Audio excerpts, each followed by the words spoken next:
We've arrived. We've arrived. Well, here's what happened. So, it was business as usual yesterday. Holy shit, it's so loud. Oh, OBS also looks a lot different now. Okay, what the hell? Is this? Yeah, I still can't be heard. Okay, cool. Um, Hello everybody. I hope everyone's doing well today. So basically, I went to sleep last night at like 2 a.m. or something. Which is like normal for me.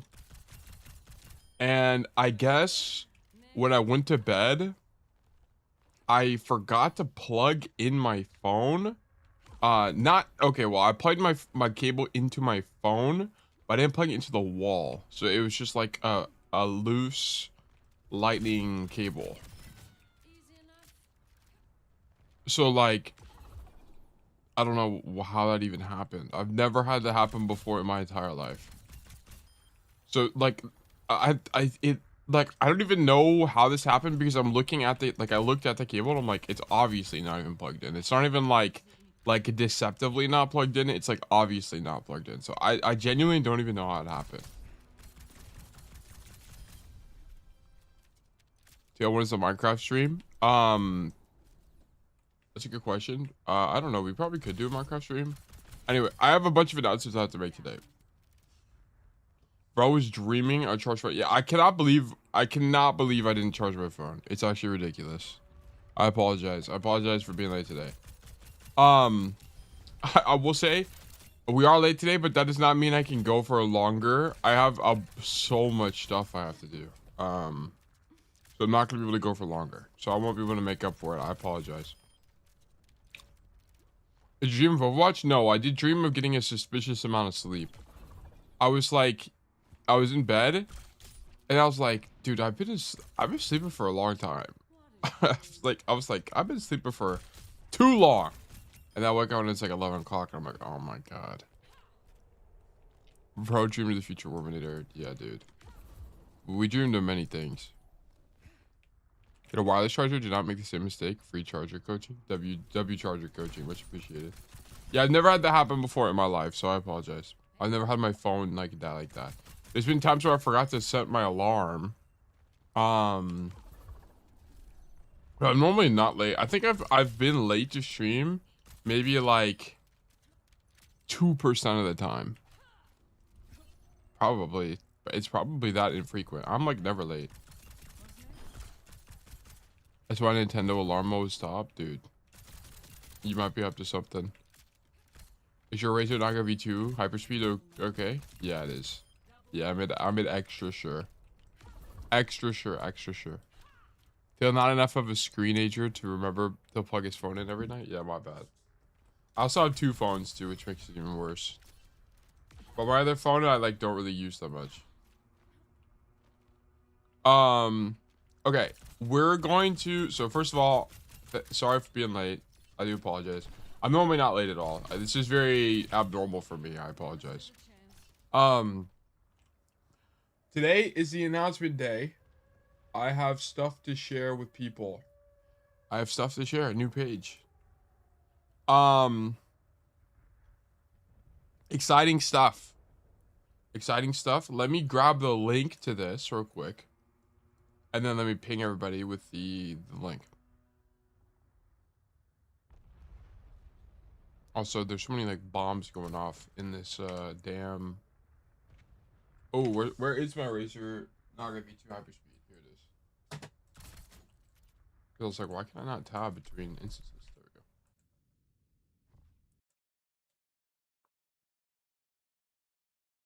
we go. Yes, all these got deleted.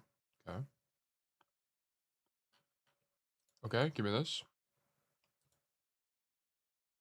Let me move this over. Then we get tail announcements 1.3.4. Boom. Okay. Let me put this in here. And then let me make an announcement and ping the people. At announcement notice. New page just dropped. Okay, and let me do this. Okay, I'm not gonna.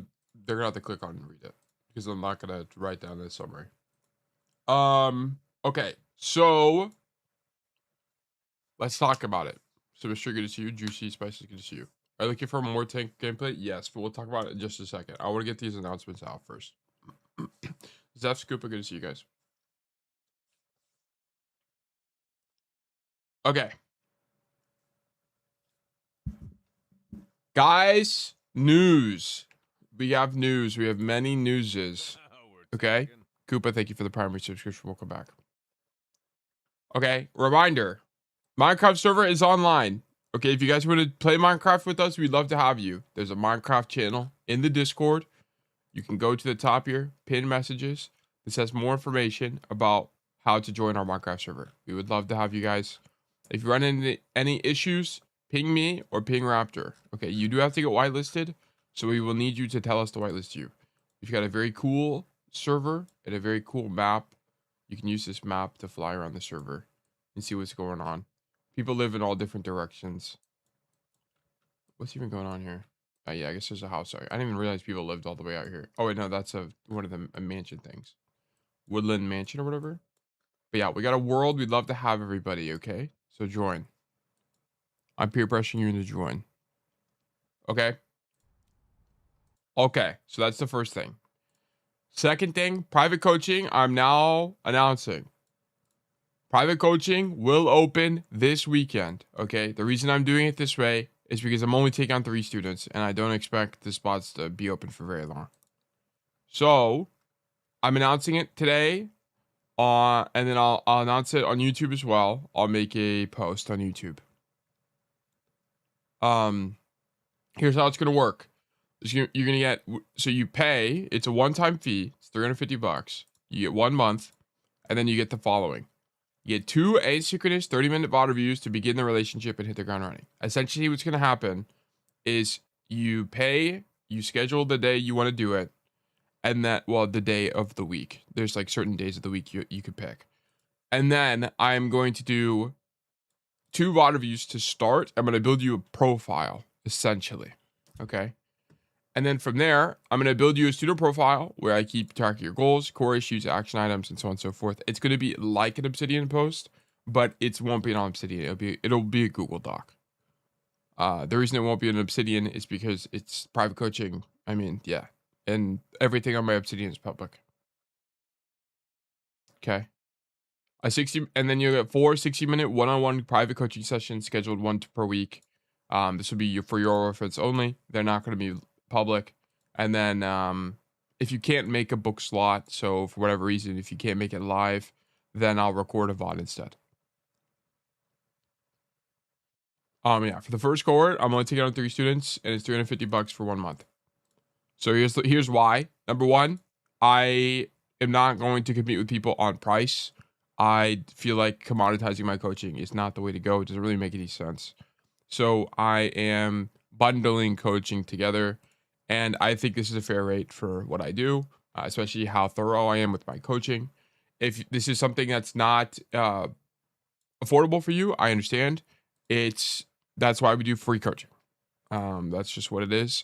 There's not a way for me to, if I charge per hour and only did one-off coaching sessions, it would not only be incredibly inconsistent to me, I would be commoditizing my own services, and it wouldn't be sustainable. I wouldn't be able to do coaching on stream as well. So this is what I have to do. So yes. So this is my private coaching proposal. It's going to go live at 12 p.m. EST on August 29, 2026. I will make an announcement on YouTube as well, and then I will post it to live. Okay. So everyone has been asking me about this. I understand. So I will preface this in saying I understand that this is not accessible to some people, and that's okay. It's not supposed to be. It's really not supposed to be. The reason I want to do private coaching is to give me more flexibility. It gives me the ability to, because I just can't accommodate for everybody. I can't. It's not possible. I don't have enough hours in the day, especially because I want to spend more time working on other projects. If I were to do hourly coaching, right, charge hourly, I would not be able to do anything. What do you mean by building a profile? Um, so essentially the vision is that whenever I do student notes like this, the disadvantage of these student notes is they're very disjointed, right? So it's not so for example, this is cold curve. Like let's say cold curve got coaching from me many times. Each each coaching session would be very independent of one another. The coaching profile would tie everything together. So you have a comprehensive look at the mistakes you're making, what's the major mistakes right now, what's the minor mistakes right now, and so on and so forth. So yes, that's what that would look like. Okay. So that's everything with private coaching. If you guys have more questions about private coaching, feel free to ask. I will say that you're getting essentially 6 reviews, by the way, for with this, not 4. You're getting 4 one-on-ones, so I'm doing 6 because I have to do the VOD reviews with 4 before the sessions as well. Okay. Okay. So moving into the next thing. We do have an expanded Discord. I worked a bit on this. This is something I've been wanting to do for a while, so I just knocked it out this patch or this page, which is there are a few new channels. There's the Ask Tail channel. Okay, this is something I added because people kept asking me questions during VOD reviews that I can't answer because I'm in the middle of doing something. So this is exactly for these people. So if you ever have a question you want me to answer on stream and I keep missing it or something, put it in here, and then that way it'll make it way easier for me to reply to this and be able to move forward. So it's a bit of a quality of life thing. So yeah, so Ask Tail channel has been added. Also, I rebranded the Clips channel. So the art channel was actually pretty inactive, and I wanted to be able to continue to have the art channel, but what made more sense was have the clips just kind of coincide with it. So now I've combined the clips art channel and also added it to be a promo channel. So if you guys are ever live streaming or something, just drop the link in here. We'd love to have that for you guys. I wanted to have an environment where you guys can just like share whatever you want. And I think this channel kind of now accommodates for that, which is really nice. So if you guys start streaming, you can put it in here. If you guys, I don't know, make a Twitter post, you can put it in there. I really don't care what you put in there, but it's a good way to kind of promote your stuff. Just don't sell stuff. Okay, that's the only thing I'm asking. Okay. Then the next thing is I'm opening up an Overwatch esports channel. I plan to be pretty active here. Essentially the idea with this is to have additional room for discussion, right? So if you guys want to talk about Overwatch World Cup, it's going to be a little bit inactive right now because we're in between World Cup stages, basically. The next World Cup thing is at BlizzCon, which is in a month. But I'm gonna go ahead and open it up and kind of get people familiar with the idea. So we're gonna have an environment of which we can discuss on World Cup. I also am thinking about streaming World Cup games as we're co-streaming them, but that's not gonna be until BlizzCon. So BlizzCon is in a month, and I expect there to be pretty big announcements during BlizzCon. So I will be streaming it. Okay. I mean, I'm not going to be streaming it there, but I'll be streaming it from home, essentially. Co-streaming.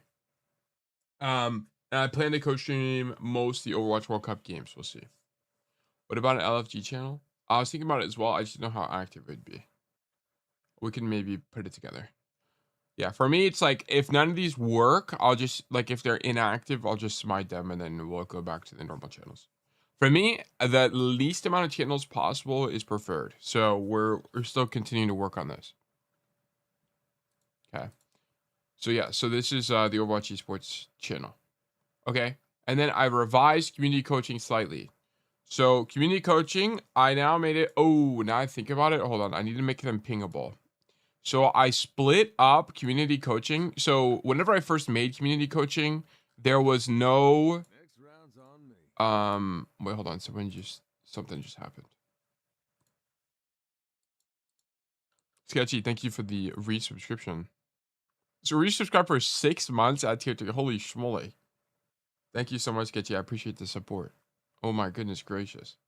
Thank you so much. Thank you. Thank you. Thank you. Um, but yeah, what was I saying?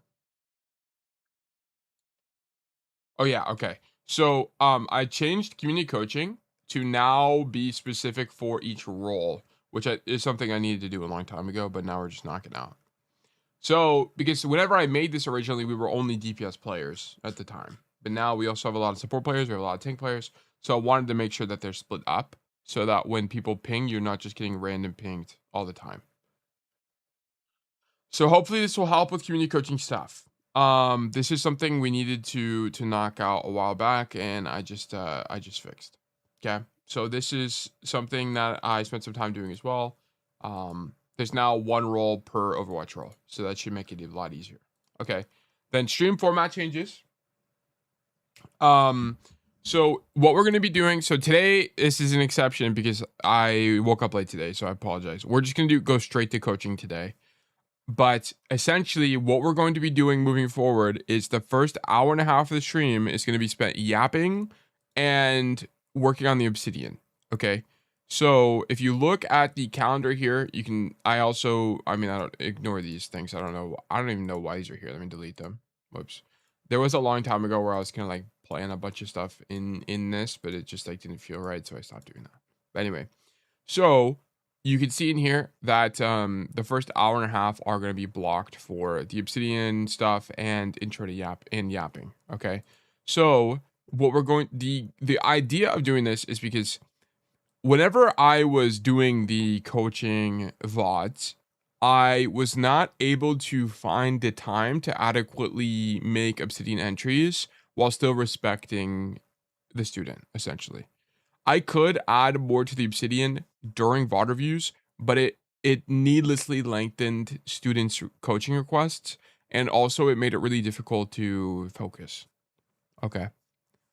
So now I am just going to make it a concrete part of stream to, at the beginning. I also thought doing it at the beginning was probably the most appropriate because it gives people time to come into stream and it just better kind of aligns expectations. So that's what I'm going to be doing.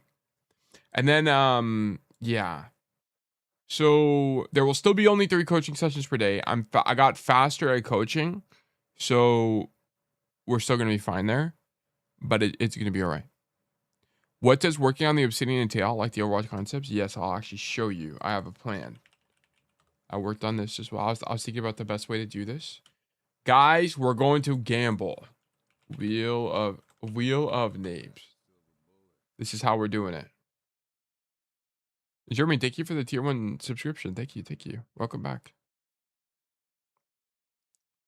Here's how we're going to do what we work on. Oh my goodness, hype trade. Here's what we're gonna do. We're gonna roll. So every day, whenever we do this, I want it to be random what we work on. So I thought it would be fun to do some kind of gambling. What fuck?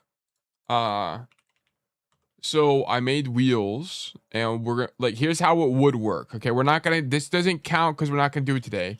But I'm gonna spin the left wheel, and then it's gonna tell us what other wheel we need to spin. So here we'd be working on a concept today. Perfect, because it rolled a concept. Nice. And then now I go to the concept wheel, which is this one, and then we roll the concept wheel. And then we got the main tank roll. Okay.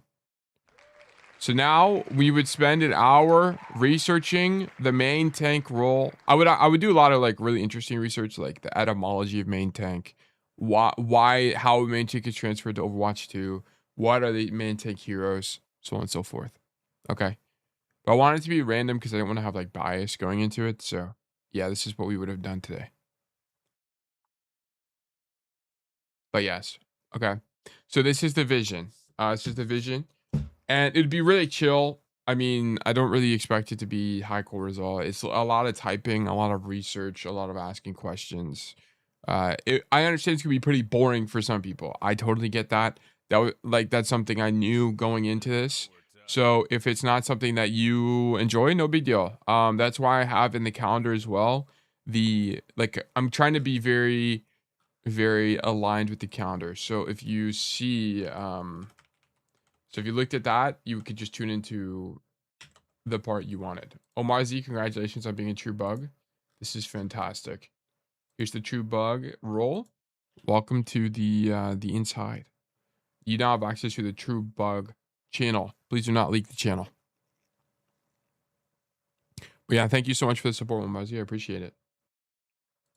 But yeah. Okay, but yes, this is essentially, yes, R&D is a good way to think about this. Because here's the thing, like the vision with One Still Tale, I mean, I've talked about this before many times actually, is I want it to be whenever you, so this is what our knowledge base looks like right now. Okay. So I want it to be where whenever you have a student note, okay, so let's just like pick one randomly, this current one. I want it to be where I can link out to the concepts and you can read the concepts from here. So for example, if Kura needs more information about team checking, you can click on a team checking page here and then you can learn more about it. I'm like, I want this so bad. Like here's opportunity cost, but I want it to be way more in depth than this.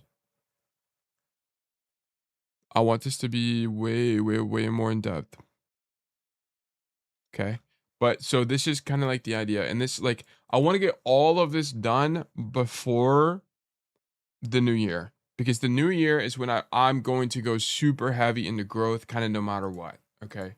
I'm giving myself a few months to lock in, get all the infrastructural stuff done or as much done as possible, and then be able to yeah, and then be able to do growth related stuff like we're making a bunch of short form and so on and so forth. Okay. So yes. Okay, so that's the stream format changes. We're running out. This is the last big announcement. Okay. So I am making a bounty board. I'm making a bounty board. There's only one thing on it right now, but I can intend to add more stuff in the future. So the bounty board will have things that it's basically a task I'm giving to the community. And Twilight playing with the 85 stream streak. Holy moly, thank you so much. 85 billion streams. But some of them will be paid, some of them will not be. The first one is paid. I am giving a cash bounty for this. Okay. Here's the bounty. I am in dire need of a coaching custom code that has a bunch of features in it. Okay. So I'm putting up 300 bucks, 300 bones for this. 300 bones. I'm willing to pay. I need it that bad. Okay. Here is what I am asking for. I need a custom code that must work on every map, and it gives me the ability to no clip. We do have a code that's kind of like this already, that's speed made, but I'm not content with the speed that the no clip works. Okay. The no clip must be accurate and it must not affect the gravity of the game mode. Okay. Because like on the speeds code, which is we've used before, let me actually just grab it real quick. I'll just show you guys I'll show you example of what I don't want. Let me see coach resources. Yeah, here it is, 4H22R. Okay. And there's nothing against Speed at all, by the way. Like, if anything, I thank you so much, Speed, for helping me understand, for helping me with what he's done. But here's the thing. So, the problem with this is that I need it to work on both teams. So it only works on one team. I need to work on both teams. And then I also need it to be, so this is too fast. And it's really like slippery. It feels like I'm on ice. I need it to be a bit more accurate. And also part of it is that it decreases I can't do stuff like rocket jumping in this code.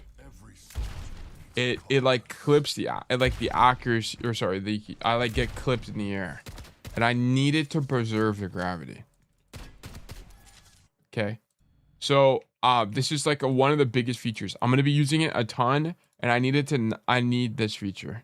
I need it to be really accurate. And then I need to be able to return to spawn. I need to be able to change teams. I guess I'll say, I guess I'll add this. Must be able to work on both teams. I forgot to add that. Okay. I need to be able to spawn in bots. So there's some situations where I'm doing coaching and I'm trying to illustrate the importance of team checking. So like, for example, like if there's a tank in there, it's also really loud. Let me turn this down. I apologize, guys. So if I need to be able to spawn a bot so that I can properly demonstrate what team checking looks like and stuff like that. Okay. So like the problem is I don't have there are codes that let me do that, like Ape 76, but they're really clunky and they only really let me spawn one bot effectively, which I'm not a big fan of. So I want it to be less clunky. Like what matters a lot to me is like user flow. I'd prefer to have the least amount of menus possible, and I need it to not be very complex. I just need it to be built for my workflow. Okay. So I need the ability to spawn in a bot. And then I need to be able to pick the hero for the bot. I need to be able to spawn in multiple bots. And I must be able to change what team they're on as well. I won't need more than like 6 bots ever. Probably like more than 5 bots ever. And then I need the ability to get my ultimate or my abilities back instantly, because there's sometimes I have to wait for cooldowns. It just takes forever. Like sometimes I need to be able to spawn, like get on a bike again, and I need to be able to like just hold down reload and it gets my cooldowns or something. I don't know. Like some of the buttons don't really matter that much to me, but this is something I need as well. Because like if I'm trying to show something with BAP lamp, I don't want to wait around for 20 seconds to wait for the BAP lamp.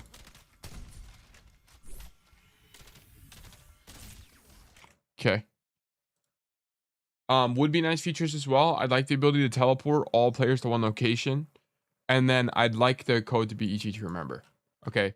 And then I do ask for the willingness to make additional revisions, because it's very likely over the next month or so after starting to use the code that I would need some changes made. Okay. How the reward is going to work, I am 100% willing to pay this amount. I have no problem with this. I already have the cash. It's not even like, it's really easy. I can just PayPal whoever. FYI, you can't choose a custom. Yeah, I know you can't choose it. They're just going to have to re-roll until they get one that's easy to remember. Yeah. Like reload the settings 10 times or something. But the payment, how I intend to do it is I'm leaving it open for the community. And I would, the person, I mean, I don't really know how to best do this. So if you guys have any advice on how to best do this, I'd appreciate that. But I just intend to pay someone who has the closest to what I'm looking for the fastest, I guess. But yes, I mean, I don't know how to do it otherwise. I just like don't really know. Maybe I can make like a deadline. I don't know. But yeah. Yeah, what if a group does it? Then the group will split it. I mean, I'm not going to handle that. I'm just pay one guy and then they will split it or whatever. I'm not going to, like, if you guys are in a group that works on it, I'm not going to split it amongst the group. I'm just going to send it to your representative, whoever that is. And then that guy can split it. Okay, this is what I'm doing.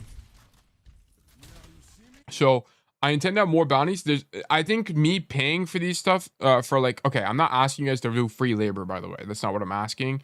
But there will be like really easy things like that I could use help with, like labeling streams or something. I don't know. But I will continue to have a bounty board of like things for people to work on as well. If I make it, can you raffle it for a random person to get Bravo coach? I mean, yeah, you could do that. I mean, it's like roughly equal value. Yeah.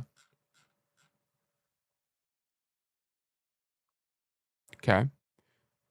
So if you guys have questions about this, please let me know. But the whole intention is like, I'm getting to the point where the only other ways to improve stream quality or coaching quality is to have like bespoke custom codes and stuff like that. Because right now, because this kind of goes into what I was talking about before. It's like, I'm not worried about growth right now. Growth is not something I care about very much. Of course, I would love to grow. I mean, that would be great. It'd be great to have more people in the community. It'd be great to, do stuff like that. But I understand that will happen as a side effect of just doing good things or great things, I suppose. So instead of worrying about growth and pumping out, videos and stuff like that, I'm just setting myself up to have a good foundation going into next year, or setting us up. So like what I'm working on is like, I want to have coaching be as high quality as humanly possible. So have the custom code. And then I want the notes to be as high quality as humanly possible, which is having the obsidian built out. And both of those require a lot of time, effort, and energy. Okay. So I want to knock them out now while we're not, we don't have 200 people in line for coaching. Okay. Okay. Other small changes. I made a bunch of changes to coaching hotkeys. You guys are not going to see this, but there's some things you have seen over the last, like, I don't know, few days or that I've coached that have been really nice, which is like I bind the player I'm spectating to F so I can get to them easily. There's a bunch of other small quality of life changes I made as well to my coaching workflow, which has increased coaching workflow. And then the next thing is I now finally have an emerald tag. You can find it here. Where is it? Yeah, I have an emerald tag now. Okay, so it's no longer the MS Paint thing. It's like actually emerald. Okay, which is really nice. So we can coach emerald and not have the thing be there anymore. I needed to do this a long time ago. I guess it's only been out for like a little bit over a week, but I finally sat down and knocked it out. So that's nice.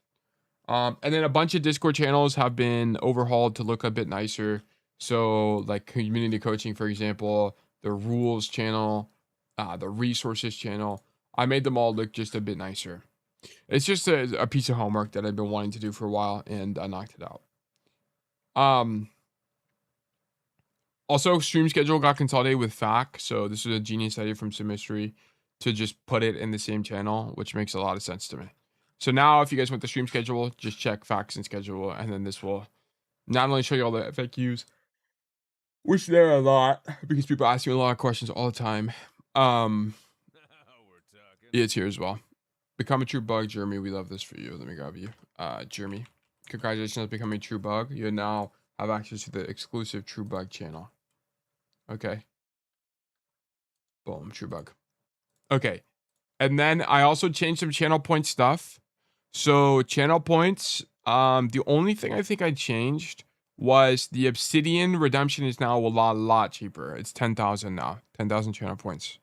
So if you want to be added permanently to the obsidian, like Kura did here, you can put it into you can redeem it. And it also gives you a Discord role as well. You get the Amber Mosquito role, I think is what I called it. Yes, you get the Amber Mosquito role. Okay. So, yes, so this has been changed. Oh, why is it doing this? I intend to continue to... Bro, what is going on with this? Ugh, I did this and like broke the thing there. There we go. Okay. How do you make your obsidian permanent? No, you get a dedication. You get a sentence you get like a dedication into the obsidian. Okay. Yeah, you just get a sentence. It's just like a fun thing.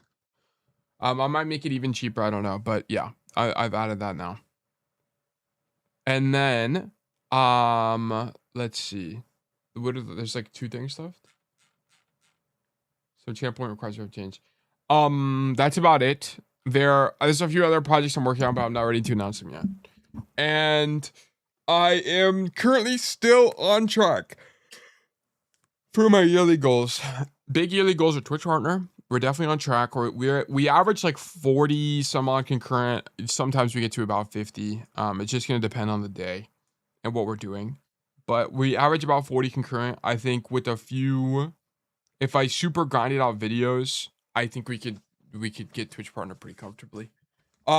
Twitch partner, you do have to have 75 average viewers for 2 streams across 2 months. So it is a bit of a lot of growth. I have to be essentially double the size, but I think we can do it. Okay. So I intend to continue to strive for Twitch partner by the end of the year. And then also I think 10K subs on YouTube is super doable. Super doable. Keeping in mind, like, I've only really been hammering out videos since March, so we've been doing it for what, 5 months? And there's 4 months left of the year, essentially.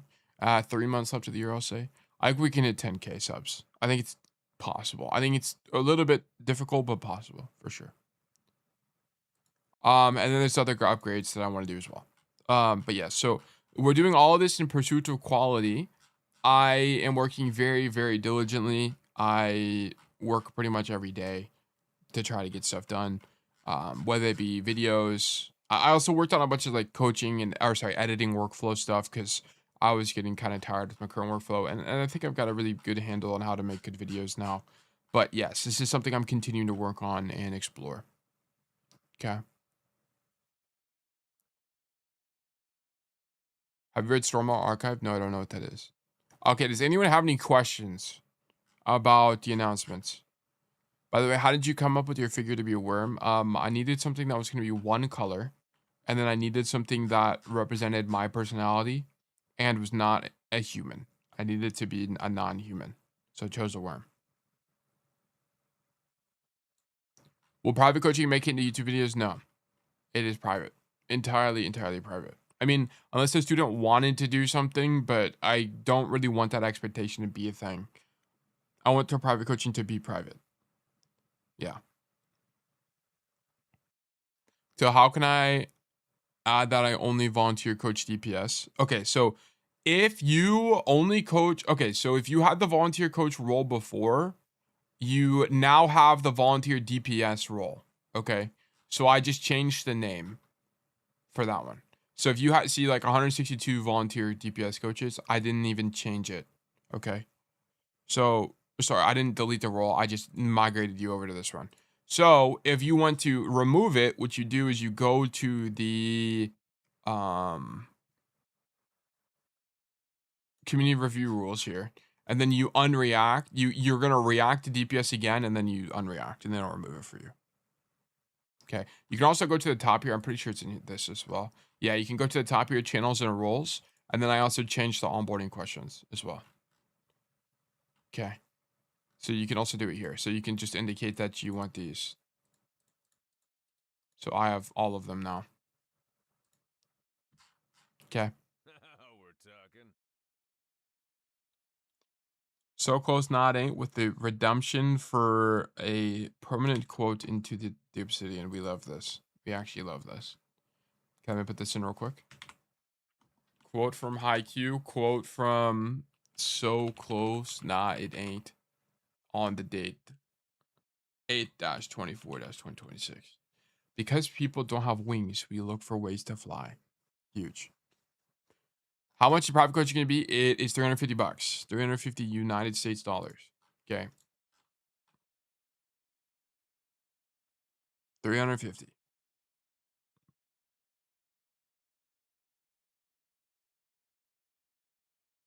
Tell how can I? Oh, I already did that.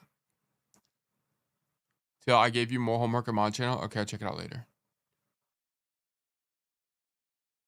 Okay. Just for clarification, private coaching is not meant to be something that everyone can get. That's not the intention. It's not the intention. I don't have time to coach everyone.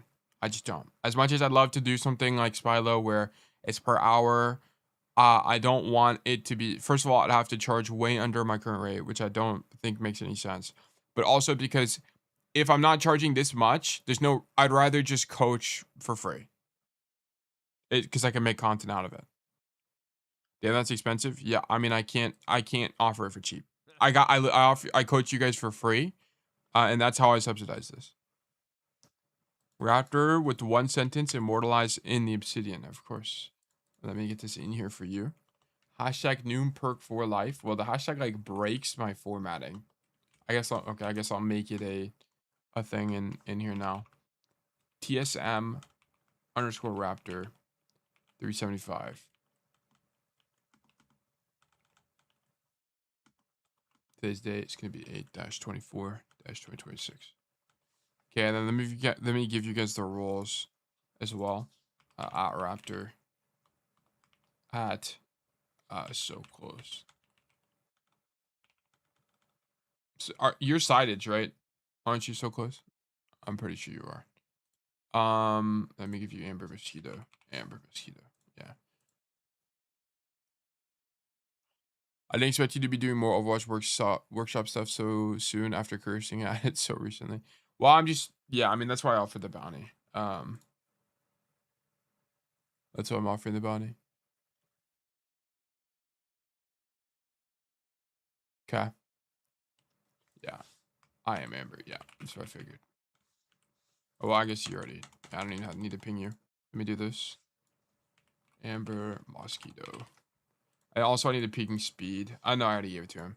Okay, so we also need to, before we move on, we're going to do coaching. So I'm going to open up a new raffle right now. Exclamation mark, new raffle, 300. Will there be coaching today? Yes. I will do coaching. New raffle is live. If you'd like to get coaching from me, please do exclamation mark enter to enter the raffle. You can also do exclamation mark claim to claim a ticket to be more likely to win in the future. Okay. If you're not sure which command to run, please do exclamation mark coaching for more information. Okay. While this is happening, I'm going to change. So I DM speed and we were able to decide on a name for the name change for the Smurf. Not Smurf, I guess. I guess technically it is a Smurf, but anyway, for my coaching account. Okay. Fanaron. Fanaron's name will be changed. I need account details. Update battle tag. Okay. I think he wants it to be Noon Perk Chad. Let me just double check. What do you want? Yes, Noon Perk Chad. This is our new name. Okay, and all lowercase as well. Noon Perk Chad. Change your battle tag. It's been done. Oh, and I got a cool number at the end. 1699. That's huge. Okay, I wonder if it updates in game. Let me see. I guess I'll restart the game. I gotta close all my clients then at that point. But yes, okay. So this is the last like piece of homework we needed to do before we can get into coaching today.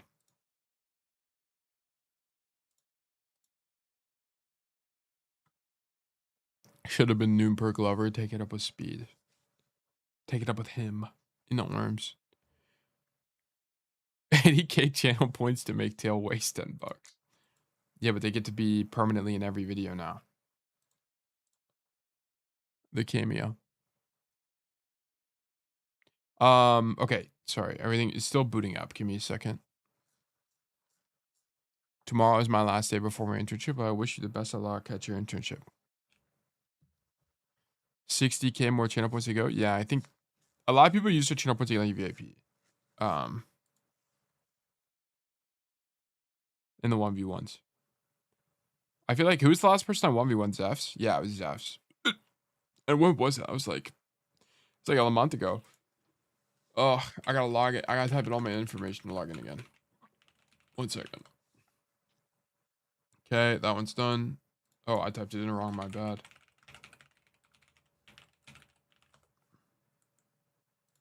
Unable to authenticate, bro. Can I redeem the obsidian thing a few times? Yes. Yes, you can. If you want. That was kind of like the intention because I was like, there's not really like, if you're someone who has all the other stuff, there's not really a channel point redemption you can do very frequently. Just out of curiosity, what's the rule or reason behind the rule where you can't use Cassie's old name? It's because we're moved on. We've moved on. It's time to move on. I don't want to have to argue with people about it. Okay. I'm not saying that you're trying to argue with me. I'm just telling you that it's just time to move on. That's it. I'm gonna write the whole biography there. No, you get like one. You get one sentence. Oh, I guess like over time. I mean, yeah, you could do that.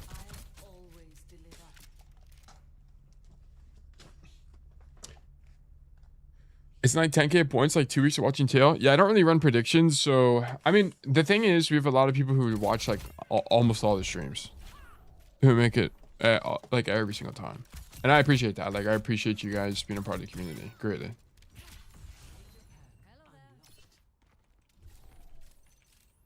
It's just anyone who says the old name is saying it for nefarious reasons. I think some people are just, I mean, it just doesn't matter. I'm not gonna argue about it. It's just time to move on. That's it. It's that simple. Okay. Okay, there's 40 seconds left in the raffle. If you'd like to get coaching, please do exclamation mark enter to enter the raffle. You can also do exclamation mark claim to claim a ticket to be more likely to win in the future. The word police 8 times is a valid English sentence. It is. Police, police, police, police, police, police, police, police. I remember I watched a video on it a long time ago. I think it was a Vsauce video about that actually.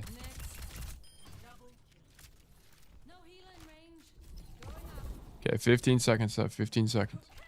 Make sure you have a valid code submitted in the Discord before you enter, by the way. I thought it was Buffalo. Oh yeah, there is also Buffalo, yeah. Yeah. Ziptic, thank you so much for the follow. Wait, did I miss other follows as well? Juicy Spices, thank you for the follow.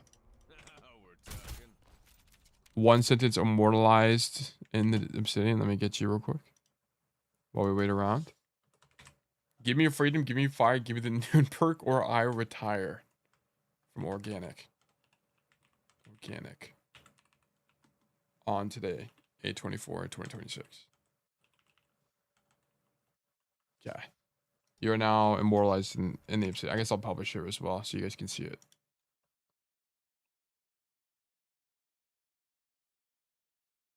Collobster, congratulations. You've been selected for coaching. Let's do great things. Okay, today we're going to do 3 coaching sessions. Yeah, so the goal of today is to do 3 coaching sessions and do the new schedule starting tomorrow. Okay. So this is the goal.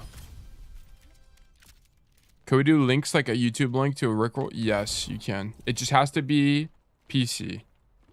Do you ever dabble in 6v6? I mean, casually, a little bit, not a lot. I just don't really play Overwatch. I'm so busy working on other projects, I don't really play this game. Like, whenever I do play other games, like, the only game I'm playing right now is Grounded with friends. Like, that's it. We're almost done with our Grounded playthrough. I think I put a little bit of Overwatch. I don't think I played on my main. I think I'm mostly playing my ult. Yeah, it's just new perk chat. I think I played on tail a bit. Yeah, I have like what is this?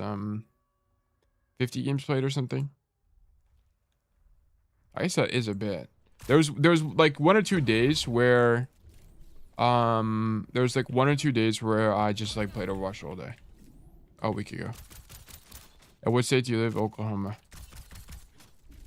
Also, I'd prefer you guys not ask me like questions like where do I live.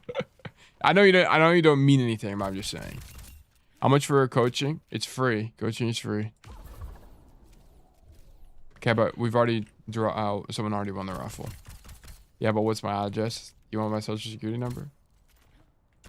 You want my credit card information? I was curious. Yeah, no, I understand. Okay. Let's check out the Discord for oh, I just leaked me and Speed's DMs. Okay, whatever. I was just telling him about the bounty anyway, didn't even do anything. So, he's got a bit of an unfair advantage because he already has a no clip code. I think that's what I was telling him. So whatever. But he only knew about it last night, so he didn't even get a head start. Okay, so let's do community coaching, coaching request. Here we go. Ask Till. May I use screen matches for my spreadsheet? Okay, here's how I'm gonna answer these, by the way.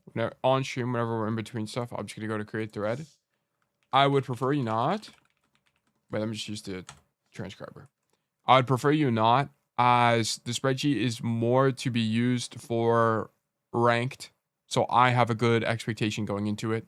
If you want to use scrim matches for a spreadsheet, make an additional copy of the spreadsheet itself and keep them separate. Okay. Boom. Okay, so there we go.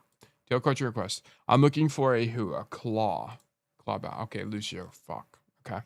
Lucio is going to be a bit hard for me, but we can do it anyway. We will have to do some pro analysis probably. Brago, hello. Welcome. Okay, today's VOD review will be as Lucio on Esperanza in Diamond 1. Okay. Hey, Tail, I want to ask for your coaching because I feel like I'll play the game without thinking and want to change that. I'm primarily a Lucio player who peaked at Masters 2, but struggles to stay in Masters. I've just under 600 hours on the character and a total of 1,450 hours on Overwatch. In this game, I felt as if my tank was struggling, and as Lucio, I didn't know how to help, so I simply gave up and tried to mainly follow my DPS. Yeah, Lucio is not really like... The only time you help your tank really is when you speed boost the guy through some kind of space, but most of the time you're doing your own thing. In ranked. Not in the sense of like you like go flank. I'm not saying this you perma flank on Lucio. I'm saying that you kind of play your own game, as in you control your own angles. You look for your own plays in other ways. Okay. I don't know how to help, so I simply gave up and tried following my DPS. Yeah, okay. I thought that by doing this, my Kiriko would realize that the tank needs healing. It would in turn focus on healing them. My idea, however, did not work, so when my tank swapped to Doomfist, I tried to help with his dives, which seemed to work a little bit. Yeah, it's just gonna depend on who your tank was originally. So what I need your help with is game sense. I had a feeling that I should have swapped, but Lucio's my strongest pick. Yeah, don't swap. Lucio is a relatively one-trickable hero. You don't need to swap here. And he could help peel the tracer. I stayed playing him. If you feel that I'm struggling more areas, please let me know. Sorry that I don't have a spreadsheet. I'm new. No big deal. No big deal. No big deal. Also, thank you for doing this, Aid. I appreciate it. All right, let's check it out. Diamond 1. Diamond 1. So let's do this. Let's do diamond. Let's go here. Let's leave. Noon perk Chad. History replays import. Boom. Okay, and then we're on Esperanza, so I need to open up Esperanza. Push Esperanza. Let's not do nighttime, please. Okay. And then we are player 6, 7, 8. We're player 8. Okay, so let's do spectate. Player 8. There we go. And I need to turn down the duration of the skip. And now we're good to go. We got all the settings aligned. Okay, so Esperanza, we'll talk a little bit about Esperanza macro for a second. So a lot of Esperanza comes down to, well, there's kind of like two core ideas or two lanes of control that matter the most on this map. It's mostly just these two. Very frequently, teams will fight for this space rather than this far side, because the problem with the far side is that once you make the rotation, you're kind of committed and stuck on this side of the map. So you prefer this side as it gives you more flexibility more often than not. Also, this side of the map has a mega you can use. So what's really nice is if you do fight for these high grounds, if you're playing something like a flanker or a mobile tank or something, you can grab this mega out here and then go back into the fight, which is very nice. You don't really have that luxury on this side. You do have 3 minis, right? You have this mini here. There's a mini in this room as well, and then you have a mini on this side. But most heroes of the map can't really grab those with a lot of consistency. So it's not really something you prefer. It's also a little bit open compared to this side. This side's a little bit more constricted, which is better for a lot of heroes. So a lot of teams just prefer this space anyway. Okay. Also, if this space in this lane is not fought for, if your team makes this rotation, the enemy team can just wrap around you and it gets really awkward really quickly. Okay. So this is also something that kind of ends up happening on this map. So we'll look at what happens here. Okay, attacking your team. Sure, make it to the fight. Getting info. Okay, so first of all, I think you're already misplaying. I think spamming out this Doomfist is near pointless because number one, he's gonna punch out. Okay, the Doomfist gameplay loop is to do something called soft engages. Okay, so Doomfist is gonna do something like this very frequently, where he's gonna show up, he's gonna like punch in, shoot a few bullets, slam out. Okay, this is very normal, very common on this hero. So whether or not you shoot one burst at the Doomfist kind of doesn't matter. Okay, so there's no point. Okay, but so the reason this is incorrect is because you have a better play available, which would be to spam here. Okay, so let me switch teams. Let me walk over there. I'm about to just hop on the Lucio one trick again. Oh my gosh, I think Lucio's a fun hero. I think he's really cool. Very fast, lots of mobility, lots of options. Okay, what you should be doing is instead of spamming Doomfist here, okay, which is a bit pointless, you're not even gonna hit him. Spam where people are going to be here. They're going to be here. You should be, and how do I know they're going to be here? Well, because if they're not walking through this choke point, they're gonna be up top. So that's the only other thing. There's only 2 options because they're walking from spawn. Okay, but if you're spamming here, notice you'd hit them as they will walk around the corner. Very important. So we should be spamming this. Where they're going to be walking up from. And the very common idea on Lucio, by the way, this is true for a lot of projectile heroes, is that you want to be spamming at places more often than not people. Okay. The only time you're going to be aiming at people is when you're like going for a dive. Like let's say there's a guy here, right? You'll go for the dive, then you'll aim at the guy because he's just so close to you. Okay. Otherwise, you'd be aiming at places. So I'd prefer you be doing this right now. Okay. Let me go to the obsidian. Let me make a new note. I need a new week. That's not what I wanted. Delete that. New folder. It is the week of 8-24-2026 week. Okay. Boom. And then we're going to do, what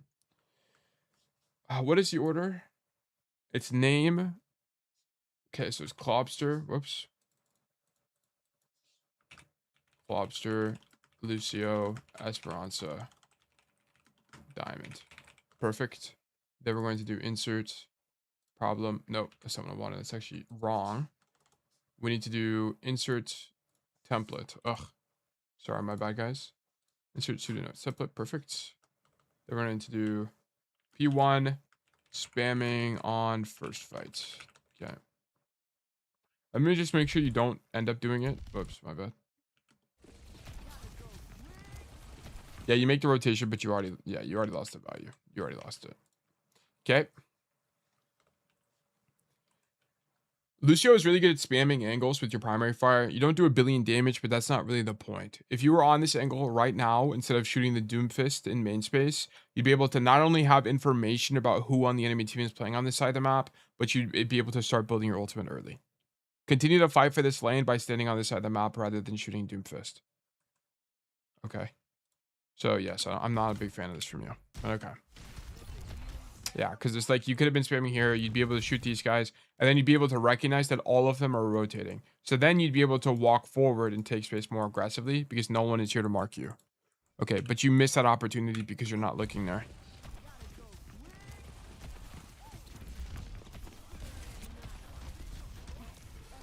Okay, I also think this like aura change stuff, from what I've seen, is actually kind of a myth. I actually don't know if this amount of aura change is necessary.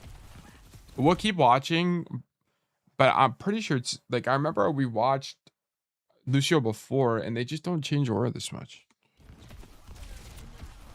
Ow. Yeah, this is your Kiri's fault, by the way. Where even is your Kiri?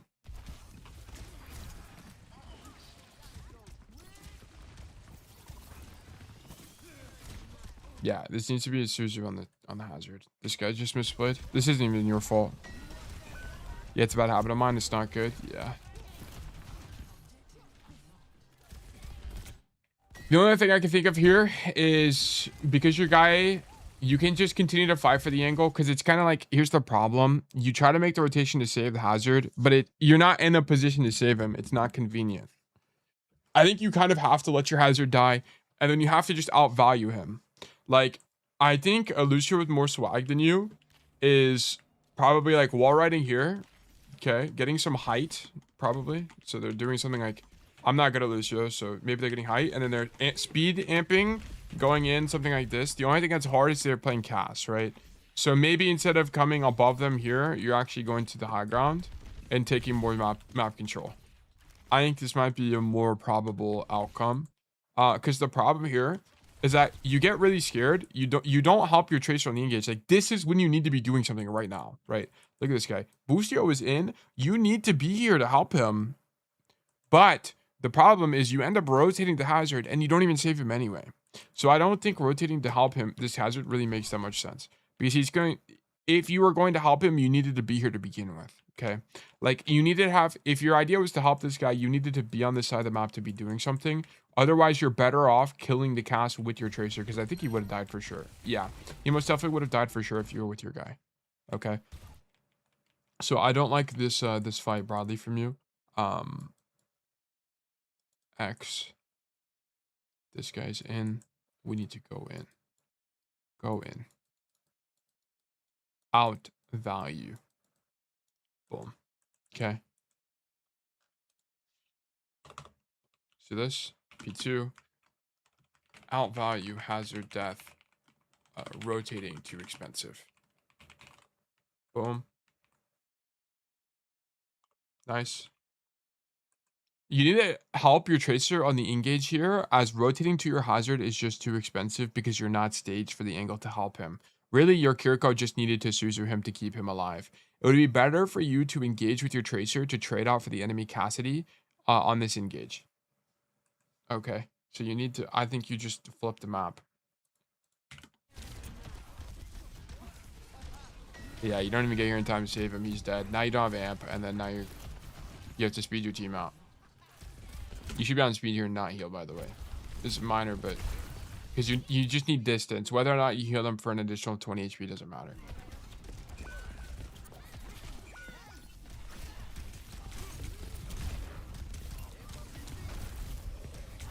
W wall ride. It's actually really nice from you. And then he's gonna slam up top, and then you break his ankles. You should have not booped him, by the way. I'm not gonna make a note out of this, but what you should do, your idea here should be to break his ankles. Let me just show you. So you do this. Let me walk over there. Can I make it? I can. I'm actually the goat. So your idea would be you wait for him to slam, and then you just go past him. Would be the idea. And then now you're back on the side of the map. So he slams here. I guess you weren't prepared for it, but then you'd be walking out the door right now. Would be the idea. Okay, whatever. Oh, I forgot this hero is like omega fast.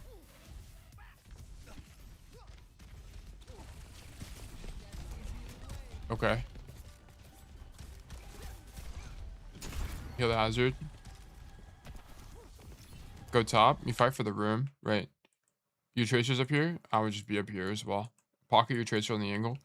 One thing you have to understand about deep support is that generally, especially when you're playing Lucio Curie, your idea is going to be to play a different angle than your Kiriko. Okay, because very often you're the TP target for the Kiriko as well.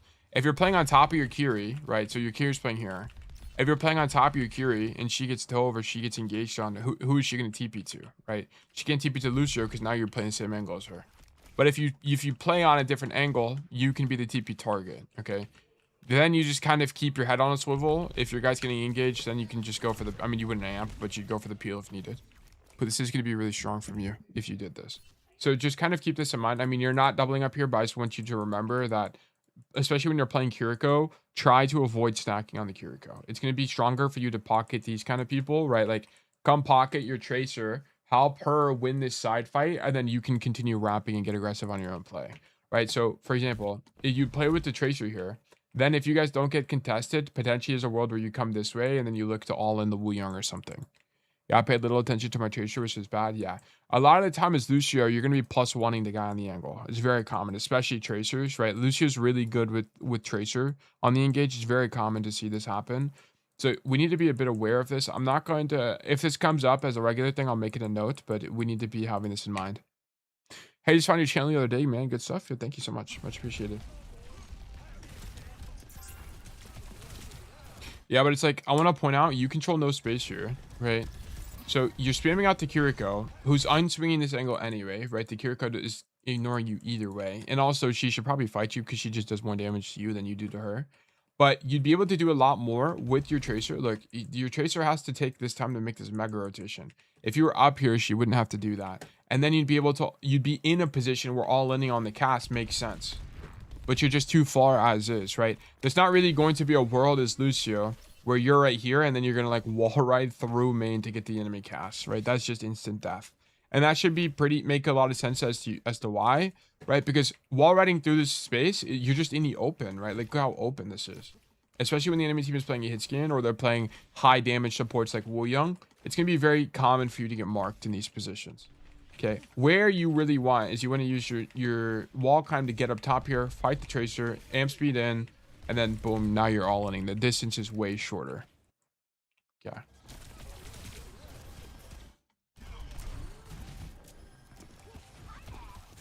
So now you're stuck with the Curie. Your tracer loses the duel on the angle. And then we just lose the fight. Yeah, okay. So, like, this is So your only guy that's taking space is the Tracer. You should just be playing with that guy. Because you're not even, like, we're playing in main space. This is the time on we're playing in main space and we're still not accomplishing anything. And this is why doing a, you know, a +1 on the angle is very strong as support. Because you avoid stuff like this. Right? You guys are playing Curie Cast. I mean, this guy should be dying way earlier. But whatever. How long is this game? 9 minutes. Okay. We almost have beat. And we're dead. Okay. I'm basically AFK here because I should counter Tracer. Yeah. Yeah. 100%. Now he's on Xion. Oh, we're amping here? I don't think you should amp here. Oh, no, you're with your tank. It's fine. It's okay. You're up a player, your team's gonna walk. I don't think it's bad.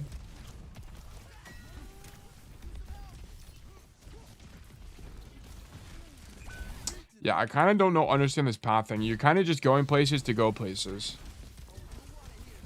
So you amp in main, then you rotate wide this way. Just stand here and shoot the Doomfist. I don't think you need to be in main space. That's a really good Suzu. And then I think you maybe thought the Tracer was on high. Is that what this is? Yeah, but you should know that on this map, it does the bug. I don't know why this happens. There we go. You should know that on this map, you can, that there's doors here. Yeah, so I don't really know why you pat this way. And because you pat this way, you have no information to fight. Okay. So you went this way through this room and didn't really do anything. And then now you don't know the fight state, which you don't realize your Kiriko's 1 HP.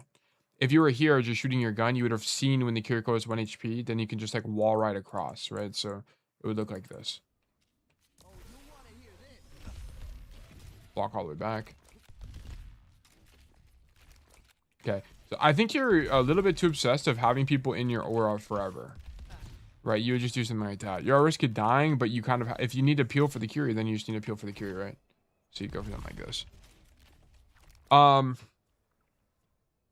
Yeah, I think we're a bit obsessed about being in our aura, but I mean, there's some times where you disregard that completely. So I don't really know why you give up this angle here. Maybe you just kind of don't value being on the angle enough. Would be like my guess, because you end up rotating back here and then you do this like other rotation. Honestly, just move around too much. Yeah, I think you do. I would have to agree. Okay. Being on angle is enough. Okay. A common idea on support is being able to see as much of the fight as possible. That way you can make the best decision possible in the mid fight. One thing I needed you to do here is as you take this angle with your hazard, continue to stand here and just shoot your gun. Because if your teammates get low, you'd be able to see it from this position. Also from here, you control this high ground lane. So if somebody showed up, you'd be able to zone them off. I don't really think you need to be wall riding to your team or for some kind of flank here. Just continue to spam for damage. Okay, because the problem is, and I kind of demonstrated it, the problem is you make this rotation and you just don't know what's happening, right? If you were just here the whole time, you'd see the Doomfist engage and you could peel.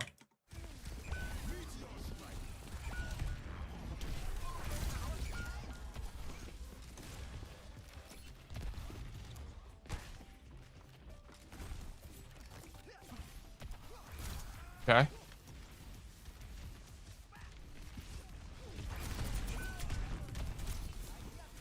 Okay. I mean, could you hop this guy earlier? So you have to dodge the Curie and the Doomfist. Then you end up living. And then you try to go hop. I mean, your hands are just dead no matter what. I wouldn't even, to be honest, I don't even think you should have tried to help him. But I think on Lucio, it's doable. So sure. You're just too fast. Okay, we have beat. You could beat engage and all in the enemy Cassidy. Probably makes the most sense. Beat engage your tank. Don't be here. Nice. Yeah, and here's the thing. Because you change your aura so much, you're not amped heal. Like, I mean, maybe your speed to be... Yeah, you change your aura to speed here for no reason. And then now you're amping the speed itself. You do need to fix this. We're changing aura way too much. Way too much. I think if we watch any pro player, I don't think they're doing this. Let me just watch Funny Astro for like half a second. I'm not convinced that changing your aura 1 billion times does anything. Funny Astro this year. Rank 10. All right, sure. This is fine. Why is it no audio? Oh, there we go. I seen a mid fight. Get on. Speed here. Yeah, look at it. We're on heal, then we amp the whole heal duration. Okay. Let's just watch amps. Amp speed out of spawn. I actually don't think amp speed out of spawn is better, but sure.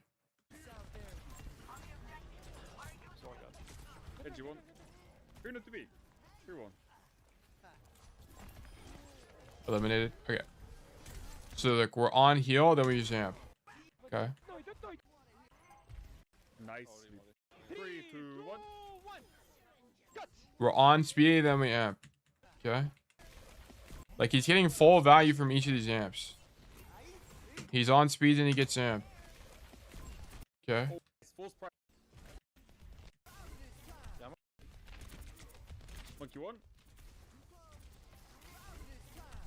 Yeah, so this is a bit of a different situation. I don't even know if he meant to do that. He might have meant to do that because I know there's like some tech on this show where you can do, if you switch your aura in the air, you can change your direction. You can like have more impact on your direction. I can't remember how it works. Someone taught me it the other day.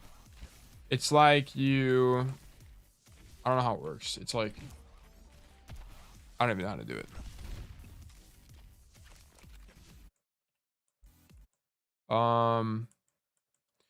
Okay, let me go back. I apologize. Also, one thing I want to point out about Funny Astro's aim is he does what you do on Curie as well. Look at his crosshair. Just look at his crosshair. He didn't even move his crosshair there. That was all movement. A lot of Lucio aim is just movement oriented. So it's a bit like Sojourn, it's a bit like Curie, where the way you aim your probes. Sorry, I'm getting discombobulated.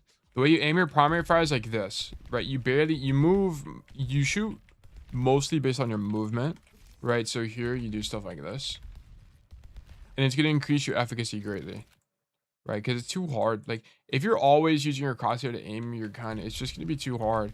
Your burst is too erratic, it's too slow, and also the projectiles is too slow. Leave her right now.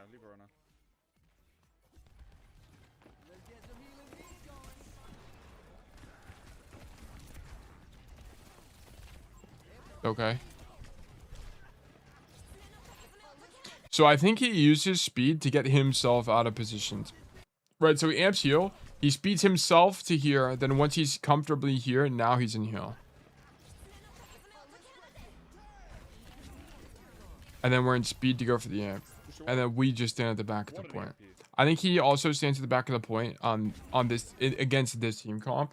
Because he's against the dive team and he's punished. He's actually one of the more vulnerable heroes. So aim for location rather than target. No, so these are two different ideas. You have two different ideas here. Aiming for location is, yes, I guess they go kind of hand in hand. Okay. So you aim for location in, like, for example, you know when you're fighting this Kiriko here, Clobster, there was a Kiriko that was peeking you. This is an aim for a location. You aim at this like corner. Okay. And then you would do it, like, I don't want you to do this, where it's, like, notice how much crosshair I'm, like, moving my crosshair. Like, you just kind of spam with your movement. I mean, I guess it's fine, actually. Yeah, I'm making it more complicated than it needs to be. Just know that whenever you're shooting your projectile-based hero, a lot of your aim is going to be related to your movement rather than your crosshair, right? I think a lot of people think it's like this. You need to be aiming stuff like this. It's just not what it is. So yeah, I guess so. Yes, I guess. Just long story short. Okay, so the reason we're back here is because we're playing against a dive team, and Lucio is actually surprisingly vulnerable against comps like this. So you just kind of stand at the back of the map. And I also want to point out, right, where's his other backliner? EMP. He's got Junkrat. I don't even know where his other backliner is, to be honest. I thought they were flanking, but I can't even tell. Swear. Also, the bit rate on this This is like Aaron Sandberg, negative. He doesn't know how to win. Big no.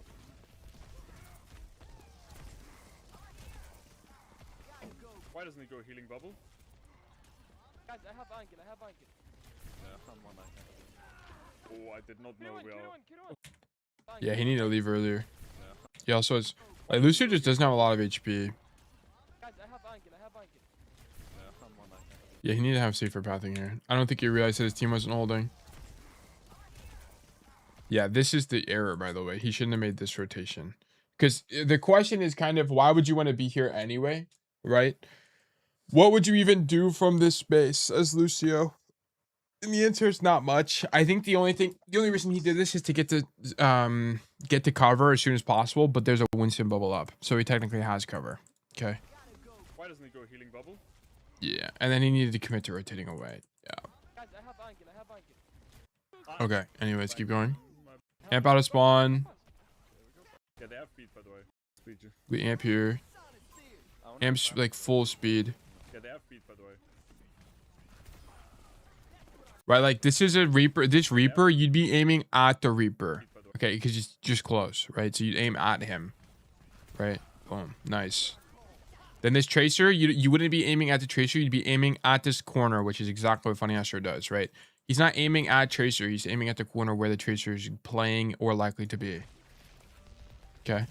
You want to go, Kaba? Nah, I'm just gonna go primal.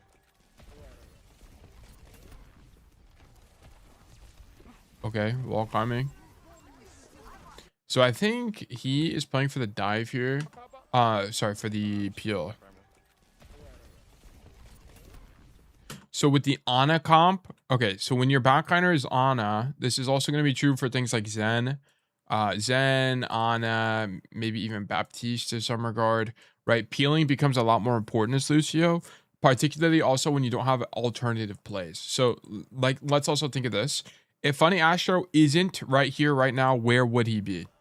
Nah, I'm just gonna Okay. go primal. So I wish he would turn so we can see everything else. Okay, yeah. The only other place he could be right now is up top. And I don't think being up top is like very great map geometry for Lucio. And also no one else on your team is playing there other than the Sombra. And I don't think playing with Sombra is really going to be that good for Lucio on its own, because Sombra just TPs away. Right? If this was something more like a Genji or a Tracer, I think it could make more sense. But I'm pretty sure you just stand back here to peel this dive. He needed to boop this though. Why does he not have boop? Nah, I'm just gonna go primal. Yeah, I think that boop is kind of pointless. And because he uses that boop there, he doesn't have it here for this engage on the Ana. He needed to be able to peel this off. He's dead. That's actually Funny Astro's fault. I think, or at least he could have lived longer. I don't know if he could have saved the Ana. I'm dead too. Yeah. Okay. Survive. Amp team, sure. Okay, we're about to have amp again. Go on. Nice boop. No. I mean, yeah, this is kind of what I was talking about against dive, right? Like, I mean, this is a little bit of a different situation because Winston is in primal, but Lucio is actually surprisingly vulnerable against dive, just because if you don't have amp, you're not slippery enough, so you just kind of die. Yeah, we can win. Just tap it once and get the fuck out. I don't know. Oh, he's mad. You can. Let's go. Beat him. I don't even know who the Ana is. Okay, we do a beat engage here. Which perks do we have? We have both the. Almost have EMP, Oh, okay. I'm back. W wall ready to get out here. It's over. Reporn. Reporn real one. Lucio does a ton of damage if you headshots. And for healing. Yeah, I mean, it's kind of just like play the extremity, shoot the Reaper, peel this guy off, leave when we're low HP. We're about to have amp. We're playing to amp out, heal our Winston. Get on the point because we're looking for a boop here. It's over. And he also has to touch. Eh. Where did I see? Where did I see? Watch a little bit more. Let's go, check it out. Let's go check it out. Reaper shift. Let's go, let's go. Yeah, so okay, so we roll out on the extremity here instead of going main space. Where did I see? I'm gonna be honest, I don't really know why we do this. I think it's, and in my opinion, this is weaker because you guys can't see it because the bit rate is like in the negatives, but we have two teammates on this side of the map already. If we went left, we'd be with our Winston and our Sombra. So we'd have a 3-2 split here. So I'm not really sure what the idea of coming to this side of the map is, unless this is just good Lucio map space. It could be that Lucio just prefers this, and so that's why you come here. But I don't think that's the case, but I don't know for sure. Reaper shift. Let's go. You want that? Okay, so our team ends up clearing the space to walk. So it ends up working out here. Ends up working out for this push.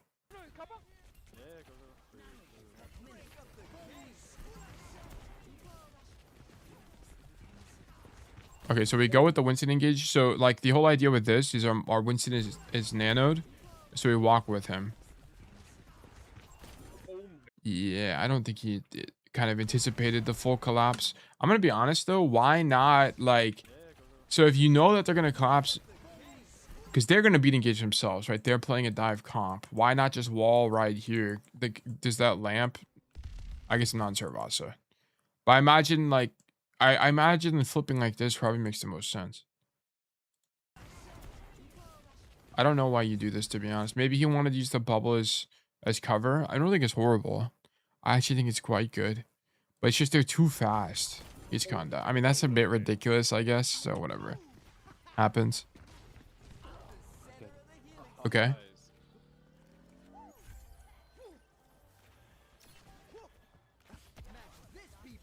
Okay. Or main. They don't. Semi main. Not yet. Okay, he's close. They have both. Thing in the back of the map. Right, it's the same thing, right? Like, especially on Lucio, you have to understand that you don't have burst movement. I mean, you're fast, right? Especially compared to most of the roster. But you don't have a combat roll. You don't have a Sojourn slide. You don't have anything like that. So, you don't really want to be playing in aggressive, like super aggressive angles a lot of the time. Because it's going to force you to amp yourself out, which is not really that great. You'd prefer playing just further away to begin with. And you can boop. It also makes you be able to react to booping people. Because, like, let's say you get dove by Winston here. Which player has more time to react to the boop? This player against the Winston dive, or this player that's further away? I mean, it should be pretty obvious to you, right? The further away you are to the dive, the more time you have to react to booping it. So I think that's also part of this. Nice headshots. That's actually really important. That guy just short-circuited, okay? Okay.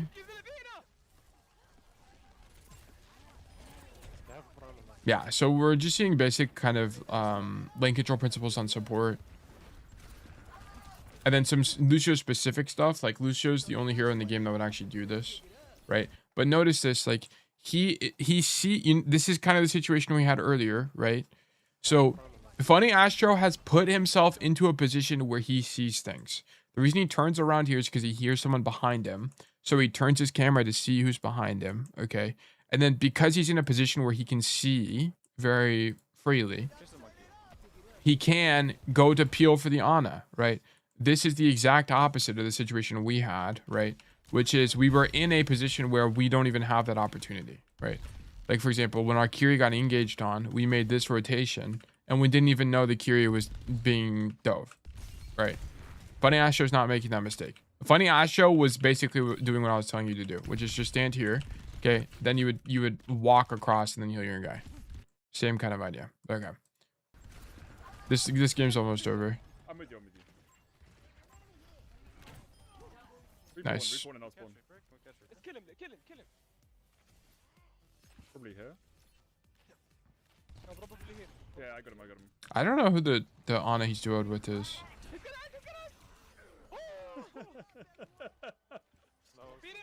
Nice. Yeah, I know.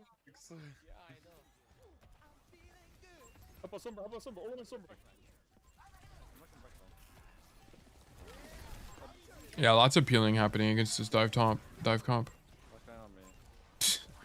All right, this is something only Lucio could do. It's kind of cool. right? But I want to point out even here, how is he getting these headshots in the Reaper? Watch. Okay. You'd think he'd be aiming like at him. He's just movement aiming. Watch his movement aim. He barely moved his crosshair there. He maybe adjusted his crosshair very slightly, right? So he did something like that. Okay, not exactly that, but it's more akin to that. It's not this like aim intensive thing. He spams the aura switch here.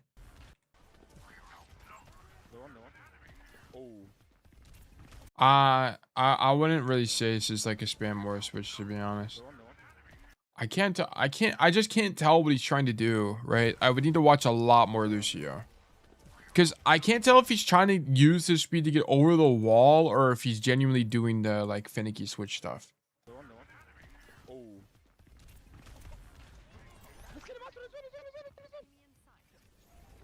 Live. Just looks like indecisiveness. Yeah, I can't. Yeah, I think so.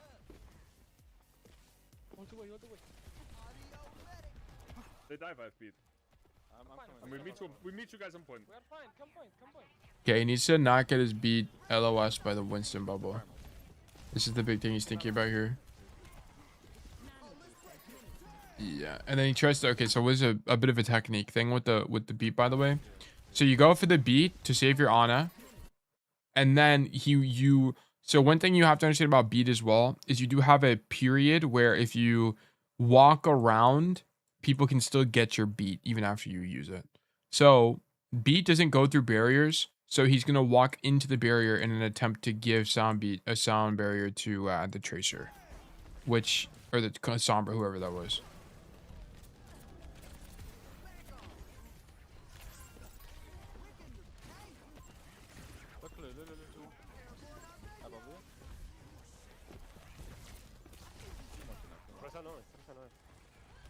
You can pay me for that, by the way, if you want.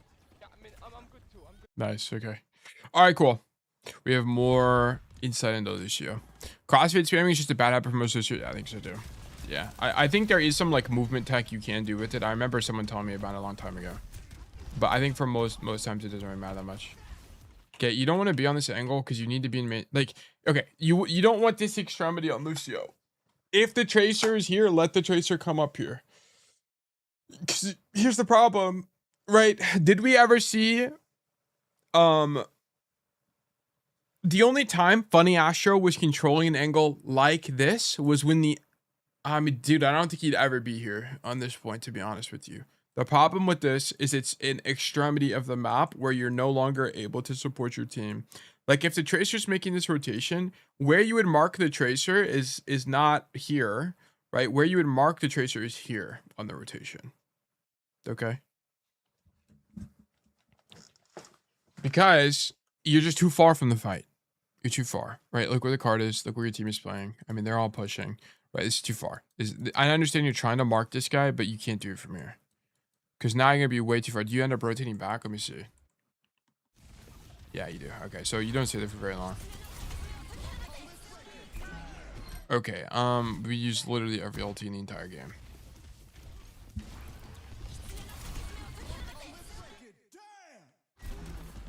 Also, did you jump before you did this? Yeah, you also jumped. I mean, I guess a general idea is whenever you're using your ulti, don't jump to minimize the chance of you Ajaxing. So just a small note. And then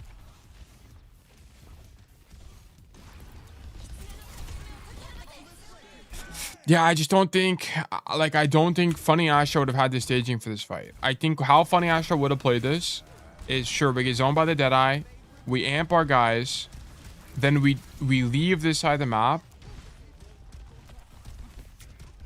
Oh, you don't want to cross into the enemy cast. I see.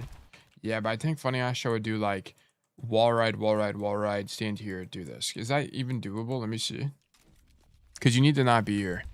But the jump ult has so much aura. It kind of does. Yeah, I think Funny Astro would do this. Right, whenever you need to cross open spaces, I think this is going to be a very common idea on Lucio. Which is like, you use your wall climb to gain height. To make it where you're not as... Like, because where's the Cassie going to be aiming, right? Cassie's going to be aiming here. So if he sees a random Lucio just fly across his screen, it's gonna be way harder for him to make the adjustment. So I think you need to be on the other side of the map. I don't think you have an option. Because here's the thing. So I'll show you. So you do this. So because you're not on this side, you're not able to like wall climb up here and play this window. Right? Play this window, play this. And then you could have just amp healed your guy because your beat didn't even get to him in time. He just dies. Right? So here you would have invested in amp heal, not just a beat. Now I wonder if you didn't jump if you would have actually hit the hazard.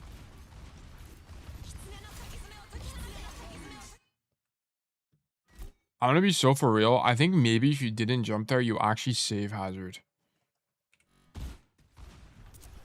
Maybe. I noticed I play a lot of low ground, which doesn't make sense. I think low ground was fine. Like I also think Funny Astro plays low ground a lot. He's on the floor a lot. I think people are a bit too obsessed with wall ride. Yeah, almost Ajax. Look, we're on the floor. Now we're wall riding. Okay, slightly different. But it's because we're trying to avoid the monkey, right? So that's why we're on the floor. On the roof. Or on the wall, sorry. On the floor. Yeah, we're dead to tire. Okay. Wall ride to get back. On the floor. Right. We're wall riding to a place. Okay, cool. On the floor. Wall ride back. The only time you're really wall riding is for the speed boost. People overstay playing high on walls as this year you get punished heavy by hit scans. Yeah, I don't think you need to like perma be on walls. I think being on walls is more of, do I need to be somewhere faster? Right. I think you also play walls to do things like close distances. So for example, like, do you really want to be closing this distances this year like this? Probably not. I think the chance of you dying is higher, right? So you do stuff like wall ride here to make it across the gap. I suck at wall riding, so I can't really demonstrate it. But I think this makes more sense. I think playing on the floor is fine. I really don't think it's that. It's just like the only time you shouldn't be playing on the floor is if you need to make a rotation and you can ride a wall, you might as well because you're just faster, right? It's the speed boost thing. Walls RP against dive, yeah. I also think there's some matchups where wall riding makes sense, right? For example, if he's playing against a Cassidy here, being on the wall is actually weaker. But because it's Genji, right, it's actually of value to be on the wall because number one, it's harder to dash into us, right? So dashing is more difficult. And also number two, it's harder to hit projectiles against players on the wall because your movement is unpredictable. It's hard to know where you're going. So you're generally more evasive whenever you're standing in a position like this. But if that was Cass, right, we would have died. You would for sure die there.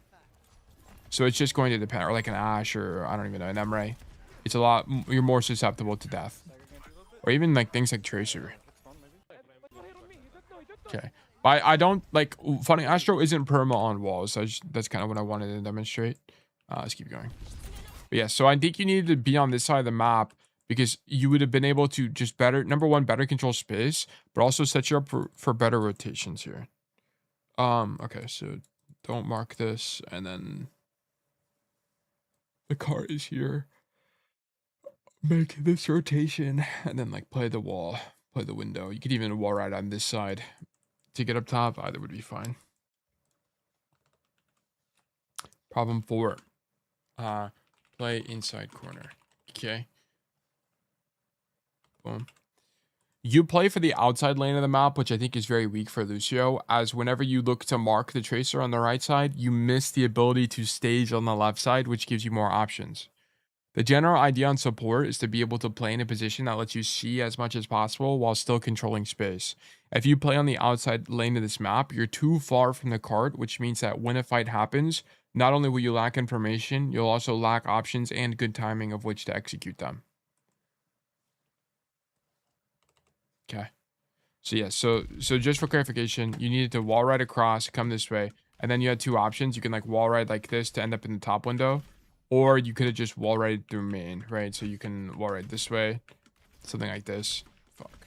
End up top. There you go. Anyway. But yeah, you also shouldn't have jumped before your beat, and then you also probably shouldn't have used beat here because your guys can die anyway, but I understand. Oh, and then you just used the wrong amp and then you die. Okay, whatever. Hold that. Wait, what?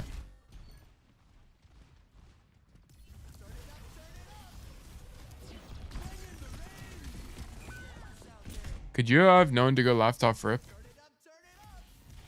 Not really. Even by looking at the Curie. Well, I don't think you should be pathing this way anyway, because this is bad pathing for Lucio. Right? As Lucio, do you really want to be walking into main space where there's no cover? Not really, right? Like, does Lucio do very good in this position? No. So I think basically no matter what, you should always be rolling out here or here.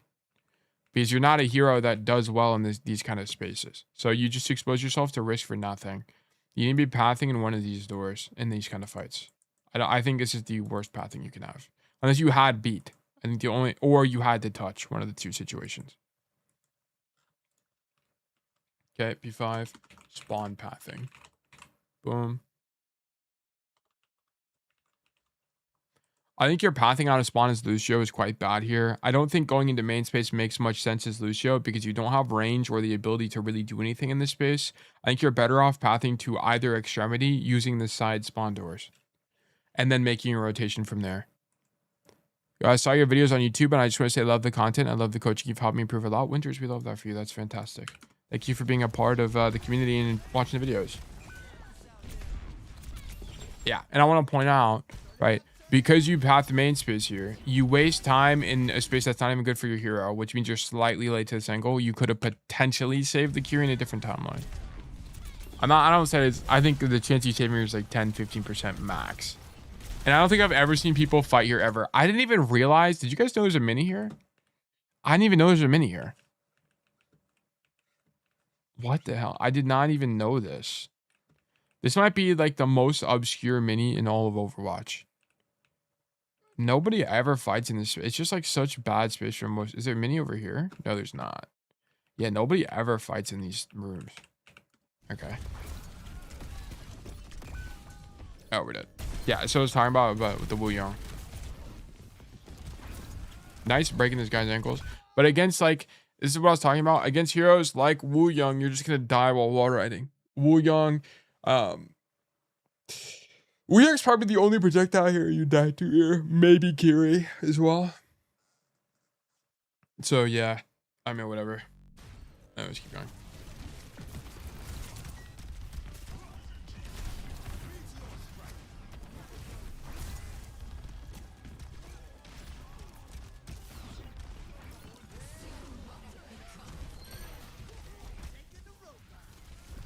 Okay, so the only thing about this is, yeah, I don't know how I didn't hear him screaming more, but wait, no, that's not, okay, don't take that away. That's not the takeaway here, Clopster, right? I'm going to be so honest, this fight is whatever to me. If anything, you just needed to not wall climb as high, because there's not really like a lot of benefit in doing this. But this death is a whatever death to me. I kind of don't care that much. Don't overthink this. Whenever you're trying to get takeaways from my coaching, prefer just the stuff I write down. Because I'll talk about other stuff, but they're substantially more minor a lot of the time.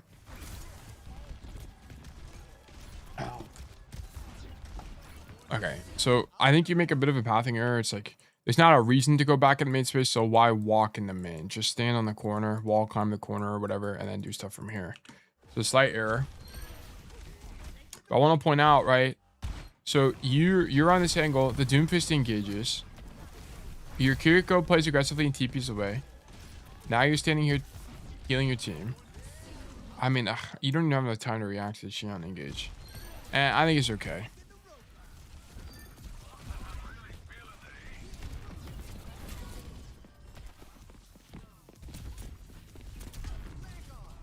Okay. Out of ammo. Okay, that guy's just dead. Okay. Alright, main space. Poke. Where are we going? No, this guy's on cart. Okay, I don't know why. This is definitely misplay. So your Kiri's the guy on cart. Let your Kiri push.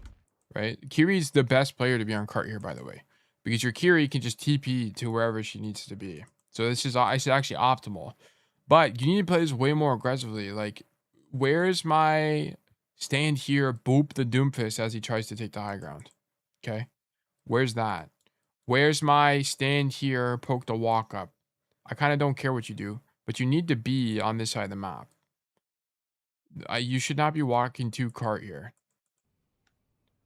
Let me get obsidian. P6. Don't go cart. Boom. Bang. Your kick goes. What the hell? Your kick goes? No. Your Kiriko is already riding the cart. There's not any reason to back up and give up space to the enemy team. I would much prefer you take aggressive positioning here and look for good boops for space denial, particularly against the Doomfist as he tries to take the high ground, as well as poking the walk up so you have more information as to do what is the best play on the next fight. Okay? So part of the problem with this is because you back up and ride the cart, you now don't have information. Where's the Doomfist? Right? You just hear him in main. Right? Where's the enemy team? How close are they? You don't even know. You don't even know what you're swinging into here because you backed up to ride the car for no reason. Right? You need to be here. I think proactivity is a good way of putting it. This isn't a proactivity issue. This is a you don't understand that you like this is a why are we putting emphasis on pushing the car moment? It just doesn't really make any sense, right?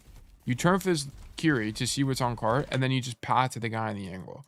But the root issue is why did we turn around to go to the cart anyway? Like this just shouldn't have been an idea to turn around here. This is not a proactivity. Like proactivity is also misleading because it tells you like you could use the lens of proactivity to derive that standing here is better. And I don't think it is. Because if you stood here, you get punched by Doomfist and you just die. Right? I mean, of course you would learn from that. So from a learning perspective, it makes sense. But I wouldn't phrase this as like a proactivity problem. This is a why did we turn to ride the cart problem. Because that's what led you to make this decision, and then that's led you to not be here to help your team deny the space. Yeah, we need to take map control. Yeah, this is like a staging and fill the gap issue. And then it causes you to have this really weird fight here where you walk this way in an attempt to help your team, right? But you end up getting caught in main space against the enemy cast.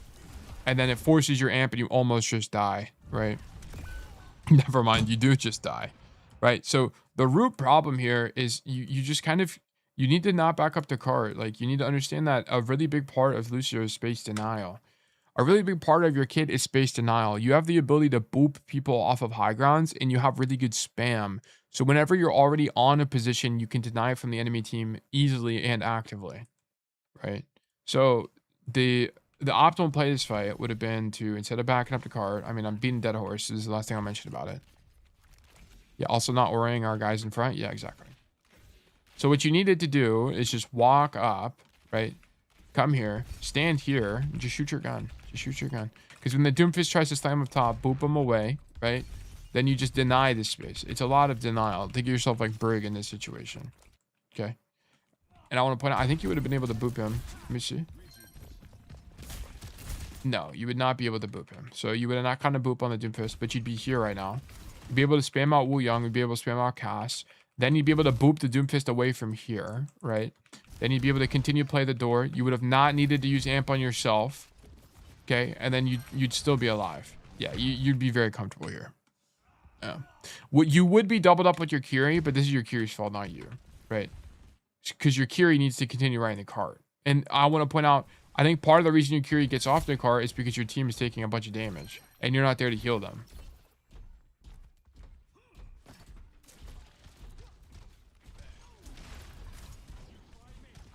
Yeah, maybe if you were here to heal or amp heal, maybe this guy doesn't get off cart. I have genuinely no idea. I don't think your Kiri is playing correctly at all. But whatever. That's kind of besides the point. Okay. Your whole team is dead. We wait. Okay.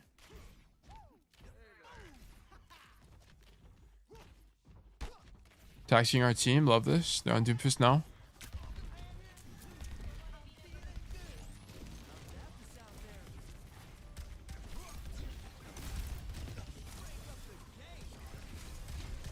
Probably not a needed amp, but that's okay. I think being on the side of the map is fine.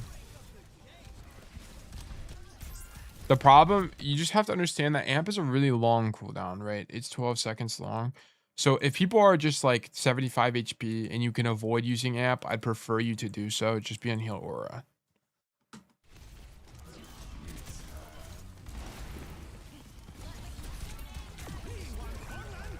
You're gonna beat here. You could have. Yeah, I think the risk of ejection is a bit high.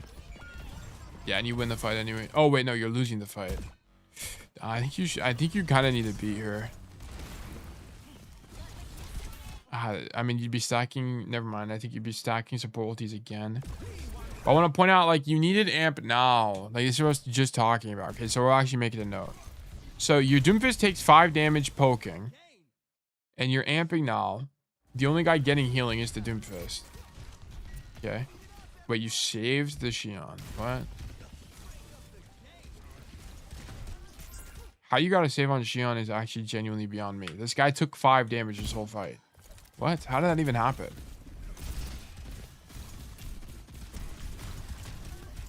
Yeah, there's no world you saved this guy. I don't even... How was he saved by 2 players? It doesn't make any sense. But anyway.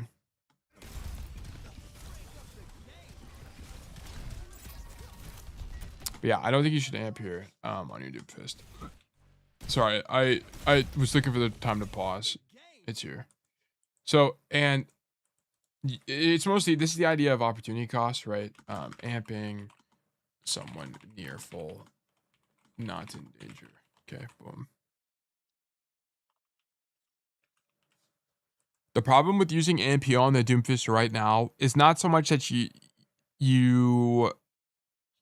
let me phrase it differently. The NPR.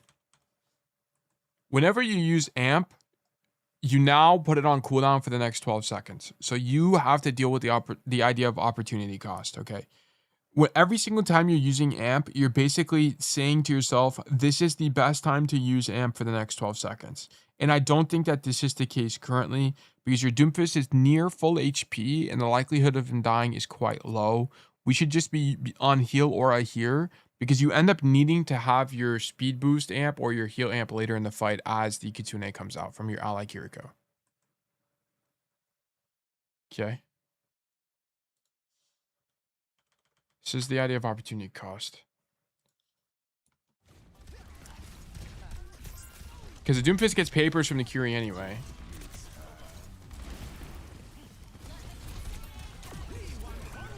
Yeah, and then you needed amp here to keep this guy up and also would have saved your Doomfist. Yeah. I'm almost 2 hours late, so was I, man. No big deal.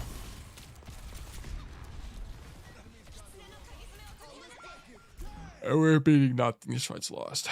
You beat this stall, I guess. Yeah, but you need beat now to stall, right? Like, this is a... I think your Doomfist could have touched no matter what kind of idea. It's whatever. I'm not going to be angry at you for this, to be honest. So, whatever. We need to beat the Woo ult. He risks Ajaxing, and there's a Kitsune already up.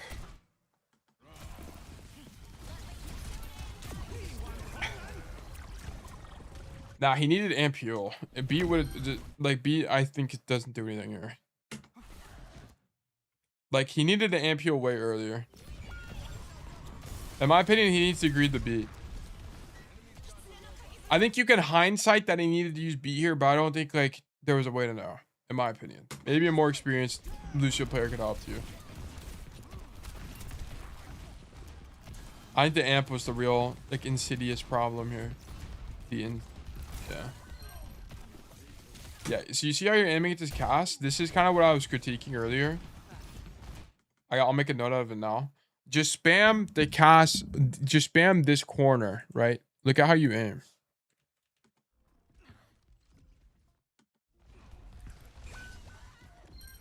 Like you're aiming at the cast. I'm not a big fan of that.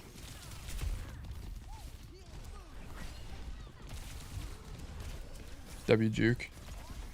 Yeah, this show is so hard, man.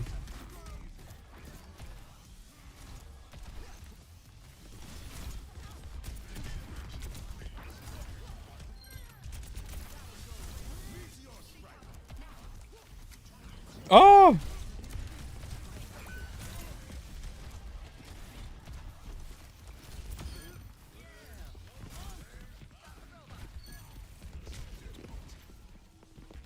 Go. Okay. Alright. Bullying down. Okay, cool.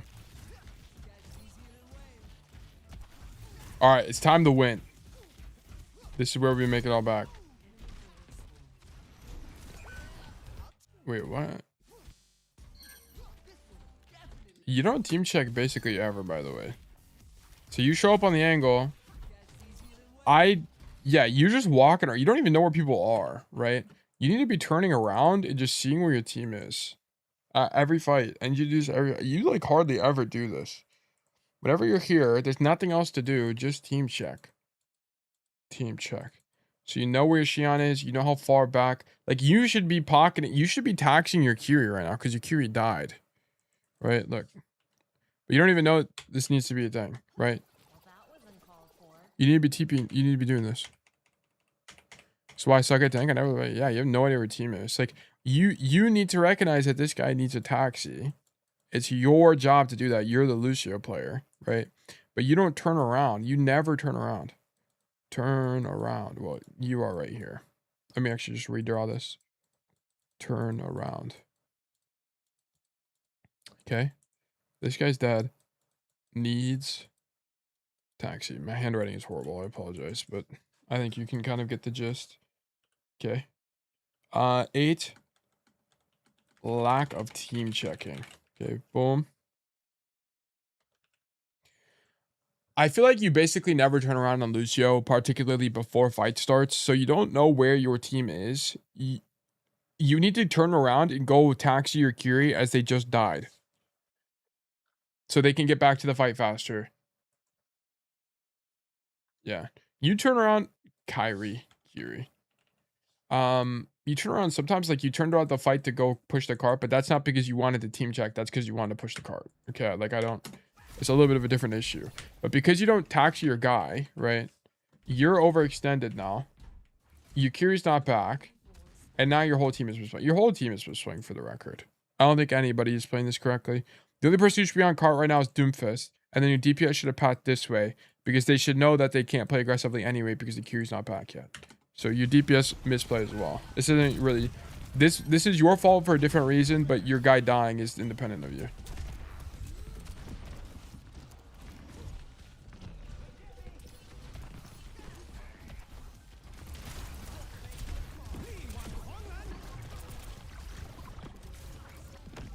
What the hell is happening, man?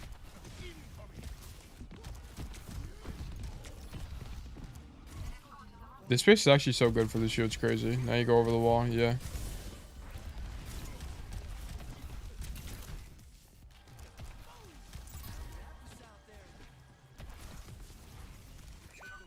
This is too far. Like, this is too expensive. Okay? So, like, whenever you see your guy across the map, you need to either path the cheapest way possible to him or don't help him at all. Okay? So if you're going to help this guy, you got to go through here. It's too far. It's too far. It's too expensive for you. He's going to die as you rotate.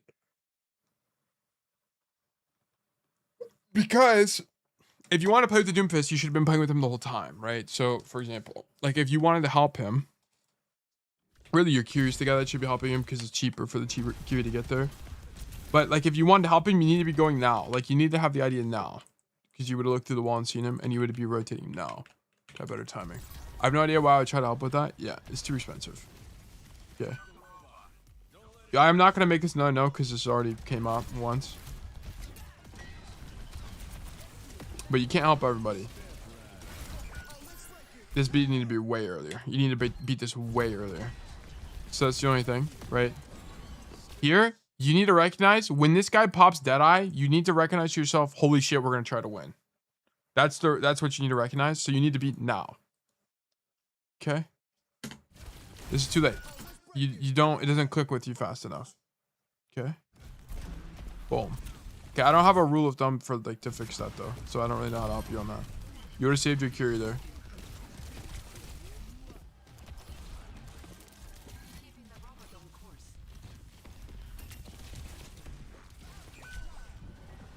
Why does Demetrius' pronouns show up? I genuinely no idea. I'm gonna be so for real with you. Genuinely no idea. Somehow this boop like phases through the tracer. What even happened here?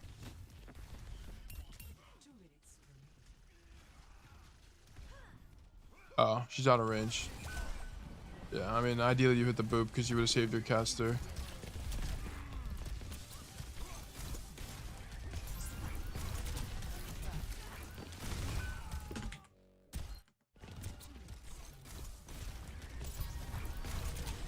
Yeah, it's like what you do this. You have this habit where you just like walk in the main space and then die.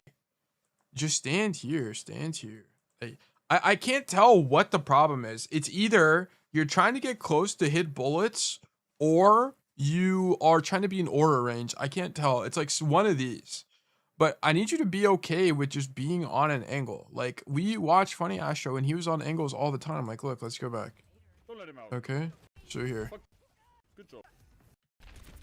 Boom. Monkey one. Oh yeah, I mean, it's a slightly different situation. Leave her Okay. right now, leave her right We're going point. Main space, a little bit different. Why is being on main space okay here? Right? It's because he's at the back of the formation. Okay, he's basically at the back of the map. Okay. So slightly different situation. They're also advantaged, so he can do this. Okay, MPO or Ape Speed or whatever. Beat. Okay. Push one. What an EMP. Okay, look at this. He's not on the floor in main space. He's playing. First of all, he's on a wall in the dive matchup, and he's playing an angle, right? A corner. I swear. Like, the reason that you can't play main space is because although you're fast, you don't have burst movement. Right? Look, even here, he's playing a corner, right? He's playing this corner, and he leaves. Look here, he's playing a corner. Look how many corners he's playing. Okay, he's not in main. Go healing bubble. Here, playing this corner. Okay, same thing. Boom, playing that corner. Runs away. He dies in this rotation. Yeah, I remember this. Okay. That's rough. You basically always want to be on a wall. Not really. I don't think you always want to be on a wall. I didn't know you were. You want to be on a corner, but not on a wall because there's disadvantages of being on a wall. We talked about this a little bit ago. I don't think you were here, Zeta. It's like if you're on a wall, there's some matchups that you just die to. So it's not like, I think being on a wall is always misguided. You want to be on a corner. That's like way more accurate. You want to, and the reason it shouldn't make sense, right? Whenever you're not a hero with burst movement CD, like for example Cassidy, right? Cassidy, if you play wide here, you can roll away to cover and you live every time. But if you take a bunch of damage, you gotta walk to cover as Lucio, so you're slower. Okay. So I think you just like be here. Wait, where are we? Where's this fight at? Yeah, like there's not a reason to walk into main space. There's like kind of no benefit as Lucio. Okay. Right, like I like this position is so good. Just stand here still. Boom. Do not be here. Okay.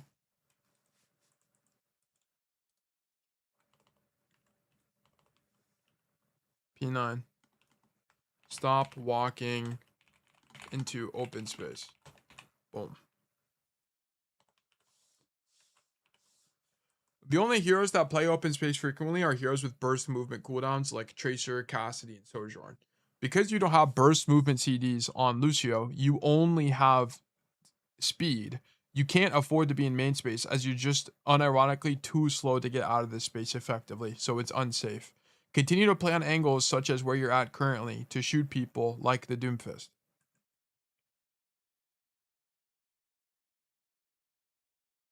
Well, it changes CDs to cooldowns, which is kind of crazy, by the way.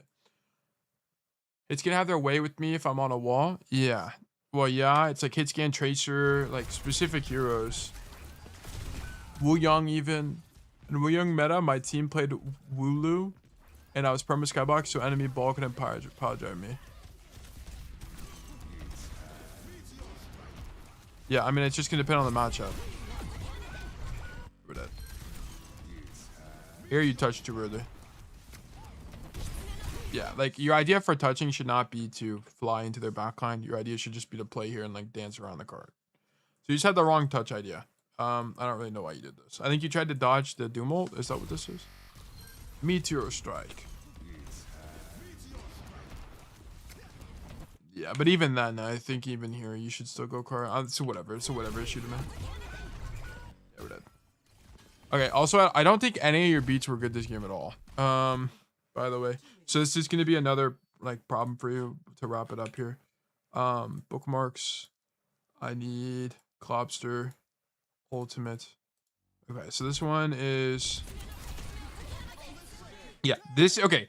This is a better ulti, but I need you to understand that this ulti, the problem was that you didn't amp. you had a bad amp, okay, before this. Okay, so we're gonna take notes of this. Okay. P10 beat usage. Okay, boom. The problem with this beat was not that the beat was actually bad, it's because you didn't amp properly before this beat happened. Okay. This is probably your best beat the whole game. This was your best beat this game. I actually like this beat. Okay. And then your next one was here to touch. No, wait. No, I'm thinking this is the one I was thinking about. Which one was this? No, this was the amp heal, right? No, this was restaged incorrectly. This is a poor staging error. Okay, actually, I remember now. I apologize. Okay. The problem with this beat was that you weren't staged properly. So you were late to react to this hazard, which causes his death. You also jump before casting. Try not to jump before casting, as it adds cast time to your ultimate. Okay. Just an idea, by the way. And then this one was the one where you forgot the... No. This is... Okay, my bad. Let's do this. Bookmarks. Round 2. Okay. Okay. So this is... Okay.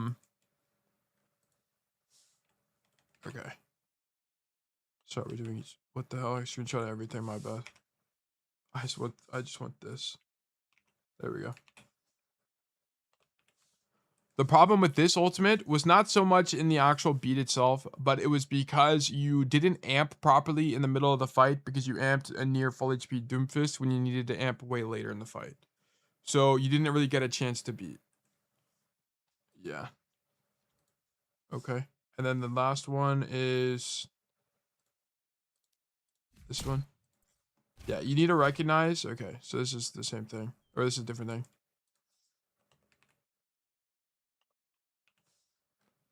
You needed to recognize that when your caster uses your ultimate here, you need to beat right now because the fight state is currently flipping. Your team is trying to win this, so you need to try to win it with them. Beat right now. I always show up before casting because it adds more aura. True. Okay. But yeah, it's going to be vertical losing for sure. I think you have... I mean, Lucio's a hard hero for me to coach, admittedly, so I wish I was more clear here, so I apologize. But we're missing a few ideas. Date is going to be 8-24-2026. Okay, primary issue number 1. How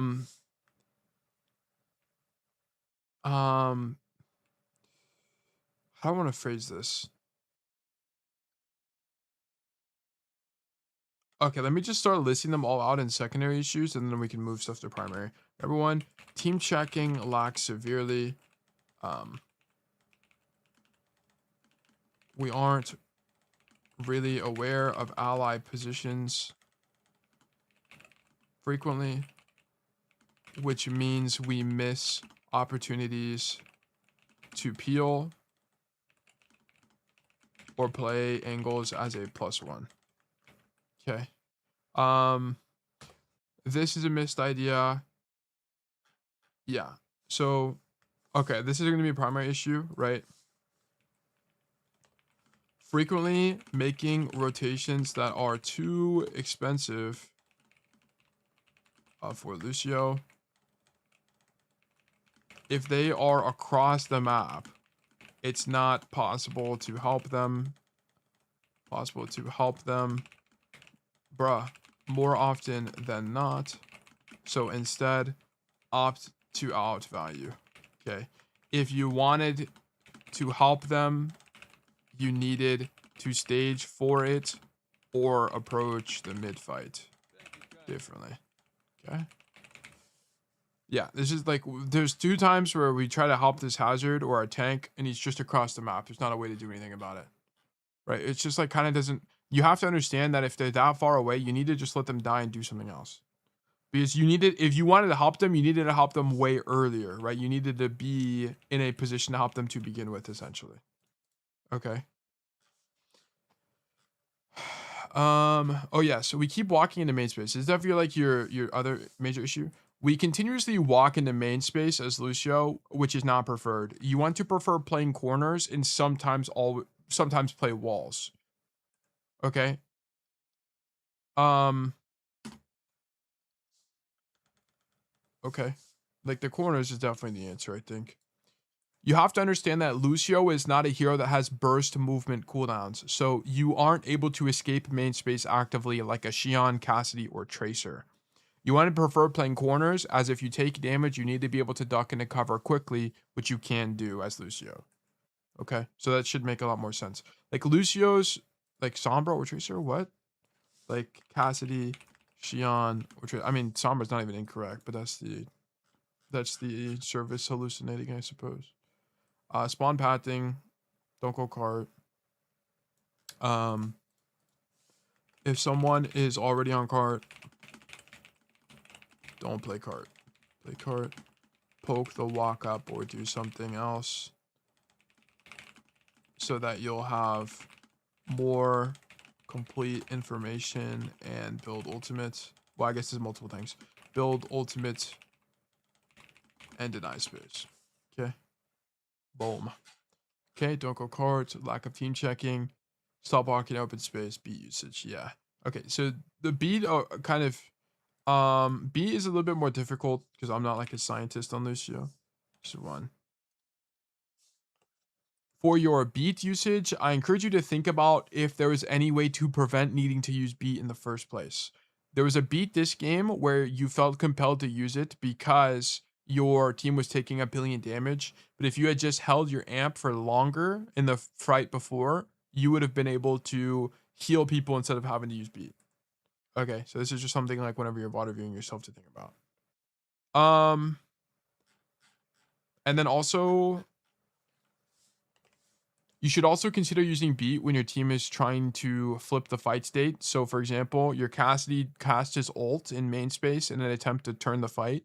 You need to be able to use your beat faster in situations like that. But it's like, I don't really know how to coach you on that other than you just need to understand that that's an idea that sometimes people will have and you need to be able to enable that. A lot of this game, you and your Kiriko were like stacking ultimates and not playing like good angles against each other, which kind of screwed you guys. I'm gonna be honest, Lucio is just such a hard hero for me to coach. I need more Lucio reps, but this is gonna be everything from me for now. Also, I guess some like aim hygiene. Remember to aim at places when people are far, and at people when they are closer. Okay, it's just the general approach of projectile aim. Yeah, I guess could be it for this, man. I need to study more Lucio. I need to just honestly, I need to play more Lucio. Cause I don't have enough. I haven't played this hero since 2016. Lucio used to be my second most played hero outside of Reinhardt, like when the game came out. But that was so long ago at this point. Yeah. Okay. I guess could be it for me. So just to recap this, I think you're making a bunch of rotations that just cause you to die, right? Like, or cause you to lose the fight. So whether that be you rotate across the map to help your Hazard or your Doomfist or whoever that's 1 HP, or you're like marking a hero on the outside of the map, which is just not really good for Lucio. It's just too expensive, right? Like you should be able to determine that things are so far away that you can't rotate to them. Like you can very obviously feel when people are too far away, right? Like if you're standing here and there's a guy through the other side of the wall, you should be able to intuit that that's too far. Okay, given the fight state. Okay, or like if I'm over here and my guy's 1 HP on that side of the map, you should also be able to intuit that, right? It's just far. Okay. So if you can, try to find a way to outvalue him. Like, let's say there's not a way to outvalue that, right? So let's say there's no one in this space, so you can't potentially fight people in the meantime. Then go for it because you have nothing else to do, right? So sure, makes sense to me. Yes. So yeah, okay. And then the other thing is you continuously play main space. Like, there's a bunch of times where you just like rotate for no reason, or you stand in main space. Yeah, and I can't tell what the underlying motive is for some of it. So yeah, I feel like I kind of failed on this code, but I tried. But anyway. Okay, thank you for the code, verdict losing. Boom. Stop recording. Let's publish this. Do we have any cat coaching yet? Yeah, I coached Zeta's Jetpack Cat. And Zeta was like AFK half the game. And that's why he lost. I think he won that game, didn't you, Zeta? I don't even remember. I think he did win that game. But he could have done way more. Like he wasn't abusing what makes Jetpack Cat broken. I won that game, WTF. Yeah. Clubster, here we go. Hey, I appreciate this review. Yes, of course. Lucio's one of my unfortunately, Lucio is one of my least knowledgeable heroes the entire game. Like Lucio, Doomfist, and I don't even know. But yeah. Yeah, coaching ban 1 month. Something like that. Alright, exclamation mark resolve. Exclamation mark new raffle. 300. Okay. So that one is done. We're gonna go ahead and do another coaching session. If you'd like to get coaching from me, please do exclamation mark enter it into the raffle. You can also do exclamation mark claim to claim a ticket to be more likely to win in the future. If you're not sure which command to run, just please. Okay, I got 5 battle pass tiers for reasons unbeknownst to me. Why did I get that? What? Jump scare, I suppose. Anyway, if you're not sure which one to do, please do exclamation mark coaching for more information. Okay. Lolamatic, Clobster, No Way Gabby, and Lando Haven. Thank you guys for follows. Welcome to Bug Nation. While this is happening, I'm gonna run 3 minutes of ads, so we will be right back. Okay, guys. Boom. Bang. We're going to go back here. I'm gonna close out of this. Oh. Why am I getting 5 battle pass? I don't understand.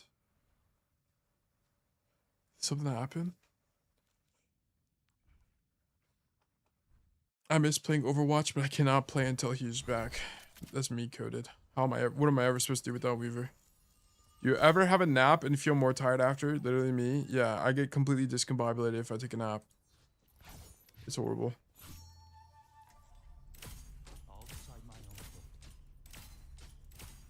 Maybe someone gifting you tier skips at Battle.net. Thank you for whoever the kind soul gifting me tier skips. I greatly appreciate that. Who would I be without 10 battle pass tier skips? I need to play more comp until Lifeweaver comes back. Lifeweaver is secretly broken though. I feel like Lifeweaver is secretly broken. Also, Mercy is secretly broken. I've been said these about these 2 heroes.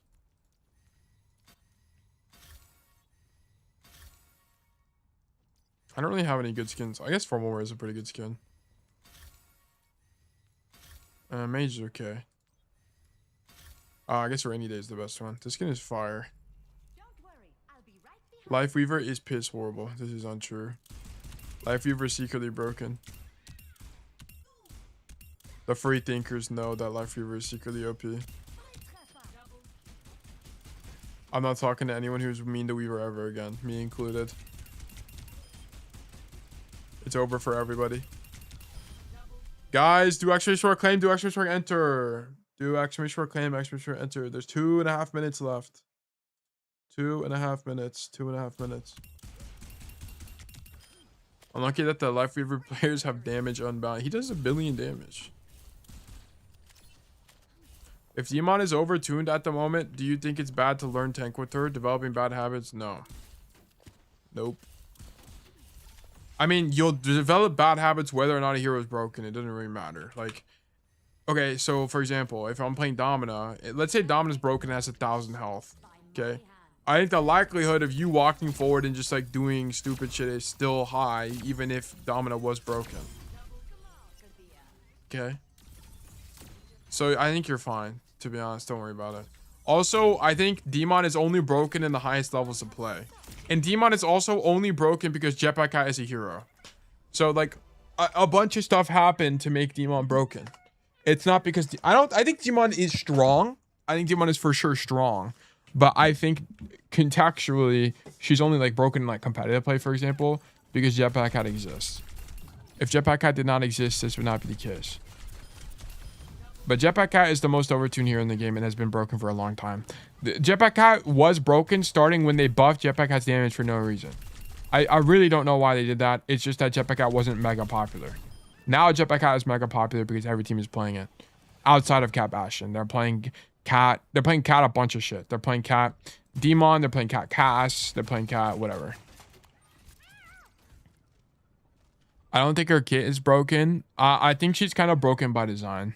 Because the problem is that, number one, you get third person on demand, which is actually a genuinely pretty big problem. Because the problem is, at least if you're not in third person, right, you have to take risk by, like, okay, so a good example of this is Eichenwald. Let me just show you guys. Okay, Eichenwald is, like, the most obvious example of this happening. Cat is incredibly popular on Eichenwald. And one thing you can do on second point in particular is you can fly up to the high ground and scout the high ground. I meant Demon. Oh, okay. Well, I guess I'll finish this topic anyway. So, like, one thing they could do is make it where you don't have third person in this mode. Because the problem with being able to do this is okay if you have to take risk as Jetpack Cat. But I can scout this high ground with no risk because I can third person abuse here. Okay, so then I can have perfect timing on my engage. It should be that you can only peek the high ground if you in first person. So you have to incur risk in doing so. They need to fix this. The fact that you can do this is a little bit broken. I understand why Jetpack Cat has to be in third person, but I think you should only be in third person if you're holding somebody or something. Life Science should be a resource. That doesn't do anything though. Like being in the form should be a resource. That wouldn't do anything. That wouldn't change this. Because you would still be able to peek here and see things. Like, the fact that you can third-person abuse as a flying hero in situations like this is partly what makes your hero broken. They said big cat changes. I think it's this, to be honest, guys. I think if I'm not in third person, I think this hero would be a bit more balanced. Because especially at the highest levels. At what point does mechanical point of combat? Wow, that's actually a deep cut. Damn, this guy reads the obsidian. Holy shit. W Lino. So mechanical point of competency is still something I'm working on as like an idea. When does it stop being enough? Never. I don't think so. I have two ideas, which is mechanical point of competency and mechanical point of excellency. So I'm still working on these. And the idea is that the mechanical point of competency is some arbitrary level of aim where you can convert duels that you should win, right? Like if it's a 60% winning duel, you win that 60% of the time truly, right? Mechanical point of excellency is where you have an unfair advantage relative to the duel because your aim is so good, for example. So like if it's a 60% conversion duel, you actually have like 80% conversion because you're mechanically adept, right? So mechanical point of competency is a development I've made where you can reach any rank. You're good enough. Where do you get these terms from? So where he got them from is he's probably reading the Obsidian, and I have a fundamentals of Overwatch page where I wrote this down, but it's not built out yet. I'm still working on this. This is work in progress, right? I haven't worked on this in a while, but this was an idea that I was building when I was making this. I started making this forever ago. I chip away at it. That's really good. I've been thinking about that, but can't believe you conceptualized it. Yeah. I think this is also like I wanted to have this because I wanted to be able to like give people a good idea on what they need to strive for. Because the current problem is like whenever people tell me or say you need to have good aim or bad aim, it's hard to know what that really means, right? And that's why I was trying to make that. I read all the concepts and tools. Yeah, there's a lot of them that are empty, which is why we need to work on the Obsidian. But I appreciate that. I appreciate you doing that, Lino. I appreciate it. I tried the code for mechanical point of excellency and it was miserable. Meanwhile, mechanical point of competency is really doable. Yeah.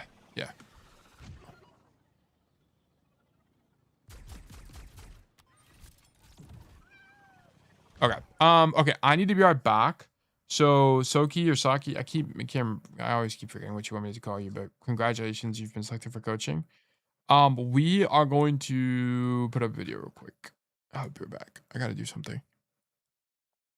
I noticed a lot of pro players have consistent aim after. Okay, consistency in Overwatch is a myth, but that's a different discussion. What is this? Stop making ranked harder. Play these videos. You guys want to watch this video? Overtuned, overbusted, moronic. Okay. You're not gonna sell it. We'll watch the DPS part of this. Okay, I gotta be right back. Is it loud enough? Because no, it's really quiet. Masters, you're gonna stomp everyone. Low masters, right? Okay. You're gonna stomp everyone because people don't know how to shoot. people don't have Um, hands, and yeah, they play with 60 hertz what? Okay. Anyway, let me just do BRB real quick. BRB. monitors. I think she's strong pick for masters, but like go to grandmaster, now you have to play 5D chess because you just don't have damage. Just don't have damage. Nyash, I think, is easy diamond character. Just easy diamond. But after that, you just dive and stuff like this, yeah. But I feel like dynamite is powerful in 6v6. So like low master for sure. And yeah, this is what I think about Ashe. Bastion, like easy diamond, for sure easy diamond. Like just both cases, like 6v6 easy masters for sure. It just deletes the one of the tanks, and 5v5 deletes the only tank. Yeah, genius game design, Blizzard, by the way, amazing. Yeah, so I think Sierra, low emeralds, just people are hiding, you know. Where's Sierra? Where's she go? Yeah, just, you know, you press your right click, people just boop, hide. Good job. Well, this is the you know, that Adele's song. Yeah, just you hit the right click, the person just hides.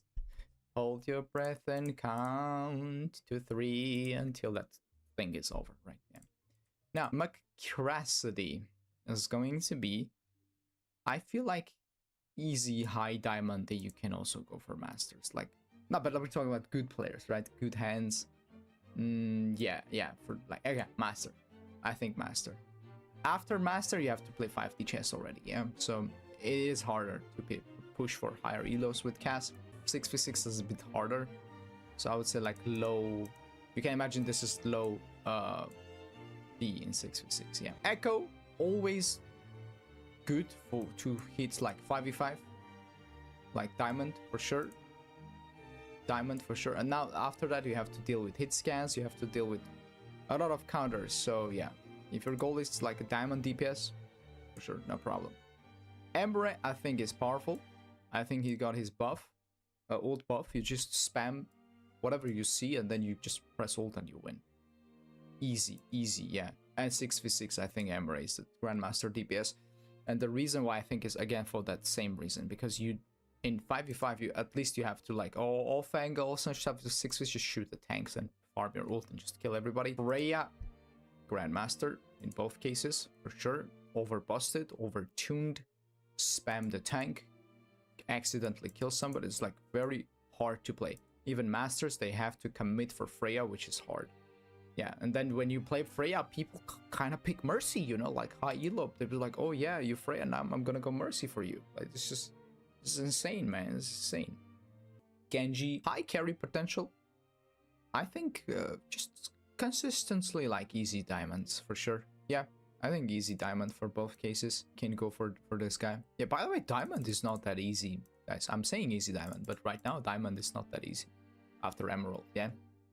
So yeah, just to have too many things to count, you know, just too many counters and stuff. Yeah, so it's a little bit harder. Hamza, the guy that just headshots you from the cosmic station, what is it called, international space station, he just headshots you and he says that it was calculated, right? And I'm just gonna ignore it. I don't care. I have no words to say. Just like, do you land your headshots? Boom. You don't land your headshots? Boom.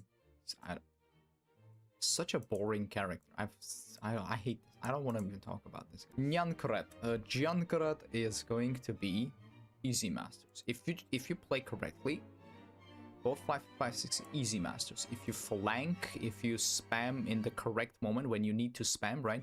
Not always you have to spam, but there's moments you should spam. If you know the difference, you play well. Easy masters. Easy masters. Mei is on a Grandmaster season. Both cases.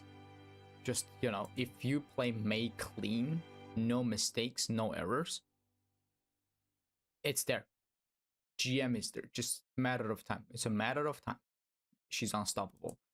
Same for Pharah. If you play Pharah well, like with your cover, hiding, getting your pocket sometimes, yeah, and you also have your shield perk. When you hit somebody, starts regenerating. That's so powerful, actually, for solo queue.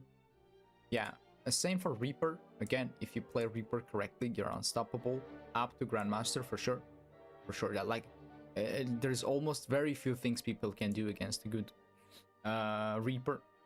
Xion, I think you could like hit like good Xion. Yeah, good Xion, you would. Are like, these W low or L masters, takes? Sure. Bike head. W or L takes?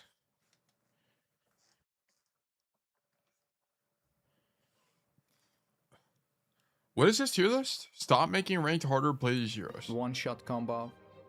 Some potential tank basting. Not bad. Not bad. Good Sojourn is always a Grandmaster. Like, I'm sorry. If we're talking about good Sojourns, it's a Grandmaster character. Wait, why does he have Right. 2 tier lists? So it's headshot, headshot, headshot. Like, what are you gonna do about it? Cry about it. Wait, what? What is the context? Overtuned, overbusted, moronic character. It's just you're not gonna celebrate. When you rank up Oh, on 5v5 and 6v6. Okay. goal is to go gold, sure. For sure. Go for this guy. No problem. Symmetra. Symmetra is... Is this one the 5v5 tier list? Farah?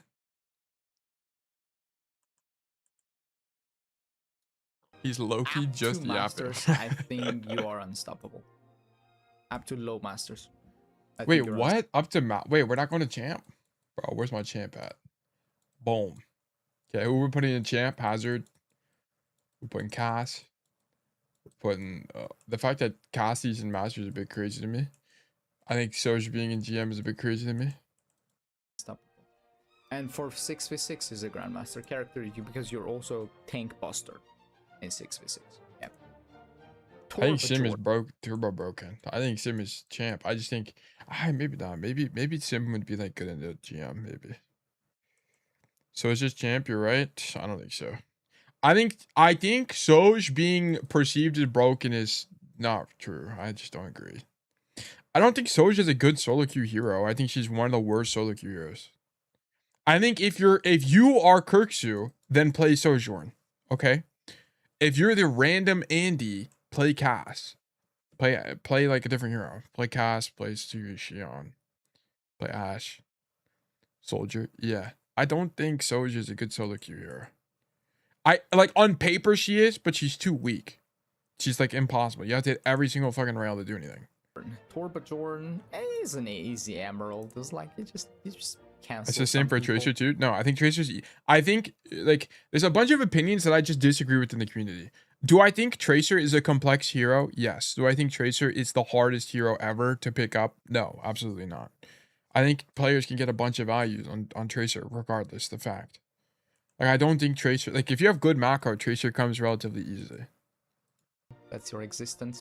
I'd say Emre one of the best hit skin right now to climb on. I 100% disagree. I think Emre is the worst hit skin to climb on the entire game. I would put Emre like diamond. I think Emre doesn't do anything. Emre just does damage, and if you want to climb, that's not enough. Emre feels so weak. Yeah, I agree. They need to revert the nade radius nerf. They need to bring it back. I don't know why they made that change. It made 0 sense. It was already hard to hit nades. Who's making this list? I think this guy's a coach. I'll subscribe to him and like the video. W video. Let me do this. Here's the link. So I don't think Emre is a grand master. I don't like compared to some of these like Emre being the same as Cass is a bit diabolical to me. That's all. Tracer I think Cass is one of the like best seasons for one of the best Tracer, heroes to climb even on. though the stats are low because a lot of people are new to Tracer. I think it's Grandmaster. Like if you play well, there's no counter to Tracer. There's nothing you can do to stop a good Tracer. This is true. Vendetta, I think. Also, one of the big things about Tracer is you have counter your counters. The only time you kind of can't do stuff as Tracer is when you counter by like 5 heroes. Like if they play Brig, Kiri, and a bunch of shit that avoids you, like you kind of can't play the game. Easy diamond, for sure. And then after that, you get a lot of counters, and then... Also, Doomfist being this low is crazy too. Okay. People don't know how to play with you. Yeah, like... yeah, whatever. Diamond for sure. No problem with for up to diamond. After that, there's struggle. This guy just plays suicidal. Again, same as Tracer. Venture Loki broken up and said this. Just curious. This is the first base take I'm seeing from this guy. Venture is actually broken. They're very powerful. Venture. But not real. I don't genuinely mean that, by the way. I don't think Venture is actually broken. Sure. I mean, like, the gameplay loop is really good for solo queue. And they are, like, just suicidal. Just go and kill yourself. Kill 2 people with the same time. At the same time. No problem. What is this guy? the Rule 34, the main character. This Alright. one is going to be, I think, Emerald. Like, it's just, I don't feel like, I don't know. Wait, what does this take? Widowmaker and Emerald? I mean, it's just gonna depend on the map. Like, I wish there was a little bit more rationalization here. Oh, I don't know. It's so hard to rank this other dummy mummy, you know? It's so hard. Like, Okay. some people are cruel. You have to, if you sniff some glues before they add the roll, for sure, like diamond. Yeah, no problem with that. 6 is just more shields, more peeling and stuff. Ana, I think. I just don't really understand this take. Like, I don't understand the tier list. Does he explain what it is? Overtuned, overbusted, peaks area. So for the force, so it's 5v5. This tab is 6v6. For people who want to rank up on season 4, this tab is 5v5. Okay, so if it's just you, if you just want to rank up, okay, if you just want to rank up, is the tier list. I think this is good. This is good. Probably not Winston. Probably not Freya. Freya is definitely not what the hero you should be playing if you want to rank up. Probably not May. Probably not Farah. Reapers, I think, is good. Probably not Soj. Good, good. Not Ana. Ana is not a rank up hero. Alari, 100%. Jetpack Cat. Yep. The supports are pretty based. Okay. Maga, I can agree with. Ryan, I can agree with. Hog, I can agree with. Ball, I can agree with. Onron, definitely not. Onron should be lower. Cassie should be higher. Emery should be way lower. Emery should be way lower. But other than that, yeah, it's okay. I mean, it's this guy's opinion. I mean, at the end of the day, you can't be wrong with stuff like this. Just whatever you think, man. Okay, let's check it out. Sorry, guys, I had to go do something, and now we're back. Okay, let's check this out. I want to watch Tail play Tracer. I haven't touched that hero in 10 years. In 10 billion years. Sorry, I forgot to get let me grab the link from the last guy real quick, and then because I forgot to send it. Do this real quick. Grab, bang, put this here as well. Okay. Soki or Saki, congratulations, you've been selected for coaching. Let's do great things. You gotta do a gameplay stream one of these days. I do gameplay streams when there's no codes. We just like play casually. But I'm not champ anymore. Guys, I'm washed. I'm 100% washed. Shion, didn't we do Kiri last time?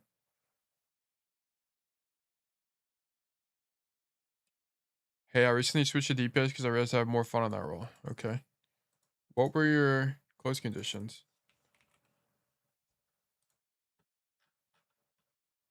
Love the defense. Oh yeah, I made a video out of this one. Yeah, I remember this. I remember your defense was too passive.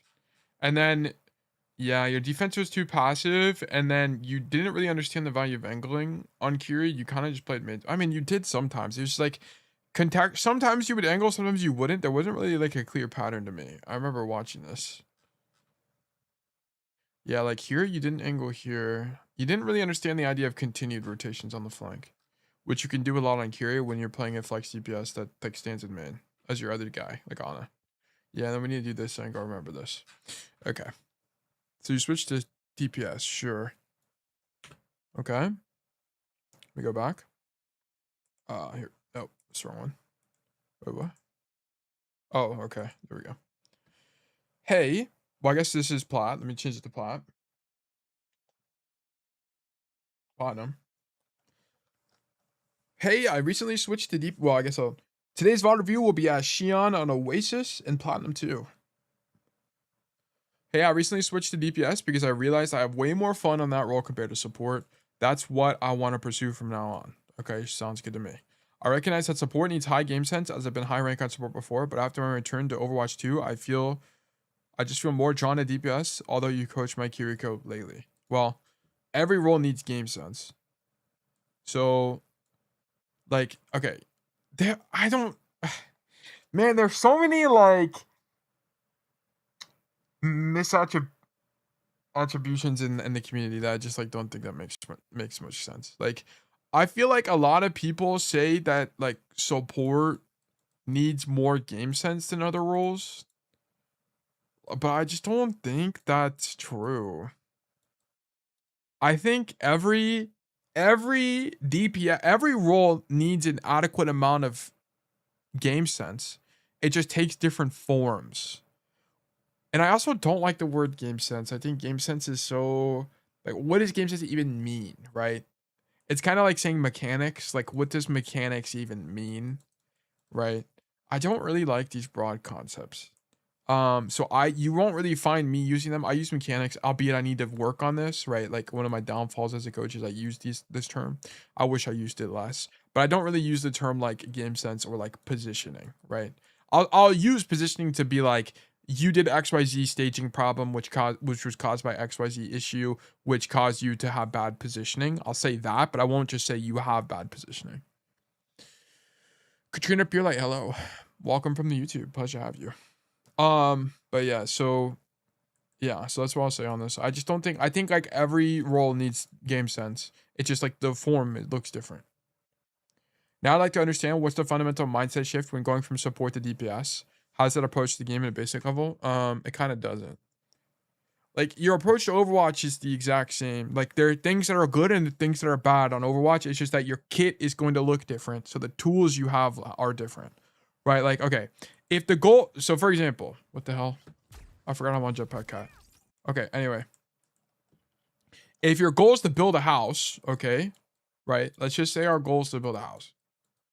Okay, the guy that has electrical wiring, okay, and a hammer is going to do a different job than the guy who has tile and I don't know, tile in like, I don't even fucking know what else does like a tiler have, like mud, you know, there's like I forgot what that shit is called. It's like, it's not called mud, but it, you know, it's like an adhesive to put on the floor basically. But anyway, you get my idea, right? Like, if you're building a house, if this is the end goal, the way of which you build a house looks different depending on what tools you have, okay? So, but you're still building a house, right? You're still contributing to the act of building a house. I need you to understand this. So whenever you're playing DPS, you just have different tools. So what is good in the game is still the same. So like angle control is still good. Marking angle, stopping rotations, preventing damage, so on and so forth. It's like the same ideas. There's a few like general patterns that are true. Like on DPS, you're a lot more extended than supports. And why is this the case?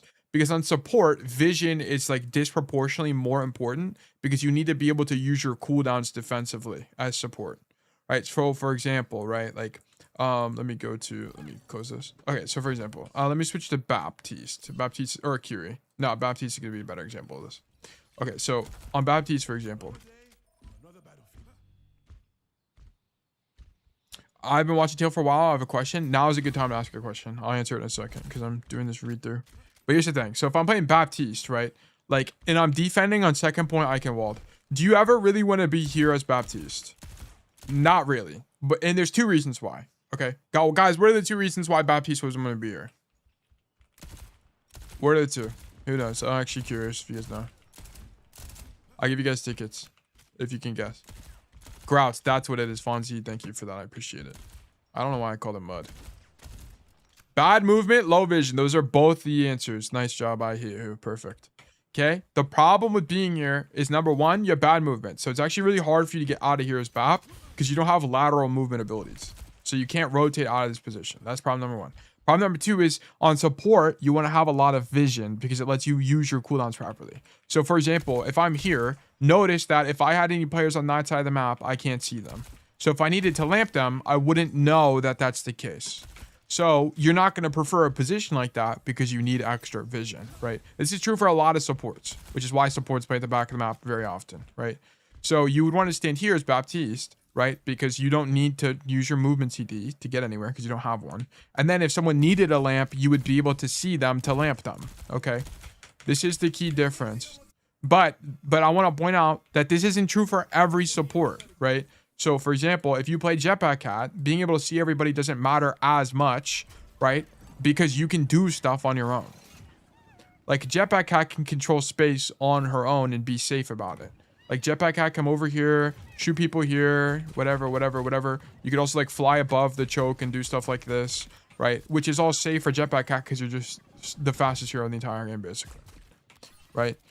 So like Overwatch doesn't depend on what role you play differently. No, it's that there's a pattern way to play based on the kits. Supports have a kit where you can heal your team, so you prefer having vision of your team. Okay, like stuff like that. I need you to have that perception in the game. It's gonna be way easier to learn Overwatch when you think about it that way. It depends on the abilities you have, not really your role. Okay. So now that that's out of the way. But yes, now is the time to ask questions. If I start the review, go to Tail, ask Tail, and put them in here as well. Yeah, I'll answer these later. Okay, let me go back to the Discord. Whoops. Where is the question request?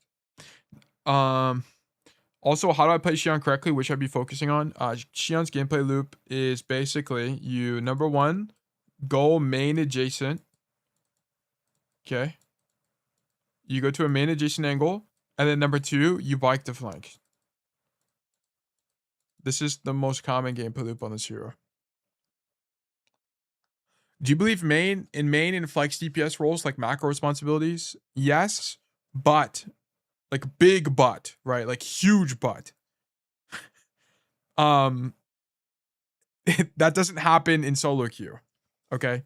In solo queue, it's a lot rarer for people to actually understand what a flex DPS is supposed to do and what a hit scan DPS is supposed to do, right? They don't understand this, which is why you'll very frequently, if you're playing Cassidy, right, which is like the most common hero I coach, if you're playing Cassidy, you'll flank, which is the job of a flex DPS, because flex DPS players in solo queue don't often understand the actual macro of the game, right? But that's how you climb, right? You have to accommodate for your people sucking. In coordinated play, yes, I do believe in the flex DPS hit scan roles. It makes sense. Yes. Right, because more stuff I didn't see. Yeah, basically. Okay, and if you could take a look at it, I have the feeling I'm... Oh, wait, how do I play Xion correctly? Which I'll be focusing on. Well, first of all, also, this is not going to be helpful for you to improve. The questions you should be asking if you genuinely want to improve on Xion is like, I mean, I guess it's okay, but it's like, this is super broad. How do I play Xion correctly is not a question you should be asking experts. Like, the question you should be asking is like, how do I play Xion in this matchup? How do I do X, Y, Z? So on and so forth. This is a bit too broad, but whatever. I'll give you the pass. And if you could take a look at it, I have the feeling I'm still making a lot of mistakes. What am I doing wrong? Yeah, this is also still like, I need you to take a bit more initiative in your own improvement. Okay. This is a bit on the lazier end. I need you to be thinking to yourself like, are there okay, actually we'll just pull up some mystery. I glaze my students that do this very well. We'll look at some mysteries VODs. Okay, the Cassidy one is the one I think about a lot whenever it comes to this. Look at how much more intentional Symmetry is about improvement with what we're writing down in these notes, okay? Like for example, I know this is super... Wait, hold on. On my attack on this map, I usually work right side and try to take the building behind point. Should I prefer hotel side instead, okay? On defense, I was a bit hesitant about holding hotels since my Mizuki was there. Should I have done something else? Like, look, notice how much more pointed these are, right? It's like more obvious what the direction is going. I know this is a super broad question, but I seriously don't know how to use Deadeye. How am I supposed to use it? There are some games where I play the entire match and I can't use it. I don't think this was a big problem in this game, but so on and so forth, right? Like, Symmetry is giving me a lot to work with, right? And this is why Symmetry is GM4, right? It's not an accident that Symmetry is GM4 because we're doing stuff like this, which makes it way easier to improve. Whenever you just ask, like, am I doing this right? It's going to be difficult because the only thing I can answer is like yes or maybe or no, right? Like, it's not as obvious what the path forward is. Okay. So like try to be specific. Like, your goal as you're trying to improve is not, like, being objectively correct is not your goal. Your goal as you're looking to improve is to move in the right direction. Move in the right direction, okay? So in Overwatch is a tree of knowledge or a tree of decisions, okay? Well, I don't care whether you get the exact optimal play. I don't care. Let's say this is the optimal play. I don't care whether or not you end up on this, here or here, right? I don't care. What I care about is, are you going in the right direction? This is what matters the most, okay? So what you need to be asking yourself is like, does this make sense for the hero? Like, am I doing things that are generally correct? And then once you're champ, we'll start talking about whether you had the exact optimal outcome, okay? It's more important. Oh, I accidentally closed my OBS. Sorry, let me do this. Boom. Okay, so I need you to look at this. I main support, and there's something that happens a lot of times that I don't know how to deal with it. There's been times where a full HP diva would dive a support, and even if I fade away or to my team, the diva would kill me or kill the other support, and no damage would be dealt to her except for me and the other support. And it feels like we're being farmed the whole game. Any advice on what I can do in these situations? Thank you. Katrina. Okay, so this is very common. If I had to guess, okay, so you're missing a core idea in Overwatch, which is the idea of trading backlines. Okay. So whenever you're getting dove by and being expensive, these are two different concepts. So I'll talk about these briefly. So trading backlines is a very common idea in Overwatch, and this is something you have to understand as a support player, particularly if you're playing a low mobility support like an Ana, okay, or a BAP, or like a Zen. So a common idea in the game is that if you're playing a dive tank or you're playing against a dive tank, what they'll very frequently do is trade backlines in the sense that your ally dive tank will go on the enemy team's backline, and then the enemy dive tank will go on your backline. So you will basically so your goal now is to live the dive, okay? So if this is you, if you're this guy, and your teams are trading backlines, you need to live longer than their backline. Because what the goal is that the enemy, let's say you have an ally Winston, you want your ally Winston to kill the enemy supports and then come back and peel for you. So you need to live long enough. So you need to be what is called expensive, okay? It's a very common idea. Whenever you're playing against dive tanks or dive supports or whatever, dive DPS, your idea is to live as long as possible to waste people's time. So for example, do I have the... Yes, okay. So let me go Moira, because you're talking about Moira here. Okay, there's also a bunch of other concepts I have to see the game to specifically be able to help you in this. But, okay, so let's say I'm playing Moira, right? Let's act like we're on first point defense. Let me walk over there. Okay, let's act like we're on first point defense. So let's say a Winston dives me. Comes through the air, boom, he dives me, and then my tank, instead of peeling, goes for their backline. So my diva engages on their backline. What I have to do is fade away and then just live as long as possible. So I heal myself, live. I'm not gonna be able to kill the Winston. I just need to live. Live. Maybe I fade up here, whatever. Like, I don't know. I fade somewhere else, whatever. Live. And then I try to live long enough while still pulling the aggro of the Winston so that my team can kill their backline before he kills ours. Okay, it's a bit of an advanced idea. This is a common concept. I'd have to see the VOD, Katrina, to be more used to you. But this is kind of the idea when it comes to stuff like this. Okay? Because there's also other questions you can be asking, like why are you able to get dove in the first place? Like, are you in the best position to begin with? And then there's also questions to be asked, like, could you have stopped the dive from happening to begin with as well? So it's a bit hard to answer. So, but I hope that was helpful. Anyway, so let's keep going. We go back to this. Was there any other notes? I think that was it, right? Let me look up. Yeah, that was it. Plot. Okay, perfect. Boom. Thank you very much. Yeah, no problem. Forgot to mention, since I switched just recently, I don't have the spreadsheet for Xion. In your notes, did I require you have a spreadsheet? I don't think so. I don't think so for this one. You're way too pot. No, I didn't. Yes, I didn't. Okay, cool. All right, let's check it out. History, replays, imports. My Siri went off for some reason. You just said that it's good. This is an Oasis code. Is this an Oasis game? Wait, am I tripping? I think it is an Oasis game. Oh yeah, I am tripping. For some reason, I thought it was gonna be Iconworld. I guess because I'm on Iconworld here. Okay, we're on University. University is what? 0.3. Okay. Whoops. 0.3. Restart. We are player 5, 6, 7, 8, 9. Player 9. Okay, so I need replays. No, spectate. It's players. Player 9.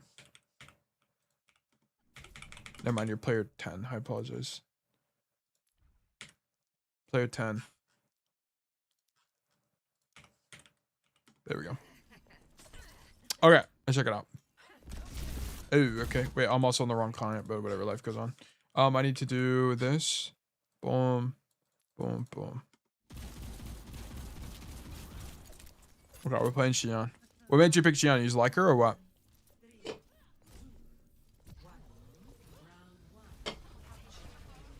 Bike out of spawn. Well, first of all, just to min max, you need to dash first and then bike. Okay, let me show you. What the fuck, we're still in Ica World. Oh my goodness. Meow meow. Meow meow meow. Where's Oasis? And I don't mean Champagne Supernova, am I right, guys? I don't even know any more Oasis tracks. Yeah, I like her. Alright, bad. Okay, here's what you should do. Okay, whenever you're rolling out, you dash first, boom, then you press E. Because here's the thing, by the time you get to where you want to be with your bike anyway, you already have it again, right? It's 1 second off CD. Like, you basically have it. Okay, so bit of a min-max, but you might as well do it, okay? I'm gonna take a note of this. It's really easy to do, so you might as well do it. Also, yeah, you don't need to TP your team here. Yeah, I wouldn't TP your team here. Demon's kind of fast. You only really TP your team if they're slow. Like, if you have a slow tank in particular, that's when you want to TP people. But other than that, you can kind of get away with greeting it. Let's do this. New note. Xion. Oasis. Platinum. Boom. Then we're going to do insert template. Student notes template. Come down here. Problem 1. Rollout of spawn. Okay, boom. It's really easy to do this, so you might as well. Whenever you walk out of spawn doors, dash first, then use your bike, because you're going to have dash by the time your bike is over anyway. And it just takes you further. Okay, you might as well. It matters because you're going to get the fights faster, and you'll just win fights as a result sometimes. Yeah, I want to point out, look at where your bike is thrown, okay? Your bike doesn't make it down the hallway, okay? I want to point this out. Let me go back. I'm pretty sure if you dash, your bike makes it down the hallway, which means that it would have hit the Doomfist, or at least had a chance to hit the Doomfist. Okay, this is why this stuff matters. That's the only one. What other Oasis songs you've known there? Wonderwall, isn't that Oasis song? Yeah, I'm pretty sure that is. All right. Anyway, so let's say the door's open. Yeah, you comfortably make it. Okay. So this is why it matters, right? You miss good bikes because you just don't dash out of spawn. So keep that in mind. And it's not just here. There's like other points when you're playing the game where this will happen as well. Okay. Nice dodge. Okay, your whole team is here. Okay. Rotate away. Where is your Vendetta? Oh, she's in. Oh, okay. I wouldn't even shoot that guy. He's too far.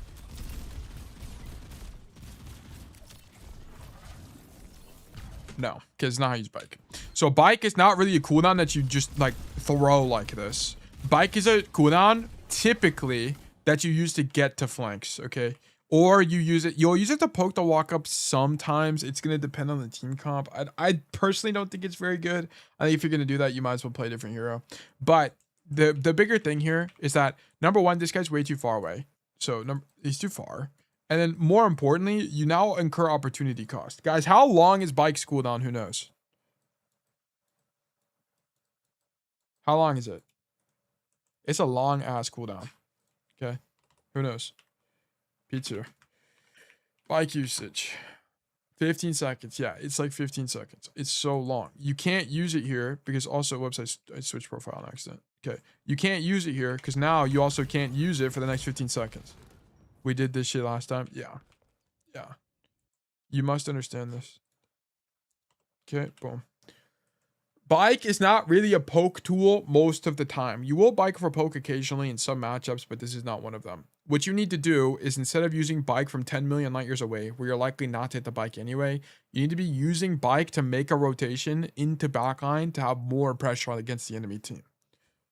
Okay, so let me just show you what you should do. Okay, so for example, in this situation, instead of biking the guy across the map, you're gonna bike this way, and then you could throw it from here to their background, because you can't bike out because it's just, you're in the open space, right?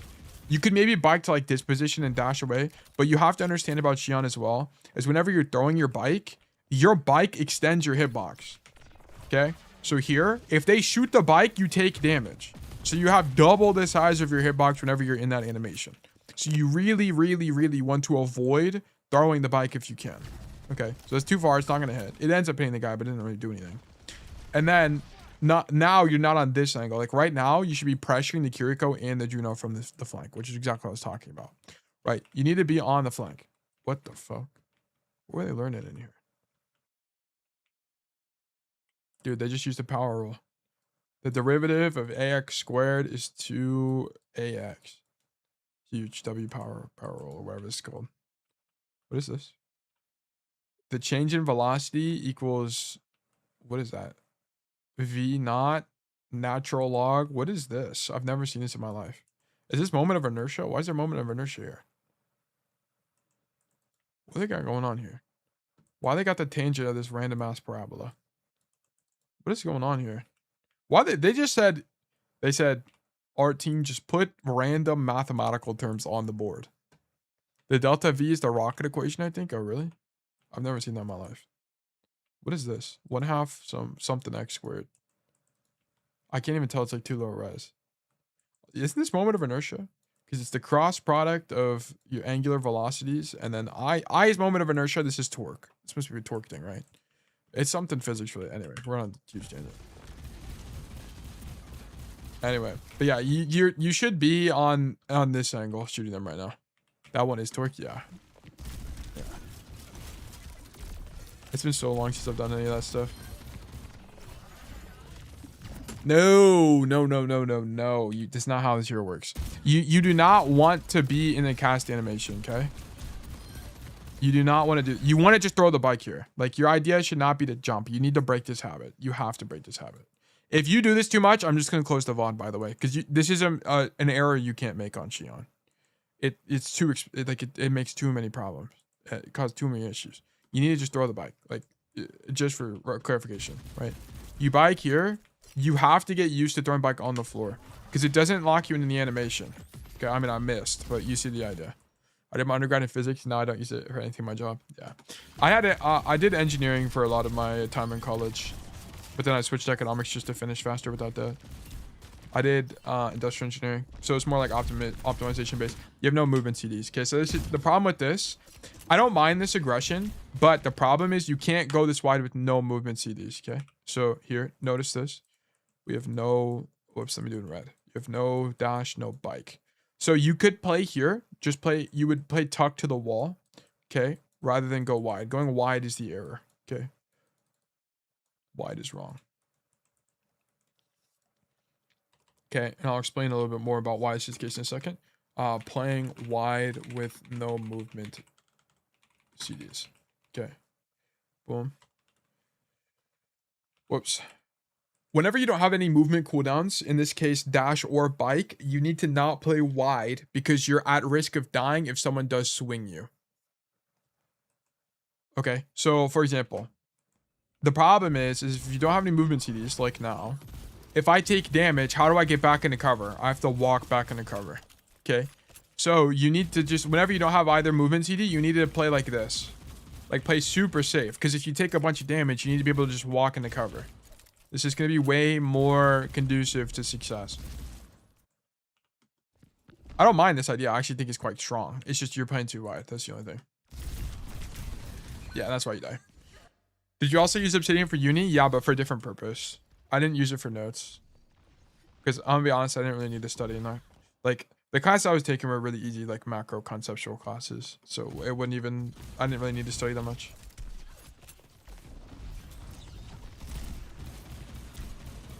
The only studying I did was with flashcards. Okay, so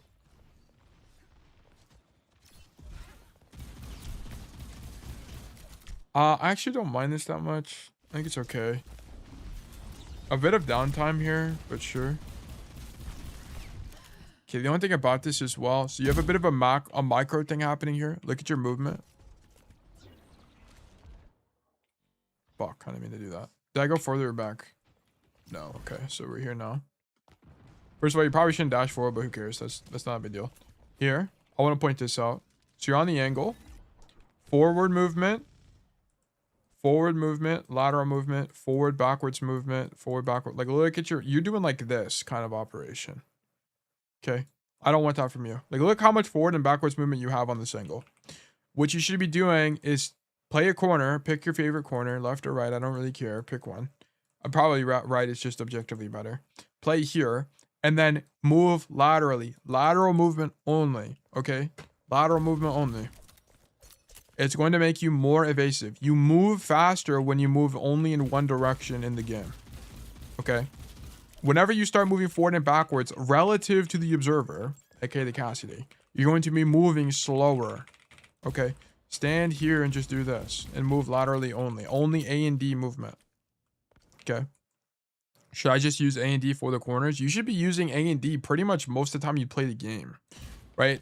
There's not, if you're in a fight, the only times you're walking toward them is if you're making a rotation very often. There's some exceptions like Reaper, like where you do like disproportionately benefit from being closer to people, but it's like you only really like walk, like if let's say I want to cross to the Cassidy or I want to walk forward toward the Cassidy, I'll walk forward toward him with a rotation in mind. So I do this, like I'm like crouch spam, maybe break up my direction a little bit to make me slightly more evasive, and then I make the rotation. Or you could do it another way. You could do it like this. Okay, like peek the corner, do this, dash wide, play the corner like this, then back up in the door frame. There's a bunch of different options, but it's like, especially when you're just in a duel, just move laterally as you're going to be more evasive because you're faster. Okay, and this works out mathematically. Because how speed works in games like Overwatch is that your movement is a vector. Okay. If you don't know anything about vectors and like movement, I'll explain it. Okay. So you have a given velocity in a given direction. So if you hold W key, for example, you move at, let's just say velocity of 1. Okay. Moving in that direction. Okay. If I hit the D key, I'm moving velocity of 1 in that direction. Okay. The actual amount varies. It's like 10 meters per second. I don't even know how fast it is. I don't even know if that's fast, but like you move in some given velocity in a given direction. Okay. But here's the problem. If I hit the W key and the D key, so I move forward and right, I don't have one velocity in both directions. This isn't how it works. I instead have one velocity in the direction of the combined, in the combined direction, which is diagonal to the right, right? Like, and this is pretty, like, I'll do the math in just a second, but let me just show you. So like here, I'm moving at one velocity forward.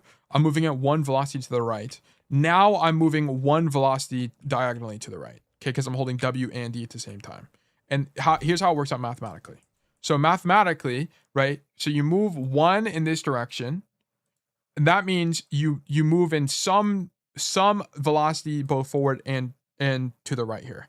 And it ends up being, what is it? It's like what is it? It ends up, because a squared plus, let's just do the math. A squared plus b squared equals c squared. C squared is 1. So then it's and then these are the same terms. So it's 2a squared equals 1. And then we divide by 2. So a squared equals 1/2. So it's the square root of 1/2. Okay. So you move at the square root of 1/2 in both directions, right? Which is, wait, square root 2? Did I do it wrong? Doesn't this like, because this ends up being, it's 1 over square root of 2, right? Or is it square root of 2 over 2? I can't remember how this like simplifies. I think it's 1 over square root of 2. It has to be, right? Yeah, you're 1 over square root of 2. Okay, so basically you move out 1 over square root of 2 in either direction relative to your diagonal movement. You move slower. At the end of the day, you just move slower. That's the same? Okay, yeah, that's what I figured. Okay. You move slower. Okay, the moment you add forward and backwards movement, which makes it easier for the guy to hit you. You just need to understand that. Like, the slower the guy is, the slower you are relative to the guy you're fighting, the more easy you are to hit. Okay, so you need to understand this. I will make a note out of this. Bro, what is going on? There we go. Okay, stand here. Oops. Lateral only. Bang. Take a screenshot. Okay, we're gonna go back here. This is a micro error. P4 movement. Okay. I forgot to paste. When fighting enemies or holding an angle, prefer only moving laterally as it makes you more evasive relative to the guy you're fighting. Whenever you start adding forward and backward movement, it makes you slower. Change the direction from A and D's is Instant too? Yeah, the acceleration is instant, yeah.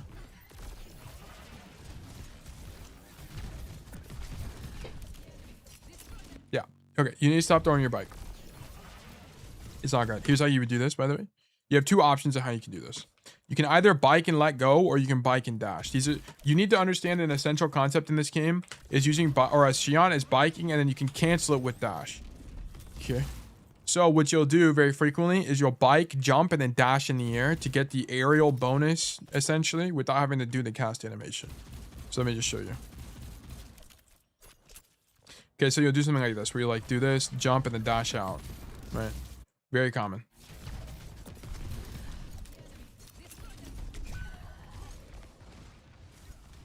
Doesn't it do more damage too? No. Okay, so how it works is like it does the same amount of damage if you hit them. It only does more damage if you are in a based on the fall off of the bike itself. So I'll show you. So if you hit it at the very edge, it does more damage when you throw it on the floor. If you aim it at them, it does less. Okay, so for example, so I want to hit this guy with the bike. If I aim it here, notice there's 130 there. Okay, I mean this might be too close, but let me just show you anyway. Let me just switch. Okay, let me aim it to the same spot. I did 96. Okay, and it does more damage in this sense, where the splash is more on the floor. Okay, but if you hit them directly, it does the same amount. Okay, so like here, and then 130 there. Okay, let me go back. What the fuck happened there? Why did it do 118? What? I think that was just a bug. I actually don't even know why that happened. Yeah, I'm pretty sure that was just a bug. Okay. What? Why is it doing 115?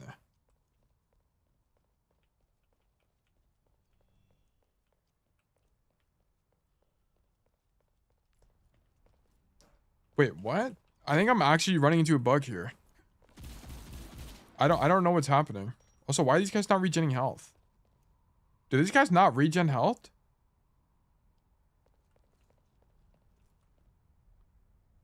What is happening? Maybe the bot hitbox is weird for the bike. Yeah, maybe I was doing on this guy. Bots don't regen? I didn't even know that.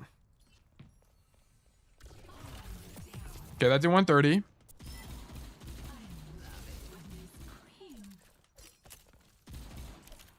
Okay, hold on. I gotta wait for the bike to come back. It's gonna do 130 again, though, and I just aim this. I should just swap heroes. I'm faster, but whatever. So it does 130. Like, it does the same direct. Like, the only way it does more damage is if you miss. Okay, like, your spread is not as high. Or, sorry, the fall-off damage, or, sorry, the splash damage is higher when you throw it on the floor. Yeah, okay. I don't mind you fight for the angle, but you get stuck in an animation and it causes everything else to be slower and you die. Okay. This might be a slam dunk code, to be honest.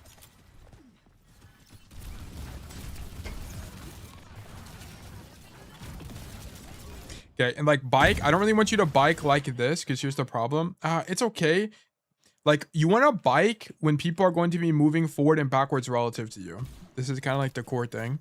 Like, would you rather bike? Okay, let me just go over here. I'll show you. Okay, you see this bot here, this guy? Would I rather bike right now toward him? Okay, or would I rather bike when he's moving laterally to me? Like, what is going to be easier to hit? Okay, I mean, it should be pretty apparent to you that hitting this guy right now from this position is going to be a lot harder, because I have to aim the bike, right? Because now I have to think about where he's moving, how do I predict it, so on and so forth. Okay, it's a lot more difficult. So with that idea in mind, when you throw this bike, you want to be aiming the bike where they're going to be moving forward and backwards relative to you. So it would be on this line. Why? Because if you're here, they want to back up into the choke. So if you aim here, you're way higher likelihood of hitting them. If you were in this position, hitting the bike would be a lot harder because they're moving laterally relative to where you'd be standing. Okay. So, but here you'd want to aim it here because this is where you anticipate them going. But yeah, I mean, it's a little bit, there's more nuance to it in those kind of situations. Okay. You give yourself more margin of error for being wrong if you put yourself in the lateral like area. Let me just put on Oasis and then I'm not going to load in because I think we're about to end this point. I want to aim the bike relative to where they're moving. I mean, that's not really what I'm saying. I'm saying that you should prefer being in positions where they are moving toward or away from you directly. Like you prefer, this is why like you'd prefer using bike in hallways, right? Because here they have to walk toward you or away from you. So it's gonna be easier to hit the bike, right? Also, not to mention it's just narrower. So there's less margin of error, right? That's another component of it, but that's a little bit, we're not gonna go that deep. Okay, I also don't even think you should be coming left. Where's your Vendetta? Yeah, your Vendetta's on this angle. Okay, so whenever you see your Vendetta here, this is another idea in Overwatch called doubling up, right? You see your Vendetta on this left side of the map, don't also come to the left side of the map. Because here's what's going to happen. The enemy team is going to put resources here to mark your Vendetta. Okay? So the Doom, in this case, it's the Doomfist and the On-Run. And then notice what's happening. Because you and the Vendetta are on the same angle, this Cassidy gets to shoot his gun for free. Okay? Right? And part of the reason your backline can't walk forward, I mean, namely your Wu, and also your Wu Young has to use his dash, is because he gets headshot by this Cassidy. And why is this happening? It's because you are not on the angle to mark the Cass. So you need to identify that because your Vendetta was on this main angle, you need to not double up and come right side to contest the enemy Cassidy and prevent him from zoning your backline. Okay? So it's your fault. P5. Doubling up. Okay. Prefer not doubling up with your allied DPS in Overwatch. Whenever you saw that your Vendetta is playing this left side of the map and getting marked by the Doomfist and the On-Run, you should be seeing this and identifying that playing on the right side of the map will likely be better for you because you would be contesting the enemy Cassidy on the angle. Because he's not contested, he gets to headshot your backline, which zones them from walking forward and forces cooldowns that otherwise could have been used proactively in the mid-fight. What if Vendetta is alone and 3 rest of the team is on the right side?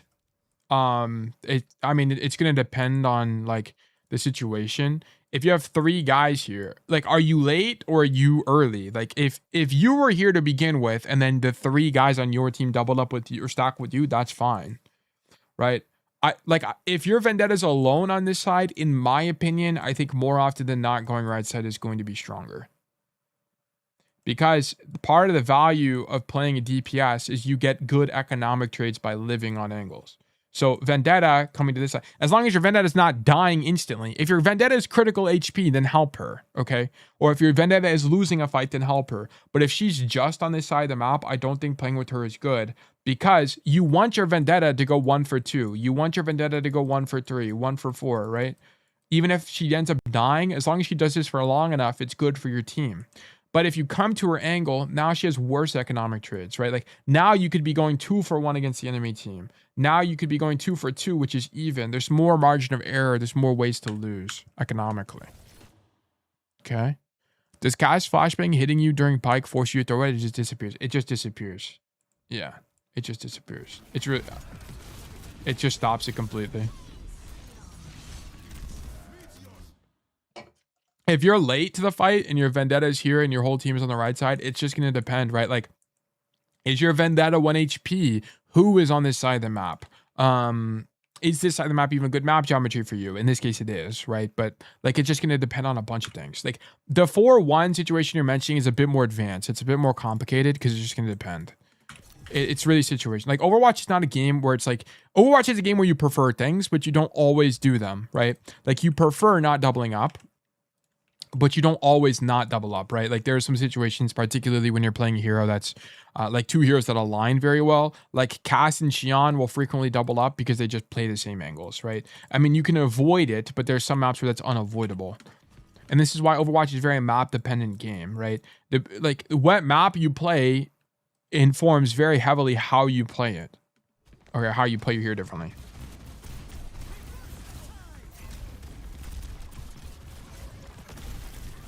Okay, you accidentally hit the Doomfist.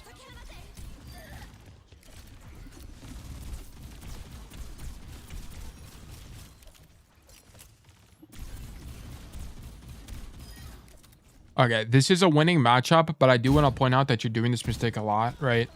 So this is a bit of a different situation because Juno's not even looking at you and it's a winning matchup. But I want to point out that you're walking forward into a space with no cover, aka you're going wide with no movement CD. So I just point that out again. Also, if Vendetta is on left and team goes main, is it better to go right side or stick main with them? What do you mean? Like, do you mean if all 4 of your players go this way? Like, what is main? Or are you talking about when you're already through the choke? Like, if you got 3 guys in choke like this, and then okay, so if you got the 1 Vendetta on the side, 3 guys in main, on average, your best play is to come this way, coast. On average. But it's going to depend. Like, who is there? Is the Cassidy there? Okay, then maybe it's not a winning matchup. Is the Cassidy low on cooldowns? Then maybe it is a winning matchup. Is there 2 players there? It could be good to occupy them. It's like, it just depends. Like, it's hard to answer these hypothetical questions because there's so many things that you guys miss in the question that I can't really answer. I can tell you to prefer coast, but I can't tell you anything besides that. Okay, it's just gonna depend. Like who's there? Is there 5 players on the enemy team there? Okay, then probably stack with your Vendetta and then rotate deeper than her. Okay, like it's just gonna depend. Like, these questions are hard to answer.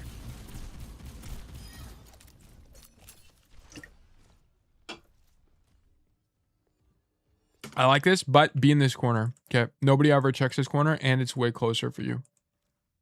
Let me just show you. What is it? University is 3. Settings, modes, control, 0.3.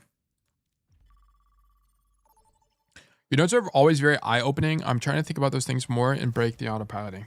It's hard, man. Also, like, the thing you guys don't know what you don't know, right? So watching my content can be very helpful for you to actually, like, understand the game. Right? Like, here, this is going to be way better because not only can you just bike a guy that walks in here, but nobody checks the corner, right? Like, whenever they walk out of spawn, and let's say they do walk this way, they're not doing this, right? Because notice that when you do this, you expose yourself to this angle, so it's pretty weak. So you're not cleaning the corner more often than not, unless they heard you. But I like this position a lot because you can do this, and on Xion, you can bike a guy here and instantly kill them. So yeah. Keep in mind, sorry, I didn't hit my mic. I didn't mean to do that. Keep in mind, by the way, Xion has a combo that you need to know. It's not really like that advanced, but this is like what you should prefer. If you're gonna one-shot a guy, like let's say you're playing the corner, you're waiting for them to walk in. Bike, hit right click, don't hold it. Just hit right click and then you shoot them to death. Okay, and then you'll like melee in that combo somewhere. But I don't have melee bound on this mouse, so I can't show you that. Anyway. Okay, I don't really like, yeah, this is if you're just gonna stand here, just shoot them because you could pull the Doomfist aggro and then you would have more information. If you're gonna rat in the corner, okay? Because here they clear you. I'll show you. You get cleared here. You have to think about this when you're doing these flanks. Because it's going to be really easy. Because look, they walk this way. Look, they would see you right now as they turn the corner. They're not even like trying to, and they'll just see you. That's why you prefer this. I'm going to make this a note. This is very common. Whenever you're ratting, you have to think about these like angled things like this. Because you don't want to get unintentionally cleared. You're not going to kill people. Get green. Here. Here.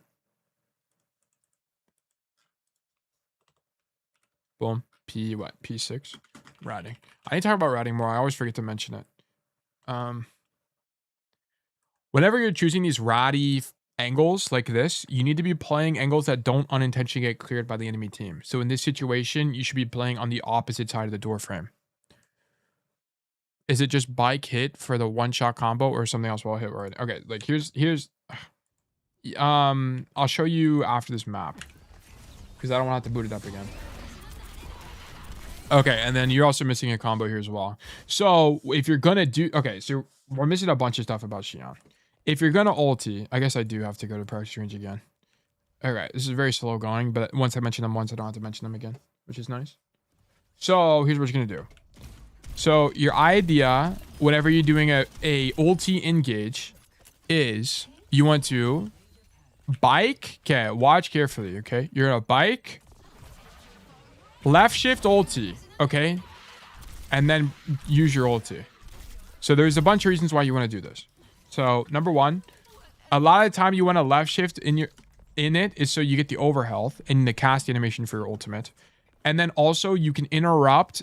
So you know how I told you can left shift out of the bike throw? You can do the same with your ulti. So for example, let's say I want to jump here. I can ulti to get out of the throw animation in the air. Okay.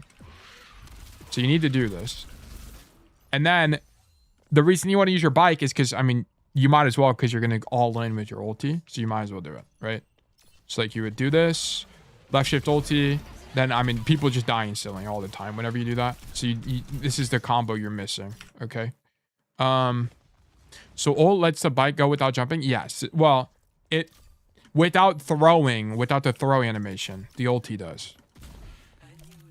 Yes. It's the same as the dash, right? So if I bike and I jump, I can press the ulti to skip the throw animation. You don't get the accuracy. It's essentially the same thing as just throwing it on the floor, right? Where it's rolling. So it's not the throw. Like, the throw is distinctly different. You can't cancel the throw animation. I'll just show you real quick, by the way. Okay. Let me go over here. Okay. So let's say, let me just pick a perk. Okay. If I throw, see, if I try throwing it, it just eats the bike. Okay. That's the key difference. Okay, my bike got eaten there. It literally just disappeared. It got phased out of existence. Okay. So that's why, like, what your idea is to jump and then press your ulti or left shift, and if you don't have ult. Okay. Very, very essential Xion, like, ability usage. Yeah. Okay. Boom. P7 ult combo. Boom. Whenever you're using your ultimate as Xion, you want to use your bike first and then jump in the air and then press your ultimate. Do not throw it in the air, okay? Just jump in the air and then press your ulti. It will throw the ultimate as if it were on the ground. I need to change the last one to bike. It will throw the bike as if it were on the ground. Okay. You will do this for additional burst damage to increase the likelihood of you killing somebody. Okay. Like, you're just going to do way more damage. Like, you probably could have killed the Curie there with the bike.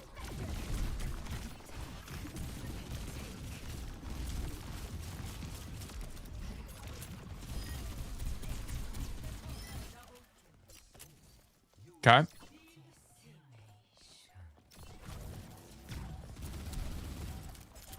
I hate these kind of bikes, but this is a rare situation where it's okay because they have to walk back and it puts pressure on the walk back. So it's not that bad. That guy's dead. Nice. Okay, cool. Okie dokie. How long is this code? 15 minutes. Okay. The rest of it's going to be a lot faster.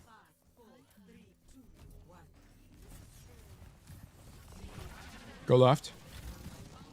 Bike here. Okay. Yeah, it's the same thing. Your Vendetta is already here, right? Like, don't play this angle with the Vendetta. You need the right... This is a very common idea. You are throwing by doing this, by the way. Because your team controls that space, right? The problem with stacking is now, not only do you not mark people that are flanking if they are, but also think about the space your team controls, right? So you show up to the angle. Now, your team is like this. So you and Vendetta control the exact same space. I mean, albeit Vendetta is a melee hero, but you need to treat it the exact same, right? You and Vendetta control this lane. Look at what space is open on your team. Well, I guess your Zen controls this, right? Now you have this weak spot that's not covered by your team that the enemy team can use to out-rotate you or do something along that line. So here, you need to recognize your Vendettas on this side of the map and then path this way and then probably look to control some side of point here, which would stop the Sim from walking. It'd make the Doomfist a lot more uncomfortable. It'd force a response. Would I be where the Zen is at, ideally? You'd walk this way and then you'd probably look to continue your rotation. So you'd like end up here somewhere or you'd end up on point or something like that. This should be a lot better. I need Gardens is map 2. Leave game. Custom games, create, settings, maps, none. Oasis. Modes, no, wrong one. Control, map 2. Let me show you. Yeah. Let me change sides. Okay. So here's what would happen. Okay, so you spawn in, whatever, the door's open. Dash. Bike, jump over this wall. You'd see your Vendetta's already on the left side. You come this way, throw your bike this way, whatever. Play here. Then you realize the Doomfist is in. So then you'd walk this way, fight the Doomfist.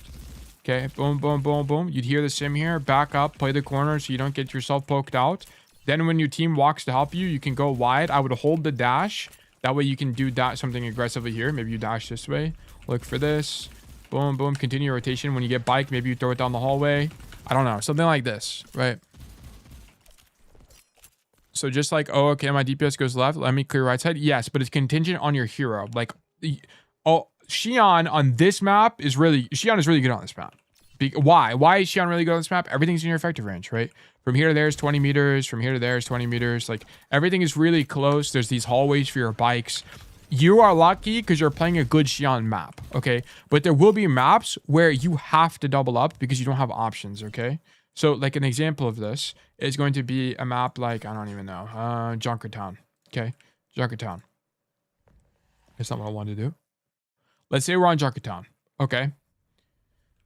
So, if we're on Junkertown, let's do second point defense. Okay, let's do second point defense. It's going to be the most, like, polarized example of this. So, on Junkertown defense, do you really want to be on this angle ever as Xion? No. Probably not. Why? Because it's out of your effective range, right? It's really difficult for... I mean, you're on a high ground, which is good. But most of the time, it's going to be out of your effective range. If they're playing like an Ashe or a Sojourn or an Emre or something like that, it's going to be really hard to play the game. So, what you do is you prefer this angle, okay? So, there might be situations where you're forced to double up here.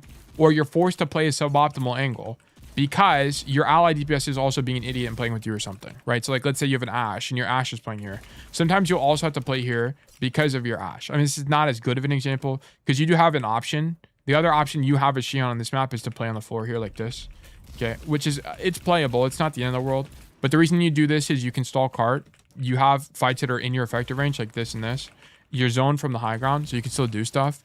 But, like, I want to just point out that sometimes your teammates will throw and you don't have other options that are good for your hero. Like, if you can rotate away, you should prefer rotating away. Let me try to think of a more obvious example than this, because this one isn't that good.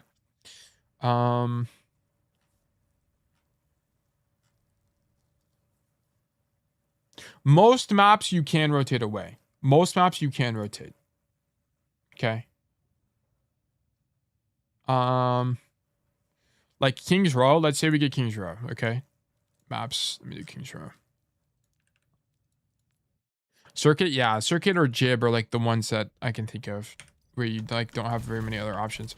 Xion is a bit nice because you do have more flexibility than other heroes, like because you have 2 movement CDs. Effective range would be the deciding factor. Well, it's just gonna depend on a bunch of stuff. Like effective range is one of them. What are your current resources? What's the matchup? So on and so forth. So like on Xion, like if you're Cassidy, for example, you can get away with playing here. Like this is your best angle on Cassidy because very often you're just outranged in main space, right? So you don't prefer this that much. But like, let's say you're here and then you have a Mei that shows up to your angle.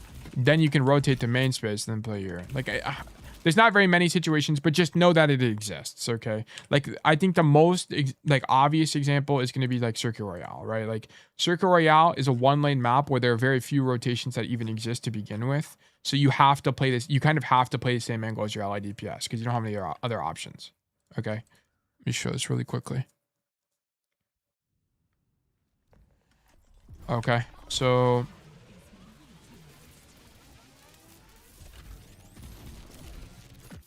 For example, if you're on Circuit Royale here, and you have an ally DPS and you're both playing main space, you kind of have to both play main space. Because the problem with playing wide like this is your rotation out of this position is too wide. It's too long and it cuts through open space. Okay, so like unless you wanted to bike through here, which I don't think is very good, you're kind of relegated to playing main space like this. And this is also why heroes like Xion are not good on this map, because you just don't have options, right? So there's nothing to do. So yeah, here you would double up with your ally DPS. Okay, so that's like an example because there's nowhere else to go. But yeah, I don't like this play from you at all. Like here, your best play now because your whole team is fighting choke is actually to bike this way and flank. So let me just go back. Maps none. Oasis. Modes. Control. Second. Cool. Okay, and this is a general gameplay loop on Xion where you play main adjacent space, then you bike to the angle. Okay. And it's because you kind of just don't live long enough on the angle and you don't do enough burst damage to kill people otherwise. So, like, that's why if you watch a lot of pro players, they, like, what they'll do is they'll, like, what your timeline should have been. I mean, okay, so now that you're here, right? Shoot, shoot, shoot, whatever, whatever. Your whole team's holding the choke. Bike to the angle like this. Okay. Then you do this. Continue to shoot. Play the flank. This is what your timeline should look like. Yeah, you're dead. Okay. Why is it possum? Thank you for the tier 1 subscription. Welcome to Bug Nation. Also, Katrina Pure Light, thank you for the follow. Welcome to Bug Nation. But thank you for the support. I appreciate it. I had so we feed like the outdoor cats in my neighborhood, and there's just like there's a possum that shows up sometimes. We thought he was a cat, but he's just like a little possum guy that comes by and eats the food we leave out. Funny little guy. All right, I mean your whole team is just kind of dead here.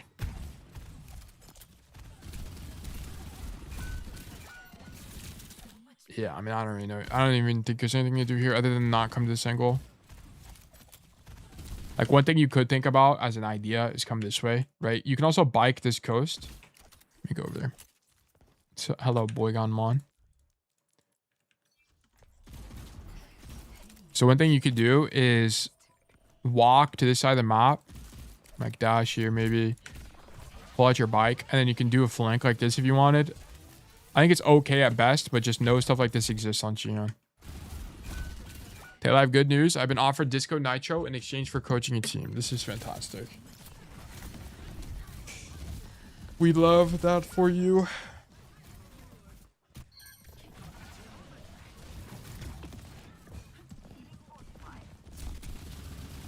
Okay, shoot Doomfist. Alright. Okay. Alright, man down. Possums are one of God's greatest creations, high key. I've been said this. I think possum, raccoons, and I don't even know what else would be my favorite animal. Okay, you only do this when you have cooldowns, okay? You don't have execution. You can't dash here without execution. This is the only thing. You keep like doing stuff without your cooldowns. This is like a recurring problem. Boom. P8. Doing things without CDs. Boom. You can't dash on this full HP Zenyatta without having your execution or your bike available to secure the kill. Otherwise, just poke him out and zone him from taking the space rather than trying to kill him. A worm? Worms are up there, I gotta say. I mean, I'm one myself. Right. I gotta respect my kind. Is using execution to engage bad? No, I think it's fine. I think it depends. Like, it's not... If you watch pros... What am I getting? I'm getting a bunch of phone calls. Oh, I got a scam text message. I was used as a reference by someone completely random. I don't even know who this person is. Yeah, I'm getting a suspected spam call or phone call. What is going on today, man? What was the time? I don't remember what I was talking about. Oh yeah, if you watch pros, they're like, if they know someone's here, they'll turn the corner with execution to burst them. But like, it just depends. I think engaging with it can be fine.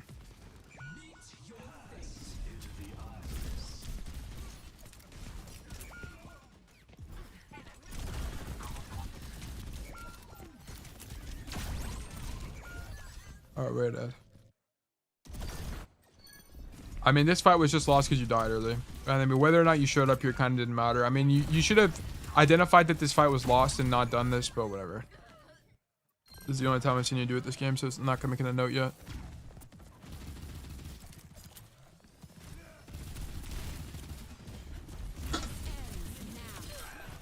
All right, that guy's throwing. Okay, this is just too far. Like, you don't want to ulti from a billion light years away, right? Like, if you're gonna ulti here, you need to ulti way closer, and you also shouldn't even ulti. Is the thing. I guess technically, no, it's not even last fight because you win this, right? You need to be able to look at the kill feed and see that the fight state is winning. Okay, so this is a fight state issue. Okay, winning. And also, you just use Vendetta ult. Sorry, you just use Nano Boost. You guys don't need to. You don't need to do this. Okay. P9. Ulting a winning fight. Okay, it's pretty clear to me that you had the idea to ulti from 10 million light years away, and we just seen that. You have to understand that ulting is dynamic. Using your ultimate is dynamic, contingent on the fight state. You need to recognize that your team has just killed 2 people, notably the enemy tank, which means that this fight is winning and or won. You see the Zenyatta on the left side, just use your bike on the Zenyatta and fight him, and you're going to win this anyway. You shouldn't also be looking to ulti from 10 million light years away, as it's just too far. Typically, you want to be ulting from a flank or from an angle so that you can kill backliners. Like, the way you ulti on Xion is like, I don't have it, but let's act like I have my ulti, okay? Like, what you would want to do is, like, bike from here, whatever, pop a backliner, pop your ultimate, dash up top, and kill a guy or something. I don't know. Like, that, like, the bike from an angle. Your ulti does nothing here. Okay.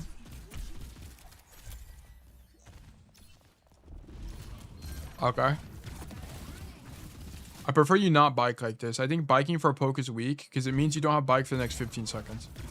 If this bike gets punished in the next 10 seconds, I'll make a note out of it. Use it to aura farm? True. If you're not aura farming, what's the point of even playing the game? To be honest. Oh my goodness gracious. You took 1 billion damage. Okay. I don't know why your team is fighting where they are, to be honest. You can't really fight this because it's out of your effective range. It's just not good space for you, given the situation, right? Like, you're playing... Normally, you can play in this room, but this is why everything is contextual, right? People would be like, Taylor, should I play in hookah? I'd be like, yeah, hookah's typically good, but in this situation, they're playing Kiri, Sierra, Zen, Sojourn. They just spam you out this anger. You can't play here. Okay? Like, I guess technically you could be tucked and shoot your gun, but it's still really awkward. Like, this is your Orisa not really understanding that people have rotated. And even if you didn't rotate, you wouldn't even want to fight here anyway. Best hero to aura farm on is Mizuki. This is true. Bang. Yeah, you need to stop throwing your bike in the air. You keep doing it.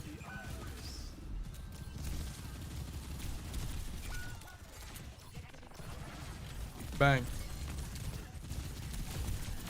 Okay, the only thing about this is after you bike, dash to cover, you're just gonna take 1 billion damage, right? Like, you also dash the wrong way, in my opinion. I think you need to dash the angle, but it's okay.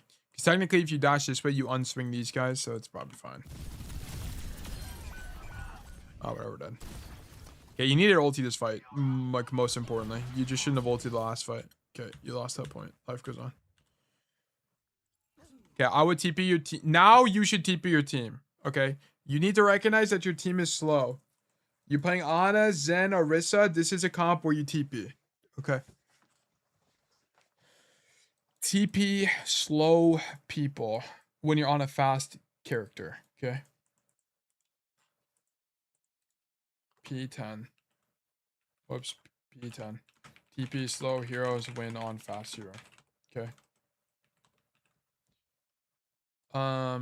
Boom.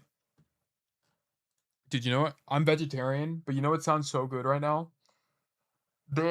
So my convenience store of choice is Quick Trip, and they have these like chicken taquito roller. Like, I don't even know how to describe them. Like chicken rollers. Like, I could fuck one of those up right now, but I wouldn't eat it because it's chicken anyway. But like, those things are so good, actually.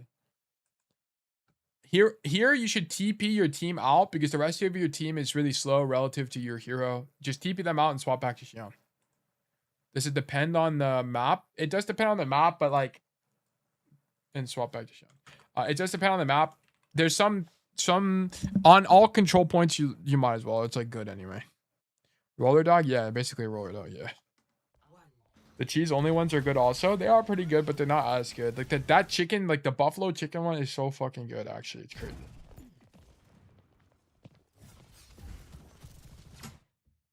I'm gonna be honest, this whole map is gonna like kind of suck for you because you're just like perma outranged. You can consider coming this way, but then you're gonna be super isolated from your team. The advantage of coming this way, so there's the risks to coming this way. Here, you're incredibly isolated, okay? ISO'd if you come this way. The advantage, though, is that you have a hard flank. So, I mean, pick your poison. You just have to play it safely. To be honest, I think this is your best play. I'm just letting you know that this is an option. What's your main protein source? Eggs. I eat a ton of eggs. I probably eat more eggs than like half my state combined. Like if you want to go vegetarian and you want protein, you need to either like cooking tofu. I don't like cooking tofu because it's very time intensive and messy. Or you have to be rich and just eat out all the time. Or you have to like eggs. That's kind of like what it comes down to. There's other stuff you can do, like lentils are very protein heavy, but they just you have to like lentils. And then like you have to like it as like a grain alternative. Yeah, this fight looked good for me. I like this a lot. Nice job.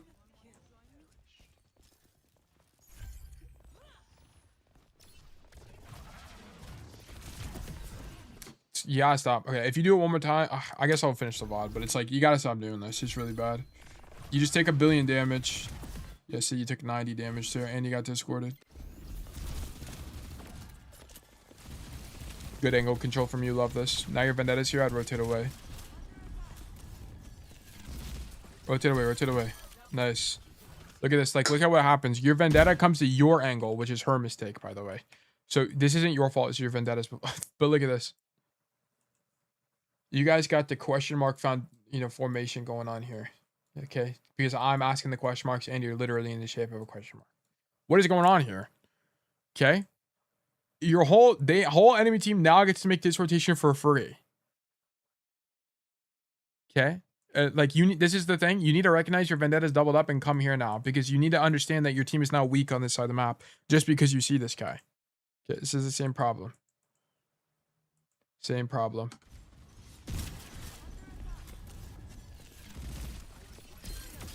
Yeah, unfortunately, you got you on your team who is a ginormous sleep. But also this Tracer misplays, right? Like, look at this guy. So this guy comes to this angle, blinks into the Zen, tunnel visions on the Zen. To be honest, the better play is actually not to do this.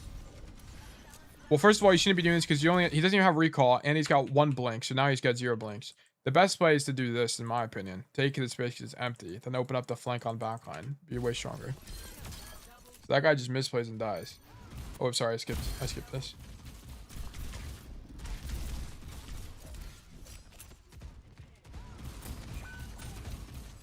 Okay.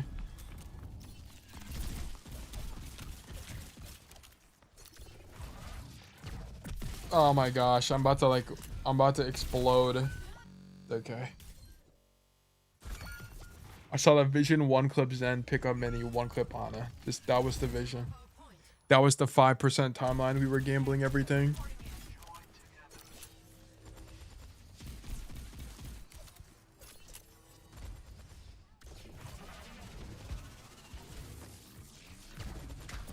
Pain. That's a little bit more excusable because you're really far away. So I can kind of understand that. Love this. Love this. Yeah. No, just don't throw it. I almost got ult. Go left, go left. Ooh, huge synergy. That's fantastic. I didn't even think about that. I don't think you thought about that either, to be fair. But, I mean, it ended up working out. If you thought about, wow, I'm going to pop my ulti with Xion, then you're the, or Orisa, then you're the GOAT.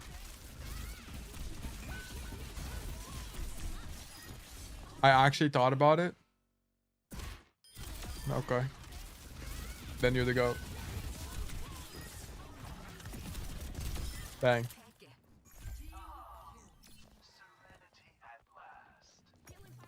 I feel like every time I watch Platinum VODs, it's like the same 2 mistakes. Oh, we cannot do this. Okay, so here, you pop your bike, go in. Yeah, the problem is you're biking, you don't even know what you're biking into. And also, if you were gonna bike here, you wouldn't want this bike anyway. Like, the problem is no one on your team is even holding up. Your Orisa died, right? Like, you're playing as if your Orisa is alive right now. Okay. Like, here, you need to recognize your team is dead. You need a team check. So here, as you show up to the angle, you must if you're gonna play, it's okay to play this, but safely, right? Like, I'm not on the map, but it's like, you need to understand that your tank is nowhere near the point yet, right? Your tank just died. So you can't play this aggressively. You have the wrong mindset going into this. Okay. I need blue for this. Okay. Okay, but safe. Ugh. I gotta write it all again because I accidentally cleared it. I did the wrong button on my mouse. Boom, there we go. Okay. Tank is dead. Play safe. Okay, boom. Would it be fine if I bike? Hold on. You need to not take this angle on the right side of the map as aggressively as you do because your tank is nowhere near you yet. Your tank just died at the end of last fight, so you have to wait for them to come back. You can play this position, but you need to be poking it out and then rotating way earlier in an attempt to live for your tank to return. Okay, so let me show you. So it's going to be, let me go to control center. Show lobby settings, maps. No. Modes. I think this is 0.1, right?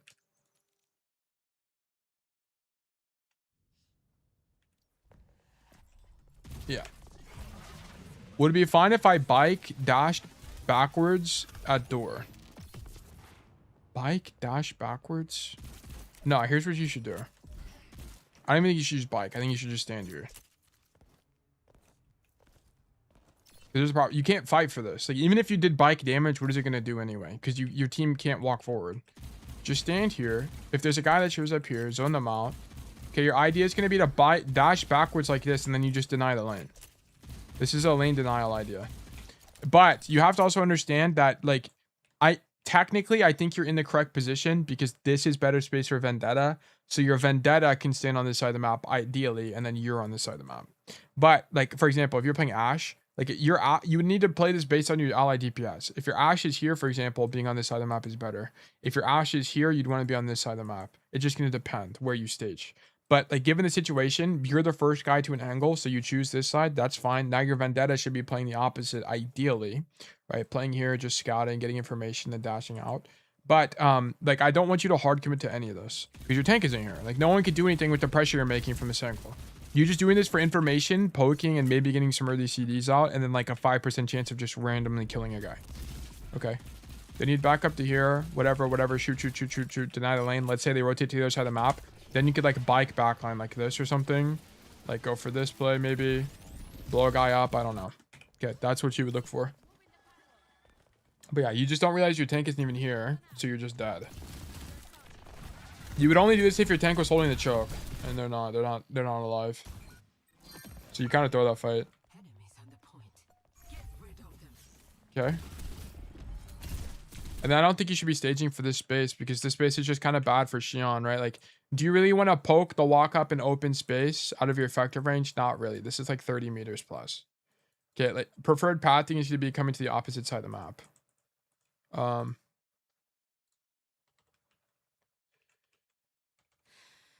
Okay. Put pathing for effective range.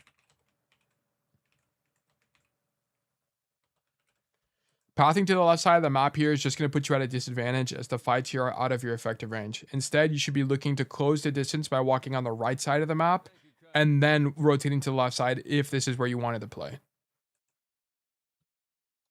Okay, so for example, let me just show you again.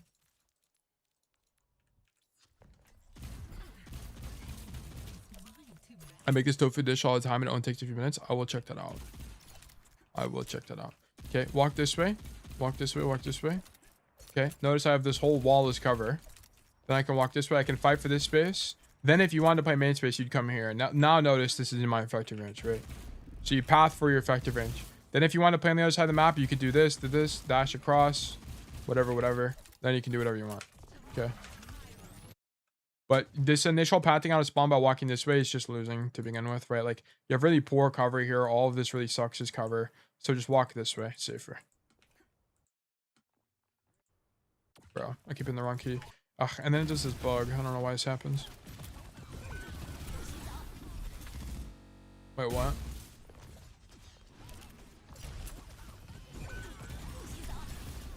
Yeah, whatever. Okay, let's go next. Yeah, bad pathing again.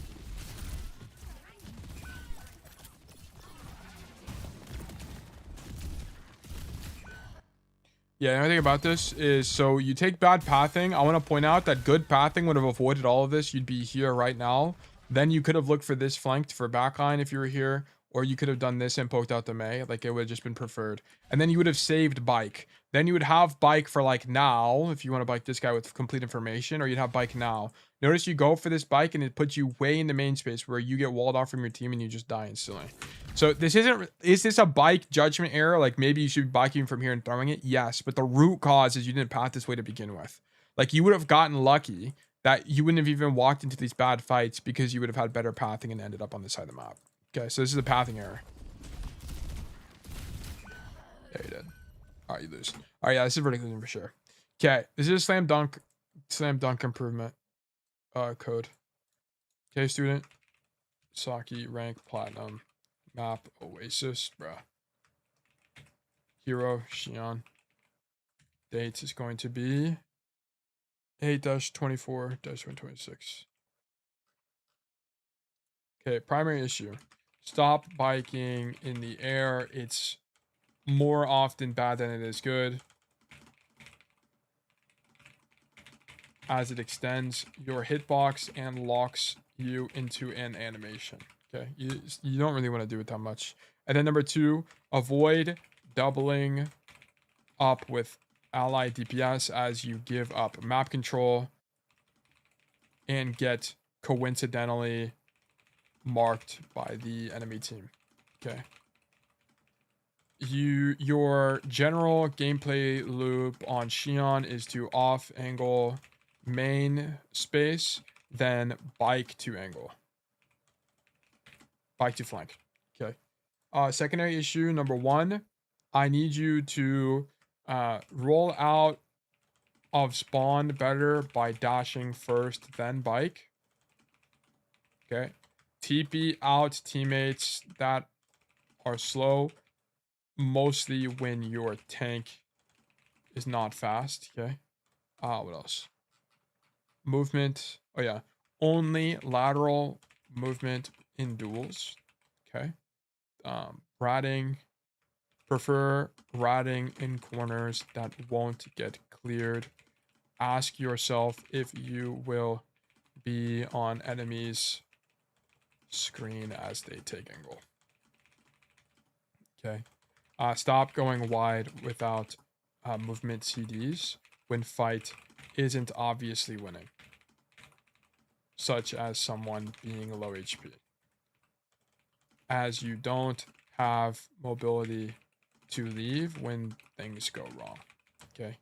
Be observant of tank when they are dead. Play more passively. Okay, this is a team checking issue. Always prefer pathing for your effective range if the map allows. Some maps don't allow it.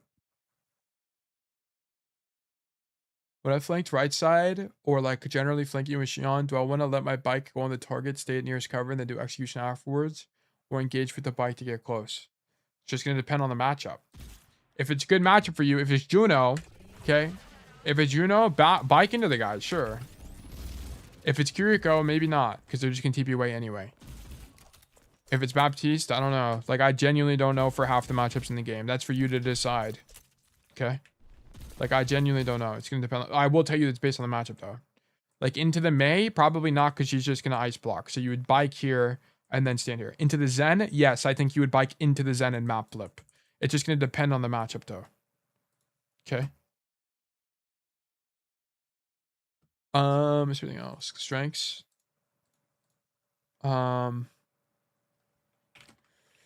Staging was generally good. I liked your staging. I will give that to you. You staged on angles, which were strong. I don't have a problem with that. It's just like there's angle selection was not that great. Angle selection could have been more informed based on ally DPS. Okay. Okay. Close conditions. Number 1. Only 3 bikes in air allowed per game. Okay. Don't tell me bikes in air. It's really bad. Like, you hardly ever do it. You do it to like get to high grounds, and like there's some exceptions, but it's pretty rare. Okay, why am I getting so many phone calls? Genuinely.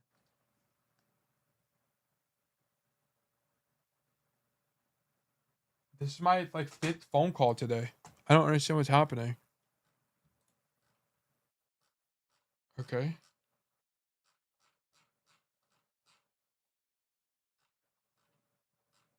Yeah, okay, I think this is good. Is shift out of bike in the air also bad, or were you talking about charging up the bike? No, that's charging up the bike. You shouldn't be. Did I say bike? What did I say? Only bike. Oh yeah. Only 3 bike throws in the air. Per game. I mean like getting locked in the animation.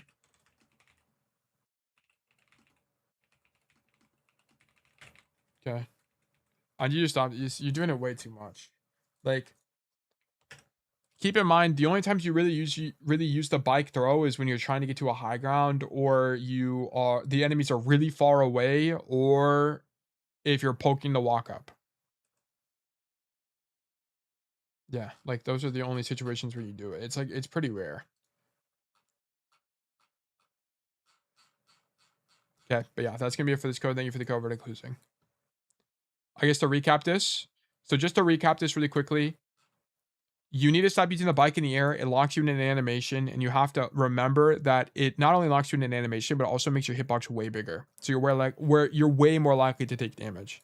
And then I need you to avoid doubling up with allied DPS. There's a bunch of times this game where you play the same angles as your Vendetta, so your team controls less space, and you coincidentally miss the better plays that would have worked out for you. Then there's some other minor things, like we need to roll out a spawn better. We need to keep out teammates that are slow. We need to have only lateral movement in duels, among like other small things like that, but I'm not as worried about it. The student is getting a close condition where if they throw more bikes in the air, I will just end the VOD because we need to fix this to get better at Xion. There's a bunch of techs you can use, such as using your ultimate or using your dash to stop yourself from having the throw animation. So yeah. Thank you for the code, Verdict losing. Boom. Okay. Thank you so much. There are a lot of things I didn't know about how to play Xion. Yeah, no problem at all. Like ideally, so like I don't mind helping with stuff like this, but ideally, like you could have learned all of this stuff if you just watched a Xion guide. Okay, like just for the record. Like for example, if you go here and you look up Xion guide, if you watched any of these, you would have gotten this information. Like if you watched the Advocate thing, you would have learned half this stuff. Now I know you're trying to learn how to do that. Advocate is so goofy. Okay, like if you watched, like when he talks about the bike, he talks about these cancels, right? And this is the stuff that like this is why when you ask me like, so I kind of knew that this is what I was going into when I started coaching this, because it was like whenever you ask me questions like how do I play the hero, you need to answer those questions before you come to me. That's your goal. Okay, how do I play on Xion correctly? You need to watch this before you do anything, because you would have gotten half the answers already. Right. I mean, of course, it's fun to get coaching from me specifically because I tend to explain things better than other people.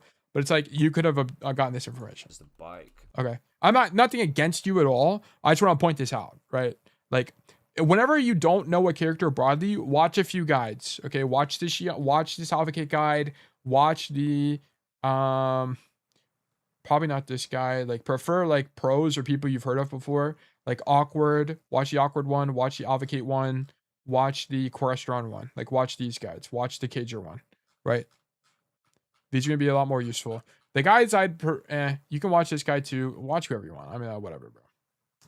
There's some people who just like, the guide is just them playing ranked, which I'm not a big fan of. Like these guides where the guys just play ranked, I don't think are that useful. But it's up to you. But anyway. But yeah, that's going to be it for me. Thank you for the code. Extra Shark new raffle 300. Okay, new raffle is live, guys. If you'd like to get coaching from me, please do Extra Shark enter to enter the raffle. You can also do Extra Shark claim a ticket to be more likely to win in the future. You do have to be on Twitch to enter the raffle, so do just keep that in mind. Would you say Xion is one of the best DPS when playing correctly? I think it just depends. Like, it just depends on the map, it depends on the matchup, depends on a bunch of stuff. I think Xion is a great solo queue hero, yes. Yes, I think she's versatile. I think you can win most bad matchups in most bad maps on Xion. And they're very infrequent. The amount of bad maps and bad matchups you have are very rare. So yeah, as well. Skate Annoy, thank you for the follow. Let's look at this. I'm very curious about this tofu recipe. Because I might just cook this today because I do have some tofu in the fridge I need to cook.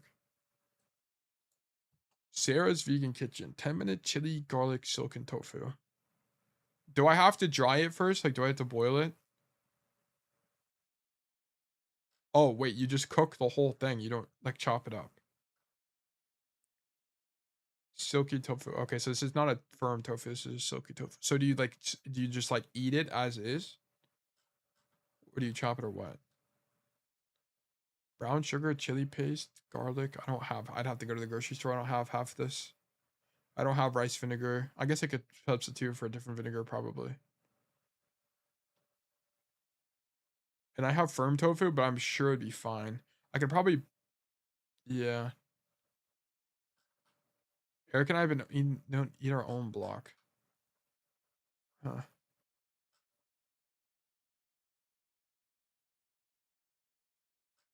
Interesting. I'm gonna run 3 minutes of ads, by the way. Be right back, guys. What's the best chili crisp? Oh, I should actually get some chili chili. I need to get some. Dude, I'm actually so fucking hungry. I'm gonna try to cook this. I'll try to cook this after stream. This actually looks pretty good. Let me pin this. By the way, if my comment for the VOD submission was too long, can I send it to you as a as a TXT file? Yes, that's fine. It's just an easy way to do tofu if you're tired. Yeah, I will do that. New to the enter claim stuff. If you enter but don't win, you then type claim. No, you don't have to do anything else. Okay, so you can do, so if you get the link, okay, so here's the thing. If you type enter and you lose, there's a graphic that Sketchy made. If you type enter and you lose, you don't have to do anything else. It does it for you. Okay. You automatically get issued a ticket when I resolve. Okay, you do not have to also do exclamation mark claim. The only thing about claim is it doesn't put you in the raffle. Guys, is there a way that I can make this more clear? By the way, like I can't. I try to make this as clear as possible, but I keep getting asked the same questions. Like, what can I do to better explain this? Any thoughts? Because I don't really know what to do. I already uploaded the TXT, so stupid Discord lets you upload a TXT with unlimited letters, but doesn't let you write them as a message. Yeah. I don't know why. That's because Twitch chat can't read. It's our lore. This is true. Twitch chat can't. I have people that ask me what rank is this all the time. I'm like, bro, it literally says on the, you see it on the screen. It's right there. Yeah. I think it's very understandable. Well, you've also been here for forever, Koopa, and you've won like 5 raffles, so it makes sense. The one unclear thing is if you enter for the first time ever, do you have a ticket? Because in that moment, oh, yeah, you have 1 ticket. It gives you 1 ticket. That's also actually good comms. I could add that to the thing. How to get coaching. Enter raffles on stream. If you enter and win, if it's your first time entering a raffle, you will be given 1 ticket during the raffle itself. Okay. Your my tickets will show 0 tickets, but you will still have a chance to win. Yeah, there we go. Okay, I'll add that there. Oh, did I publish the thing? I forgot.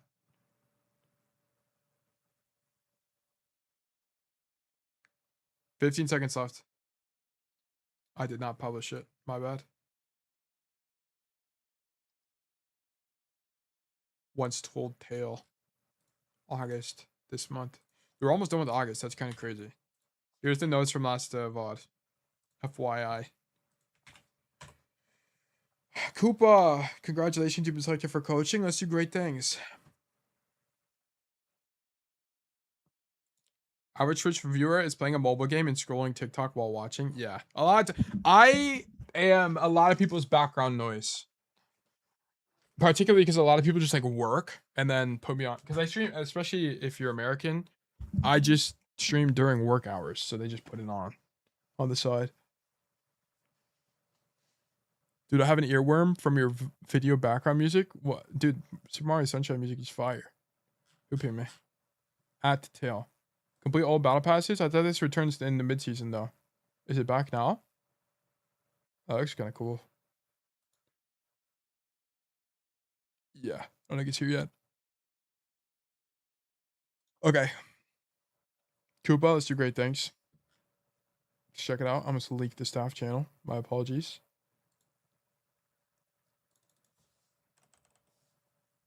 Koopa. I don't see. I have to type. Oh, here it is. Koopa 01. Bang. Masters 3. Wait, where's the note at? Oh, it's right here. Holy schmoly. Okay, I gotta download this. Just put it on my desktop. Hold on, let me do this real quick. Do I have anything that would leak here? No, I don't even have anything. I just downloaded a virus. Okay, long on notes. And we're in masters. Let's do tags, platinum, master. Okay, let's check it out. Today's VOD review will be as Soldier 76 on Shambali Monastery in Masters 3. No, I don't do any work at all while I watch. Just pay full attention. Huge. Thank you. Bombchu, much appreciated. On a horrible losing streak, but I'm trying to get a close game VOD for you to review. Okay, Chips, we're in no hurry, man. I'm here all the time. Just stack up the claims. And then once you get a good ticket, just get a good game, get it reviewed, man. No hurry. I feel like there's too much sense of urgency, guys. No big deal. I'm here every day. I mean, I was almost not here today, but blame Apple and my charger and me being stupid. That's actually my bad. But yeah, anyway. By the way, is there a minimum rank? No. No minimum rank, no maximum rank. I accept all VODs. The only thing is, like, if you send me a champion VOD as Lucio, I'm gonna have a hard time coaching you. Okay, because that's less because I can't coach champion. It's just because I'm not good at Lucio. Okay, it's because I don't have a lot of reps on him. Lucio Doomfist, like if you give me a champion Doomfist, I could figure stuff out, but it's gonna be hard. Okay, so it's like I'd prefer. Yeah, that's the only thing. There's only a few heroes I'm not really good at, and it's Venture, it's Doom, it's Ball, it's Lucio, and what else? What else do I have a hard time coaching?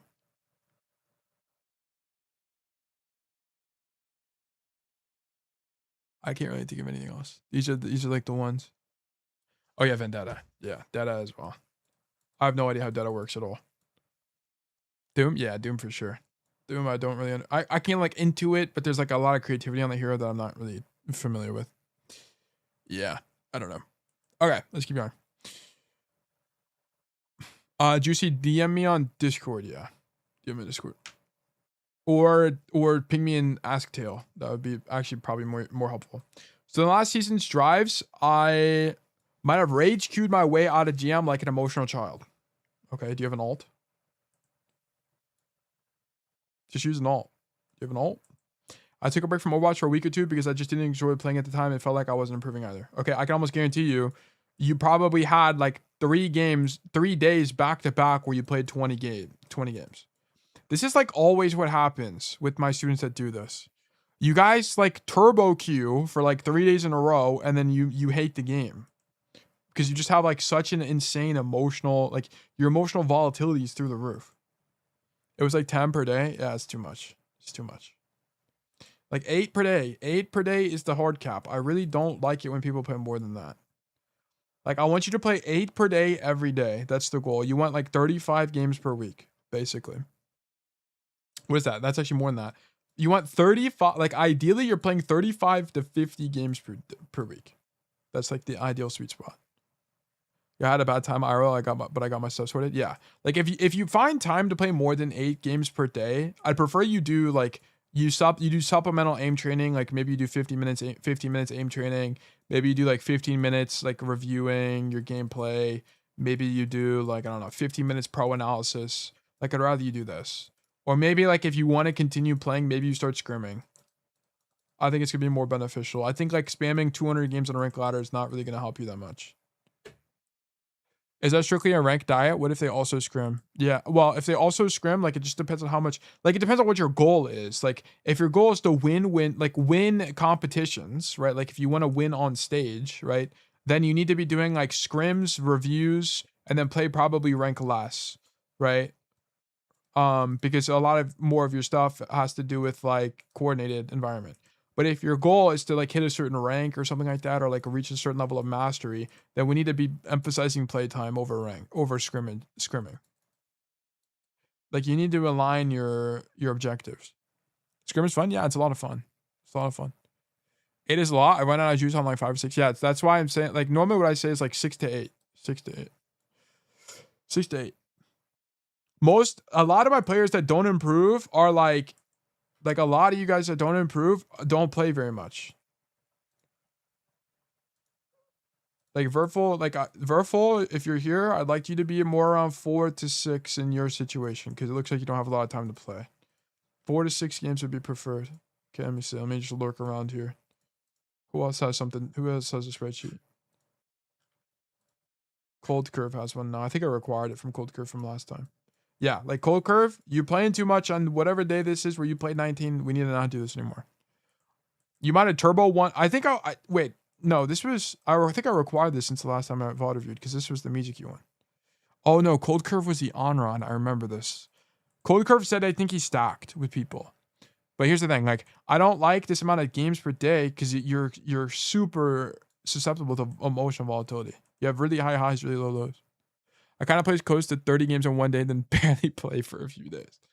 That's low-key addiction. 30 games a day is the entire day. It's like 12 hours of Overwatch. But yeah, anyway, I'm going on a tangent, but it's like would be much preferred. Okay. Like, look, Koopa is not going to improve because Koopa plays 19 games in one day and then doesn't play the game on other days. My sheet's still kind of screwed at the moment because I just put my placements on. Oh, okay, I see. You just threw it all in one day. I see. Okay. But they were over like 4 days. Okay, I see. Yeah, try to be accurate with your dates because like for me, this is misleading, right? So if I wanted to coach your process, I wouldn't be able to do so accurately. Anyway. Do you agree on stopping Q after 3 straight losses? Yes. Sorry, no problem. I mean, like, don't apologize to me. Apologize to you because I can't help you. Like, I don't. At the end of the day, like, I want to help as best as I can. And if you make it hard for me to help you, that's not on me. That's on you. Like, I've done a lot to be able to, like, you guys have this system to make it easier for yourself and for me. Like, I've done already everything I can, right? So if you guys make it harder, that's on you, not me. So apologize to yourself. Okay. I've run through my placements and I'm slowly coming back to playing on a regular basis now. I had a few games in the last. Well, what's your goal, Cooper? Because you already hit GM. Are you trying to hit champ or what? Like, what's the goal? I had a few games in the last days that I would have liked to review on, but all of them had one single visor that I held for 40, 50 seconds. Yeah, you have a visor requirement. You need to, like, just so many soldier players that I watch just, like, don't even use visor. I understand visor sucks, but you have to understand that visor it's like the same thing. People say Deadeye sucks. It's like, you have to use it to make space, like, at the very minimum.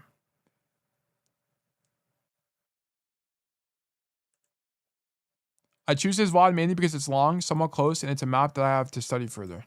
Okay. I'm planning to do a pro analysis on this map when I have time. I have found one VOD on it. Who is it? AZ?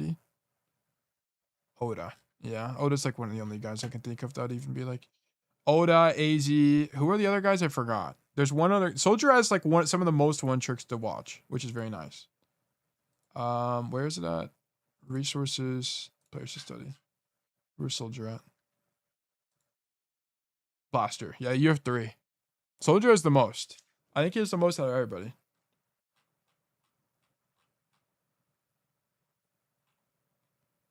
Bastion also has 2. Bastion's also a really nice one because you have Plato and Herlof.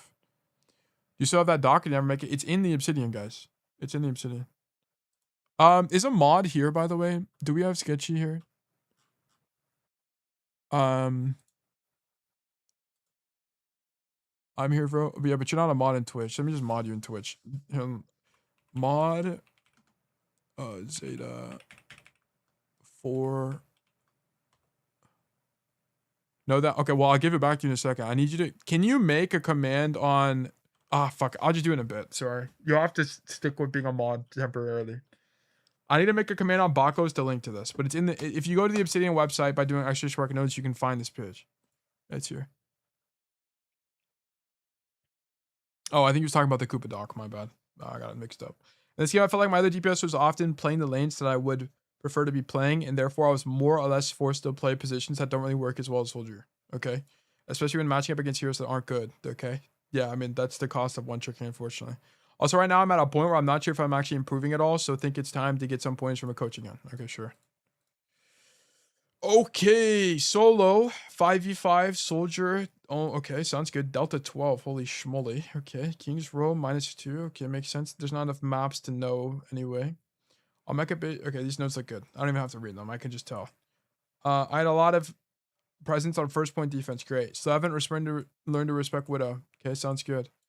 Ball and Tracer spent a lot of time, so I baited them. Okay, sure. Like these are generally good. That's fine. And then you have this as well. What's up with this? Since the post itself has limited letters, I'm going to be specific about big problems. Oh, okay. We'll read this as we go through the VOD then. I'll start on this, I guess. On first point, my Emery was playing the high ground, so I played the angle on low. I guess I could have made a rotation to the Mega Room instead of playing on the lane until the Vendetta. Yeah, I mean, in the matchup with Vendetta, you got to rotate away because you just lose. You can't win that. So, like, this would either be a double up with the Emery situation or you play, yeah, the position you're talking about, which is on the, you rocket jump up to the Mega Room. Either one. On the other 2 points, I didn't mind the angles I played as much, but given on-run, Vendettas, and Hazard's vertical mobility, it's still kind of dangerous, okay? But again, I didn't want to double up, so I played them and got cleared pretty quickly. I guess it would be somewhat fine since they invest resources. It felt impossible to even time them before they got too close. Okay, we'll see. Even when using my ult, I got cleared from the angle by on-run again. It feels really impossible to... Okay, sure. These more passive angles. On-run's the best duelist in the game, so like you need to just poke her out. Like the idea against on-run is you just out-survive her on the angle. So you play like out of her effective range. So for example, okay, so let's say this is the on-run, and then this is the U as the soldier. You don't want to close the distance because she's gonna dash through you. You want to make it where she can't get to you to begin with. So what you would do is you would just stand here and then attrition her out of the angle. Then she'll have to leave eventually because she can't sustain the fight. Then you walk. On-run fully shits on soldier. Yeah. On duels, you just like die. Yeah. Or sorry. Yeah. Soldier dies. Yeah. So you don't take the duels. You just lose. So it's all about starving the guy out. Sorry, I'm like I'm hitting the wrong buttons to tab out properly. Okay, then we'll read the rest of the notes as we go through. So this is going to be Shambali. Shambali Monastery. Okay. So it's a really long intro. Fuck, I didn't even record any of that, but whatever. Life goes on. And then let's do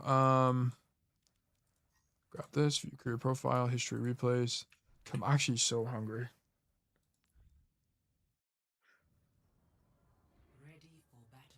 Koopa. So I wish I could like lean back on my chair and coach on like an Oculus Rift or something. Just like totally fucking relaxed. But I gotta lock in. Yeah, I don't really know where else is better on soldier on this map. I think probably, I don't think this angle is really that strong because it's just too close. It's just too close. Like I think the only way you would be here as soldier is if you're able to make the rotation through this way and like open up this angle. But especially on most matchups, you're not gonna be able to do this safely.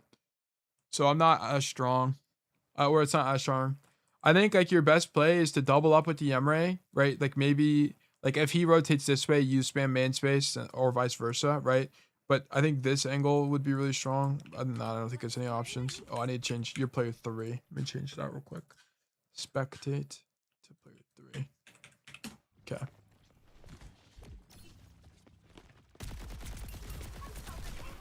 Beamed. I don't like how wide you go, by the way, so we'll keep a note of this. Okay. You can swing the Ana from here, or the on-run from here. Okay, you're just going wide on soldier. You don't have, if you got headshot one time by Kiri, you're fucked. Okay, so like I don't like this, how wide you play. Yeah, look, you got headshot by one time by Kiri, and it just so happens to be that he's unswinging you. A better Kiri is just spamming that corner and you just dead, right? I'll find my own path. So a better Kiri just does this the whole time and is brave. Because you can't kill the Kiri. You don't do enough damage. So a better Kiri is just doing this the whole time and you die. Yeah, that happened to me before? Yeah, exactly. Like, you need to be aware of that.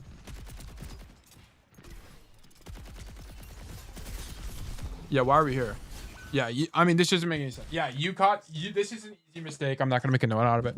It's like you're playing main space. I think it's fine to angle like this. I actually don't have a problem with this, but you need a rocket jump on top. Like, you're in the open. Soldier's not a player here that can play this space. You're playing space that Soldier's room will play right now. And why can Soldier play there? Because she can slide out, right? You can't do that as Soldier. So here, you would... Can you even make this? Bro, you can't... You have to be on this thing to make it. Okay, so you do like... Yeah, so you got to do that. Okay, so like...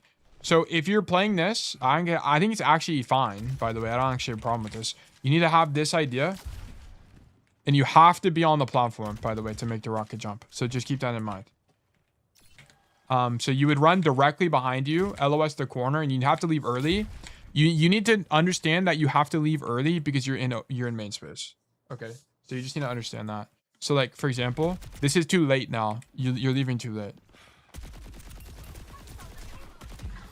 So your idea here should not be able to... So first of all, you shouldn't even be in this room anyway because these fights are bad for you. So you shouldn't even prefer being there. You should prefer being here. So you choose the wrong angle to begin with.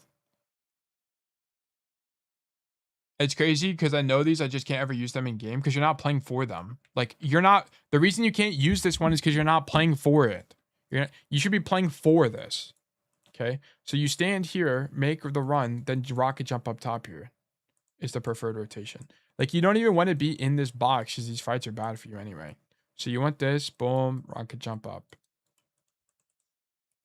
Okay. Boom, new note, Koopa, Soldier, Soldier 76, Shambali, Monastery, Master.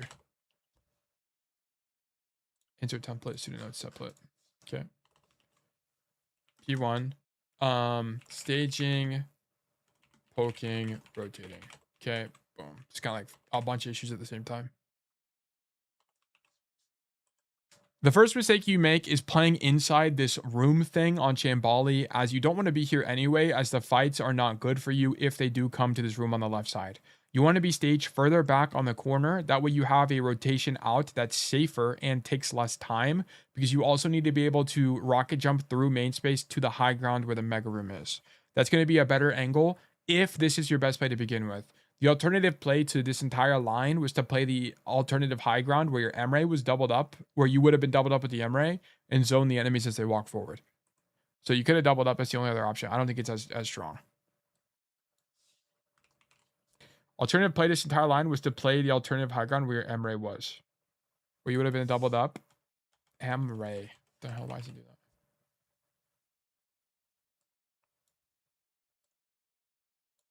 that? You would have been stacked hand zone. Shambali. Let's do Shambali. Okay. I don't think that play was stronger. I think you're making the strongest play right now, but you just kind of misplay slightly. You need to be here. And then rocket jump out. Yeah. Okay, anyway. My boy Emre. Yeah, our boy.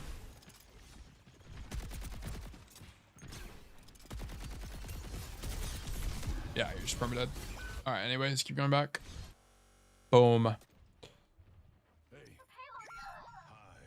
Zohax has killed everybody. Holy moly. Oh, nice helix. Wow. That's actually an insane helix.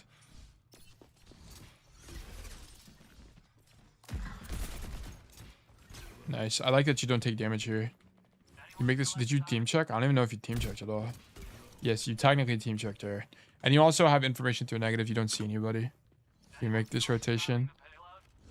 Alright. So you bait the I almost said Zendaya rotation. You bait the Zendaya rotation. And then you go back. Okay. Okay. She's still there.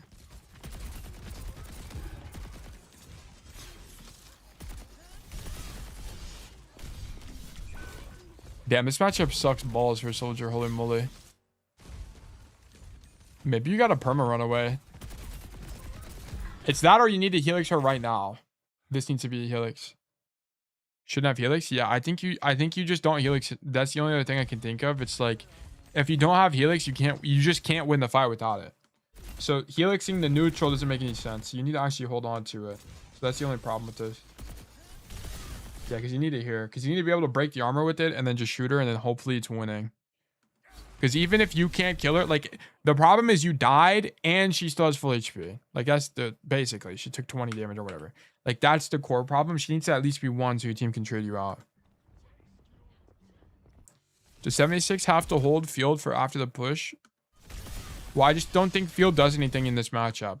He maybe lived at most 1 extra swing, but he was still dead no matter what. There's not a way to win this. He needed to have helix. He had to have helix or peel, either one. Because he needed to helix. He needed to either like. There's not a way to win any of this at all. I don't think, unless like here you hit the helix in the air. Like here, like maybe. Okay, Koopa, are you on the game? Are you on? Because it could be that you don't have enough reps in the Ven matchup and you don't know I can be. Okay, get on. Because we're gonna try something. He needs to make space. I've done this matchup hella times before. If you get hit by a dash, it's over. He needs to make space. Yeah, but like how? Well, how can you possibly... Like, the only thing he could have done is won the first Vendetta matchup.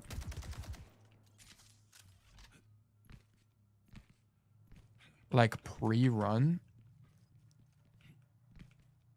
Oh, you mean be further away. Make space is not... The way you phrased that does not align with what I interpreted it as. How to sound like a coach? Make space. You mean like just be further away from the Vendetta? I mean, he can be all the way. Yeah, but like notice he'd have to be here, and this is the worst LOS. Like he's trying to play this position because he has an off angle in main space. And also, if you're all the way over here, you're giving up 1 billion space to the Vendetta, which is really good for the team.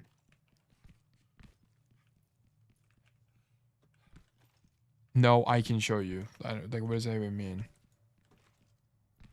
Are you talking about running toward the Vendetta, like going under them? Like, I don't understand. This doesn't make any sense. Backing up doesn't do any... It's still bad for you. You're still losing. Like, that's what I'm saying. Even if you live the Vendetta, you still lose. It's still a losing trade. What I'm trying to say is, like, the only thing Koopa, I think, could do is helix... You could helix the sword right now. And if you helix the sword right now, I think you hit her as she's coming toward you. You're not on tail? Yeah. Which your battle tag? I'll invite you to this lobby. I'm on Fanaron, which is now Noonberg chat.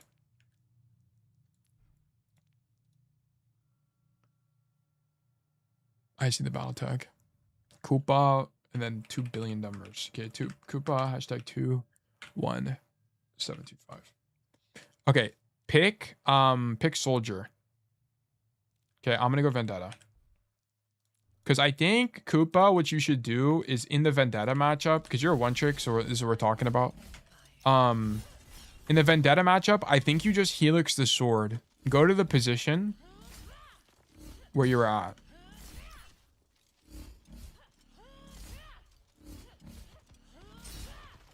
Okay, so whenever you see the sword, Koopa, just throw helix at it, okay?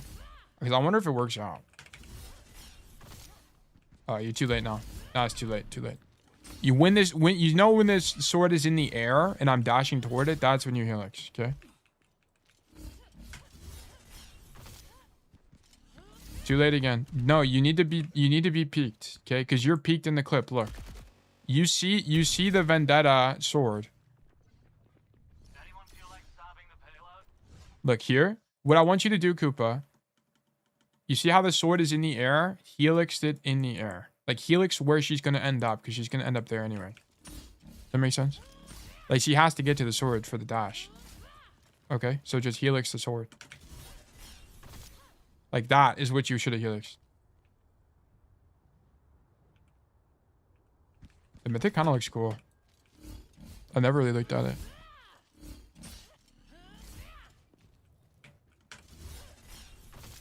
Yeah. Okay. Let's do it. Let's do it a few times because you need to do that.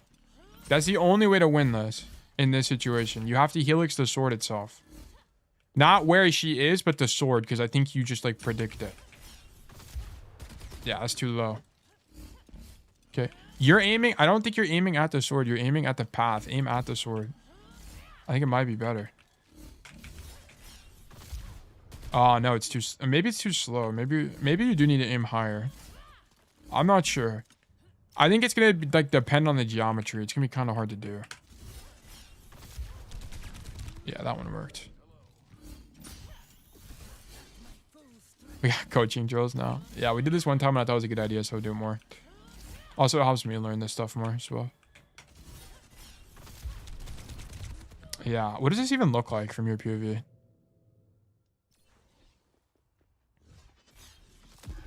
Ah, okay, you do have to aim up. Dude, to be honest, Coop, I think you need to helix earlier. That's too late. Try helixing earlier. Let me get over there. Because that's too late. You're like predicting there. Like, that's not what I want you to do. I want you to just... Like, I want you to see it and then do it. Maybe I need to do it to try. Maybe we might need to switch sides. Hold on. I'm gonna do it again.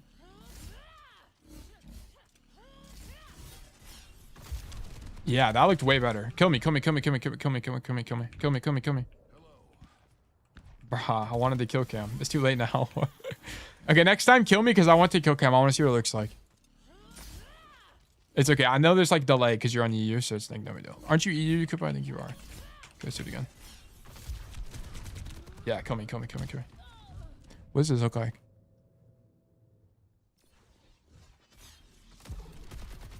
Yeah. I think that makes more sense. Because you need to hit this helix. Let's do it one more time and then we can go in the VOD.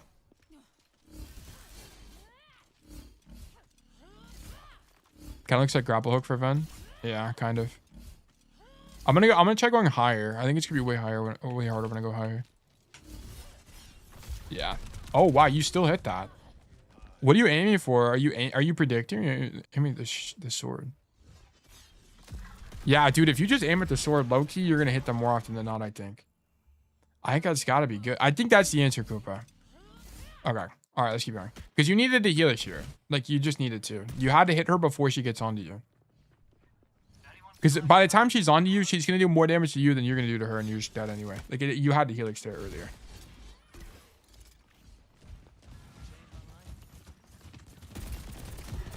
Yeah, and then you needed to not helix there because you need it here.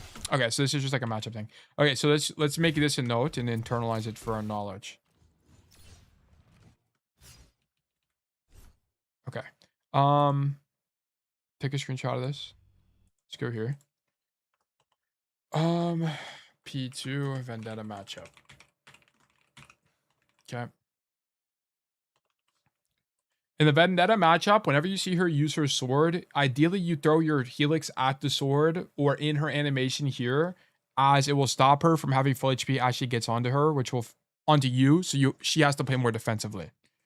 Okay. Otherwise, you just like kind of lose. Okay. Yeah, let's keep going. Time for some code to make it practice code. Yeah. It probably doesn't need that much practice. I think you'll hit the helix more often than you won't, to be honest. Because it's a pretty telegraphed. There's not a way to... You can't cancel it once you do it as Vendetta, I'm pretty sure. Like, once you throw your E, you kind of have to do it unless you, like, do a wall cancel thing.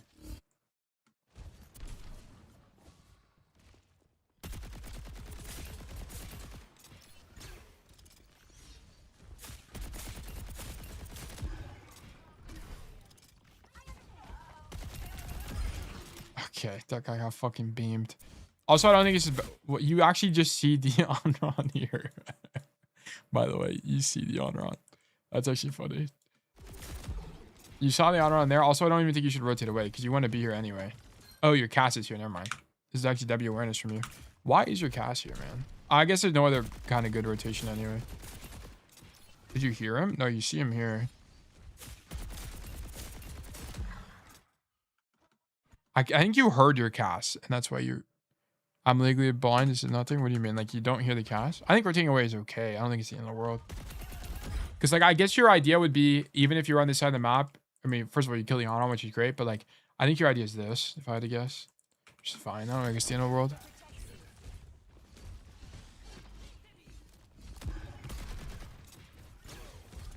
Yeah.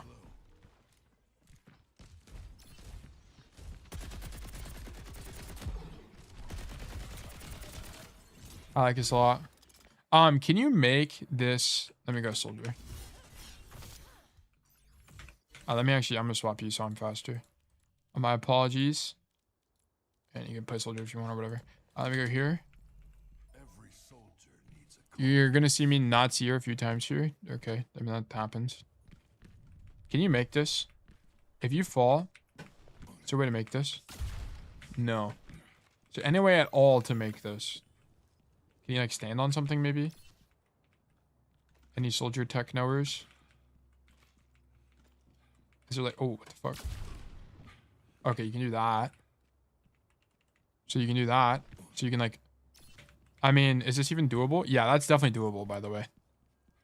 So you could come this way, jump up here. Oh, you don't, oh, what the fuck? What the fuck? You can stand here? What is this? I'm using this on a bunch of heroes. What the fuck? You can stand here?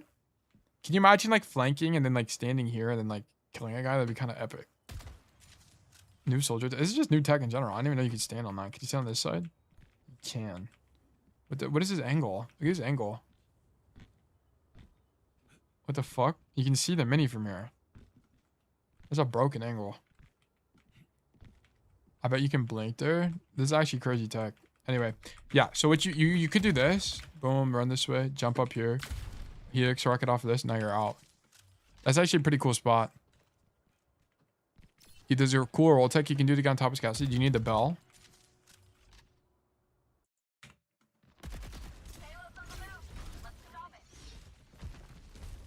I think you rotate too early. You want to bait the rotation. Like, I don't know why you leave. Oh, you hear the guy behind you, I guess.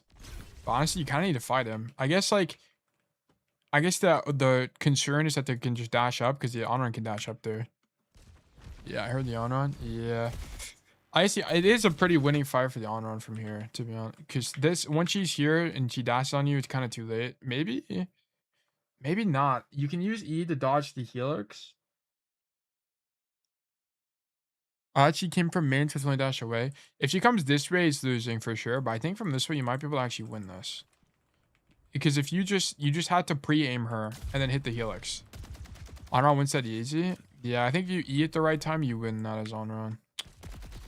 Yeah, I don't think it's like super. I don't think it's like mega super. I think it's like maybe 60-40 on though. If you hit, you just have to hit the Helix. You have to. Or maybe it's just like soldiers not consistent enough in the duel because you don't do enough damage. I don't know. Alright, if I lost you this. I'm gonna be honest. You kind of just lose this because you're a soldier. Like if you were any other hero, I think you could have held this. Maybe not Ashe. Okay, so now the question you need to ask yourself is like, so the on-run comes and clears you. Would you have done more in any other position this fight?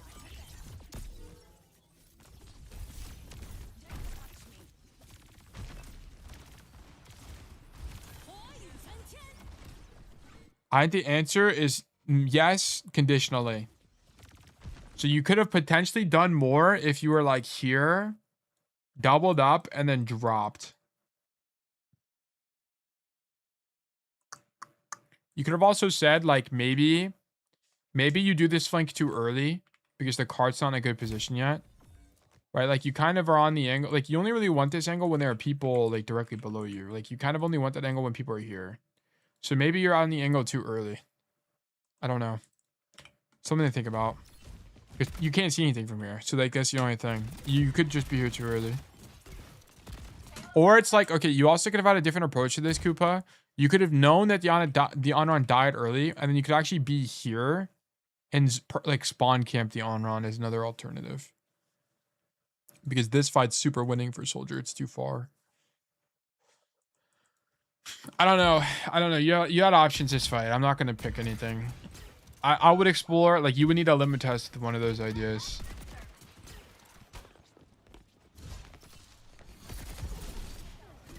W Helix. Guy died. Like, look at this. So this is kind of what I was talking about, right? So this guy throws sword, and then you Helix him in the air. Like, I think that's going to be the only way.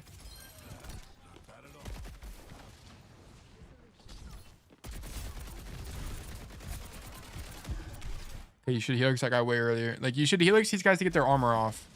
You'll just do more damage. Like, that's a helix.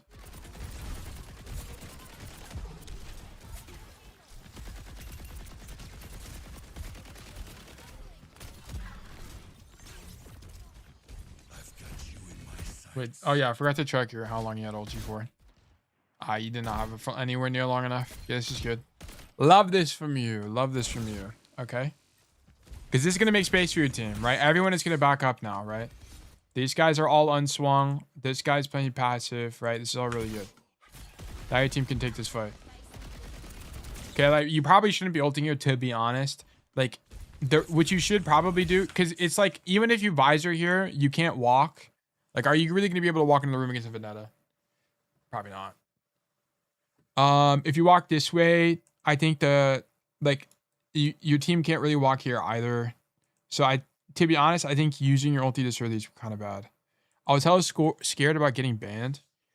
Why? I guess more about not having them walk too hard. But it's like, this is kind of just not...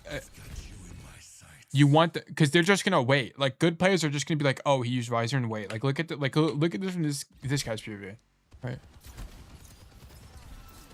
Hiding, continuing to hide. Oh, conveniently, I'm hiding already, so the visor does nothing. Okay, same thing. Let's watch the Moira. Okay, hiding, healing, orbing, standing, chilling. Oh, okay, I'm already hiding. Like, these guys are already playing passive, so they're getting rewarded for playing passively. So I appreciate you using visor, but I don't think this is a good situation. Like, you want it to be where people are like trying to cross, the hazard is using slash. Like, you need some level of commitment from the enemy team first, and then pop visor preferably. Because I think zoning them, this is too early. This is like using Deadeye when they're already in cover, right? It doesn't do anything. This is problem 3. P3. Visor usage. Okay, we're going to be going a little bit long today to finish this review. I don't like this visor as the enemy team hasn't committed any kind of rotation yet. So they were hiding to begin with, and now they can just continue hiding and not get zoned. Typically, you want to see some level of commitment from the enemy team before using your ultimate. So this could be something like a Vendetta sword engage. This could be a Moira fade. This can be an on-run dash. This can be a hazard slash. Something like that. Hopefully you got all those.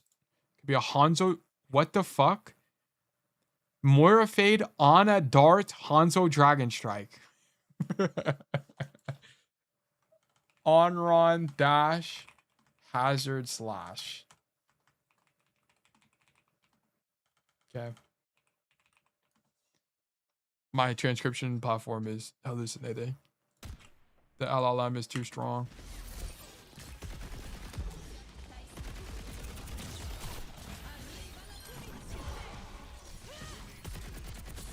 Okay. Serving. Follow match intention. Shoot these guys. Okay. Tear it down. Okay. I'll be wide here. You're on the wrong side of the map. So here, when you run away, you should not. First of all, there's no point in shooting these guys. You actually do 5 damage. It doesn't do anything. What you need to do is set up. So here, instead of rotating this way, you need to be on the outside of the map. Like, Soldier wants the wide angle. You don't want the narrow angle. Like, you're playing. Like, the only heroes that will want this space is like Reaper, Onron, Vendetta, stuff like that. Like, we're not playing a hero like that. You want the wide angle. It's gonna let you see more, and you're gonna off angle relative to your Domina, which is a coincidence. I didn't even plan for that. But you choose the wrong space. P4. Is this winning so far? No. Koopa totally threw the first fight. The way you played the first fight was really bad. You need play wide. Play wide for your heroes effective. Okay, this is an effective range thing. Like, you just don't have good angles from main space. You want to be playing wide here because it gives you not only an additional rotation for Soldier by continuing the rotation on coast, but also because it puts you in your effective range better against the enemy team's matchups. Also, if you play this wide, it lets your heroes like your Domina and Cassidy play the right side without stacking on top of you. Play wide here. Bro, when we're champ 1, maybe we'll get a winning verdict. No, even Symmetry, who was a champ Juno, didn't get a winning verdict. You can get... We had winning verdicts in Plat. Poppy had a winning code in Plat. Like, or whatever. I don't even remember what rank it was. Diamond or something. Like, you can get it at any rank.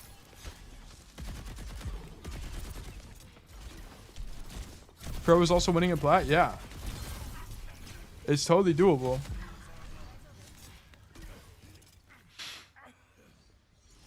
Yeah, I mean, you end up playing here, but you needed to run there to begin with.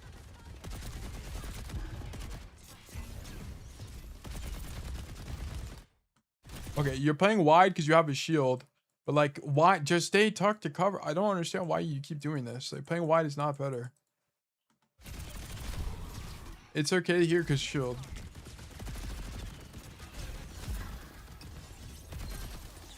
What the fuck is happening? You can't really walk in the room, so this is fine. Like, I was looking toward the left angle. It's okay. It's not in the middle. You got a shield there.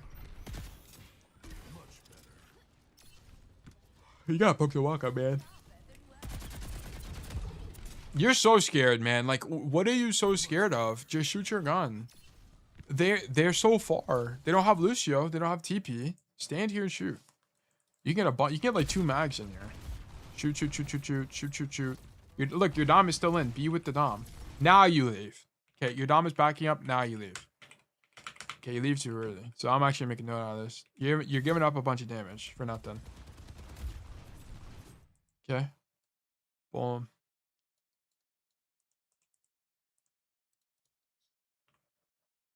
Okay. P5. Poke, walk up. More aggressively. Okay. I don't know why it's not capitalized, but sure. Okay. Boom. The enemy team isn't playing any kind of speed or teleport, so it's going to be difficult for you to die here. Just stand in and poke the walk up with your Domina and back up as your Domina backs up. I didn't see Ven in main, so I thought info to a negative. She might go top left. Okay, but even if she's top left, you're going to be walking into an even more isolated duel against her. So it's actually worse. So let's say Vendetta uses sword here. Okay. Now you're in an isolated one. I mean, maybe it's better because it's open space. Maybe it's better. But I mean, I could also argue, especially when you're playing Brig, you can just stack with your team. And then if you get engaged on by Vendetta, they just pop around and you win. So actually, it might be, I think it's, to be honest, I think it's a bit worse. Maybe. Because you can catch her in the air. I could see it. It's okay. I think it's okay. I don't think it's better here in this situation because I think they did swap, but I see why you would rotate to the Vendetta. I can get it. I'll give it to you. I think it makes sense.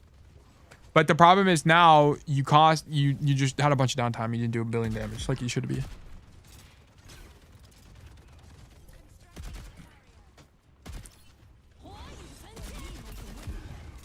Okay.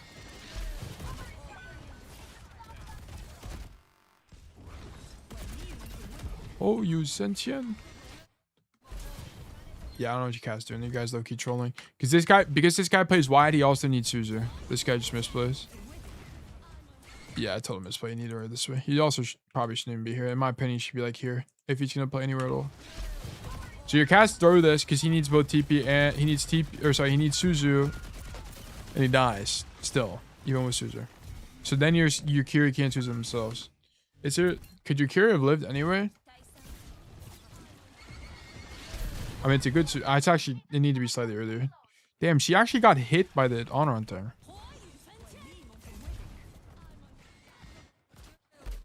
What the fuck? What do you mean we're in the radius? That's a bit fraudulent. I'm not even gonna lie. It's huge, I'm telling you. It is kind of ginormous. How? What the fuck, actually? Oh my god.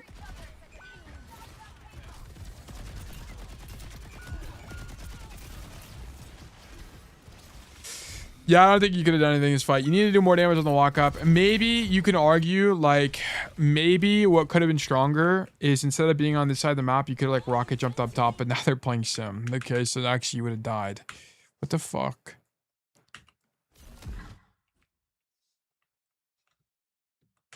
I'm gonna be honest, this was impossible to play against. Look honor on POV. Wait, really?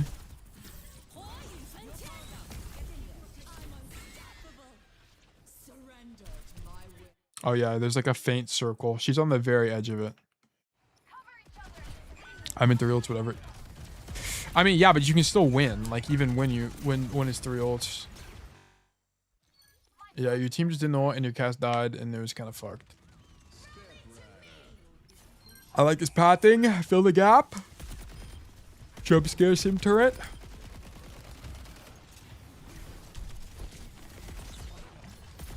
No, you win this. She's dead. Oh, okay. Mechanical failure here. That had to be a kill. Yeah. This is a genuine aim problem. You had to kill her. With no E here, you should get this kill.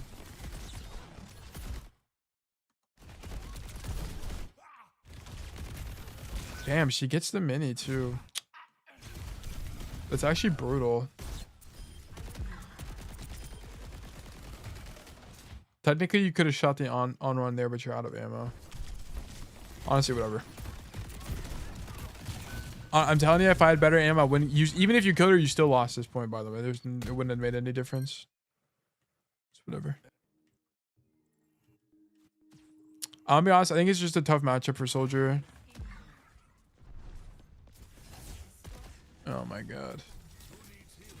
Because also your cast is main botting. You need your cast to be the guy angling. Like your cast needs to be the guy doing this.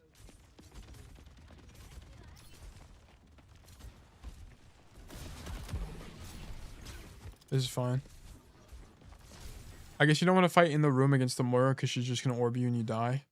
I think it's okay. I think that, or if you... I mean, you could just heal in the room. I guess it's a losing fight, to be honest.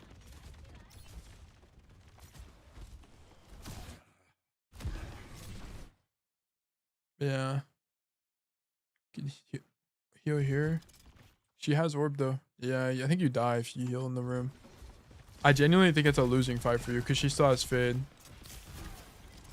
I think at this point you gotta rotate wide. I think... Okay, guy is dead. Why does your cast not walk top? What happens? Because he rides the cart. And your Juno dies. How does your Juno die?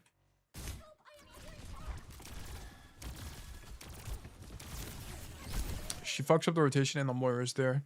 So this is just a misplay from the Juno that gets her killed. And then this guy's doing what?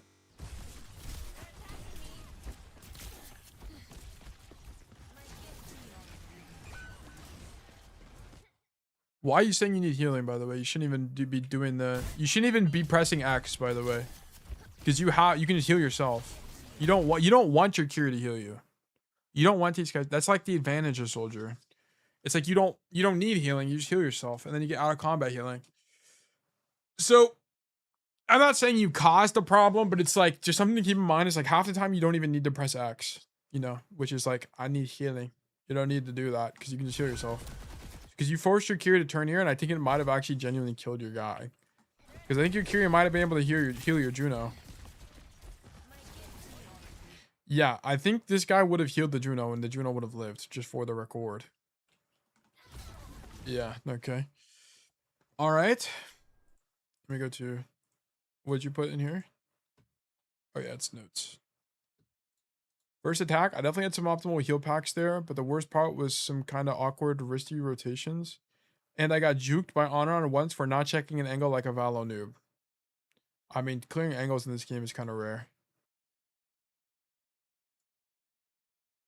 Shouldn't you just take the fast fight anyway? Well, I'm about to recommend something, Kwame, give me a sec. Also, since they swapped off their dives, I took more aggressive flanks. However, I forgot about their strongest dive, Moira. And just overstayed my welcome against her because I expected her to fade out, but she actually faded in, LOL. On third, it feels kind of hard to get a good angle. Okay. Can you... Let's do some science. Can you rocket jump over the wall? I actually don't know.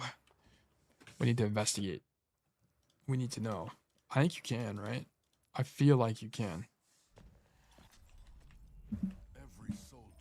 The third point one? No, this one. Fuck, I don't think you can. you stand on this? Okay, here you go. Here's your rotation. Okay, so you do this first fight. Dude, Koopa, why am I the one figuring these out? Koopa, you need to figure these out. You need to know this. You need to do this. See the fuck ass sign, jump on the fuck ass sign, rocket jump over the wall. Okay, then just die to the Moira and then be like, fuck, they got Moira. Okay, do that first fight. My sheet isn't done yet. Alright, I see. But yeah, like, we need this from you. Okay, I didn't even know you could do this. I just figured it out. But this low-key feels to his out. That's the point. That's the point. Fuck. Because here's the thing. You have to think of the risk reward in doing this. You're sacrificing your life? Yes. Okay. But, okay, let's just think of the odds. What are the chances you die? Someone give me some numbers. What are the chances we die? I'm going to guess. I'm not going to guess yet because I don't want to skew the vote. What do you guys think of the chance of us dying after making this play is? 50-50. Okay, 50%. 65%. 15%. What other numbers we got? What else do you guys think? 30. Just eyeball it. Just eyeball it. After we helix rocket over the wall, what do we think our chance of dying is? 40. Was it better to be there with no helix and minus 40 instead of just running through and being in the same spot with you? Oh, okay. 30. Okay. Let's just average these numbers. 90%. Okay. We'll average them. We'll find the average. Okay. 50. Wait, let me. Oh, because I'm in this thing. Okay, I'll do it on my phone. You don't have to trust the math. Where's calculator? Calc. 50 plus. Wait. Sorry, let me clear this.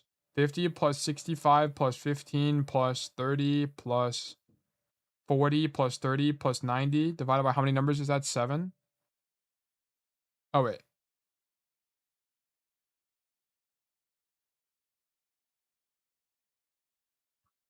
Oh, I did it wrong. I was like, how am I getting 200 something? Oh my gosh, gotta do it again. 50 plus, dude, 50 plus 65 plus 15 plus 30 plus 40 plus 30 plus 90. Then divide that by 7. Okay, we have a 45% chance of dying according to the people. Okay, 45% chance of dying. I think it's probably, yeah, around 50% chance of dying. But you have to understand that, number one, so you have to understand that the geometry for this is different, Koopa. Because here, look at this. If I'm here, where do people, if you're defending here, where do you normally play? You normally play here, or you play where the Moira is. It's one of the two things. And I want to point out, in both situations, you just avoid them. And also, nobody is ever going to expect this rotation ever in a million years. Like, who in their right mind is going to think someone is going to do this? I might do a rotation on honor a lot and rarely ever die. Yeah, I don't think you're ever dying here, to be honest. I think you die like half the time at most. People just don't, unless there's a cast playing here, you're never dying. Like, do this. The Moira would have to fade onto you, then you can help back here and then go for the fight, and if you lose, whatever, life goes on. Yeah, I never saw a soldier do that. Yeah, I didn't even know it was a thing till today. Right, like, go for it. And it's better because here you have to walk out of a door where they know you can come from and they'll hear you ahead of time. I'll try that next time and send you a clip. Yeah, try it. Try it. Try it. I think it's a first fight thing. You might as well do it first fight.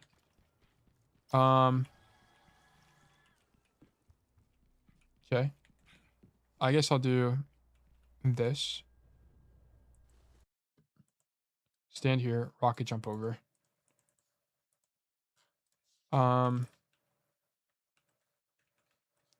P6. Rocket jump for first fight attack. Boom. If you rocket jumped over this wall and went for the hard flank on first point attack, you would avoid the 1v1 with the Moira and be able to set you up for a great rotation. You could still die doing this, but it's worth the risk as you stop yourself from walking through a door where you are guaranteed to get marked. Okay. Yeah, so I would make this rotation. I think it's better. Oh yeah, I should have read the notes. I forgot. I pulled it up and then didn't read them. I definitely had some optimal packs here. Oh yeah, oh yeah, never mind. I already read this. Never mind. My bad. How long is this game? Okay.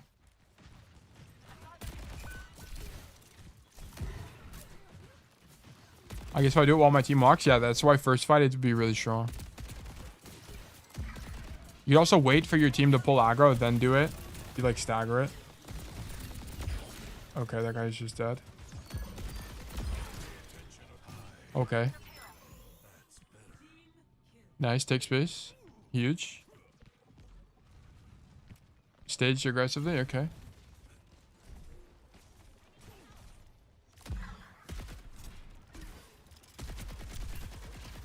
Okay, zone the honor on off this angle. Wow, he rotates anyway. It's crazy. How could we have done more damage here? You needed to not use Helix. How'd you use Helix? Prediction Helix. I like prediction Helixes. I think they're good. You just mistime it. Just mistime it. Ideally, you hit her, but whatever. She ends up crouching on the angle, not peeking. Because now she can do this because you don't have Helix.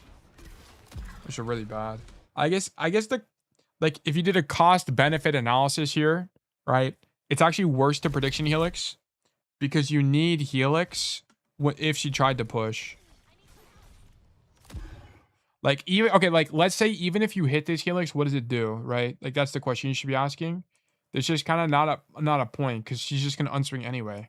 And you can accomplish the same thing by just shooting her. So this should not be a Helix. So I think you might be using Helix too actively. Against the dive matchup. Like, especially Vendettas and on-runs. I think it's kind of screwing you.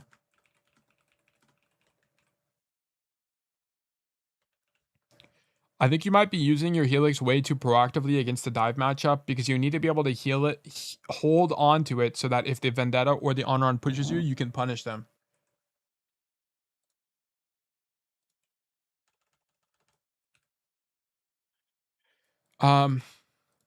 Also here, even if the Helix rocket hit the on-run, it would just zone her out, which you can also just do with your gun itself. So there's kind of 0 point in going for it.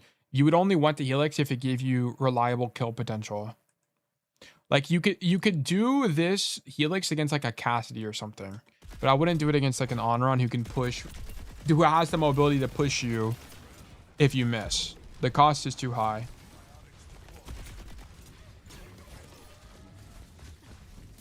Yeah, because you're kind of screwed. You end up making this rotation. You probably should stay on this side map. I mean, you kind of can't. You just lose, right? So you can't even stay here. Whoops, I mean to do that. R3. Yeah. The only thing you could have done is back up to here, but then you have no rotation, so you're kind of screwed. Tough. You kind of made the best rotation here. Maybe you could have like found a window to run into their spawn. Nah, you're definitely dead. I wonder, like, could you have maybe ran this way? There was, like, I think uniquely a window here where you could have done this, by the way. Which is a bit crazy, but I think you could have. I'm not going to make a note out of it. I just want to point it out. Also, you shouldn't have heal padded here, but whatever. Yeah, like, everyone's actually... Yeah, I think you could have done this, but whatever. The fight's lost anyway. Like, you already lost a piece of the Helix play. I actually tried that on second attack. Oh, really? Oh, sorry, I got to alt tab. There we go. I get this bug sometimes where after I use Epic Pen, it like lags. I think it's because it doesn't refocus on the Overwatch window or something. Go stage, go stage. Nice. Okay. How's your day going? Today's going well. Had a late start, unfortunately. Oh, flank on run. Yeah, like, there's no world you should clear this corner. Like, I mean, maybe in the on-run matchup, because you know this guy likes to do stuff like that, you could do this, but I don't expect you to, okay? Overwatch isn't a game where clearing corners is really, like, a thing. Because also, this is a corner where even if you did clear it, your back would be to main, so you'd be getting shot in the back. So, whatever.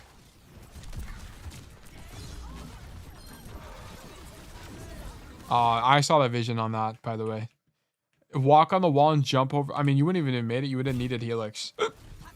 Like, if you could Helix jump to here, that would be actually sick.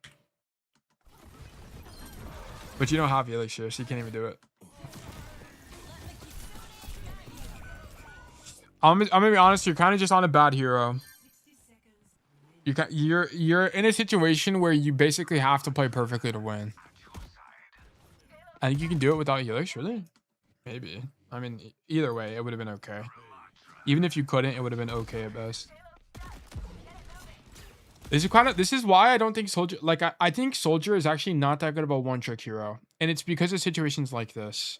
Because there's kind of too many heroes in the game now that you just lose duels into. Like, a lot of the new flex DPS, like Vendetta, like Venture, like both Vens, I guess, like Onron, you lose into all of these heroes. It's really hard. Like, the only way to beat them is to out-rotate.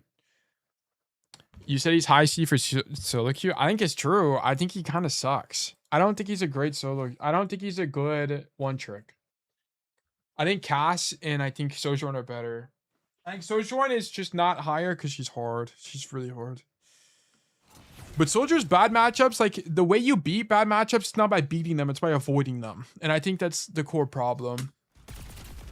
Like, you can only avoid them so much, right? Yeah, the Helix jumps works without Helix, so I see. Oh, even without May, huh?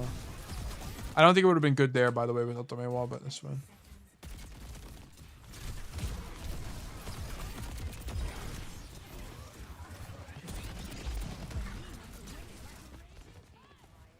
You ulti this fight? I was about to say, this is a low-key turnable. You're in an insane position. Is those really that hard? Yes. Yeah.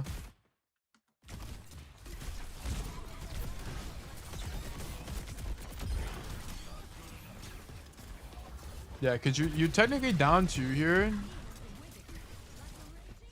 But I think this position is so strong that going for the visor is not even that bad. I actually like this a lot. Like, genuinely, this is turnable from here. Also, by the way, Koopa, is this perk really that strong?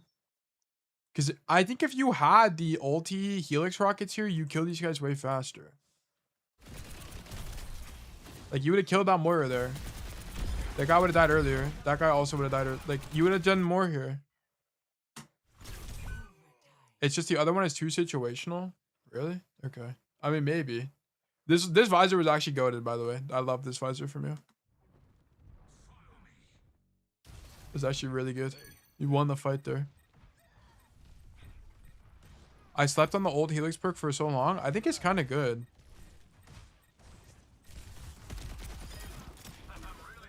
But I think that, like, the projectile speed Helix, it has a bunch of invisible values, so I kind of understand as well.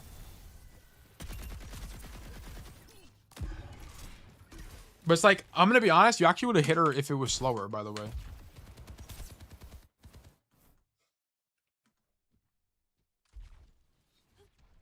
Never mind, you just missed. Never mind, that's just a skill issue.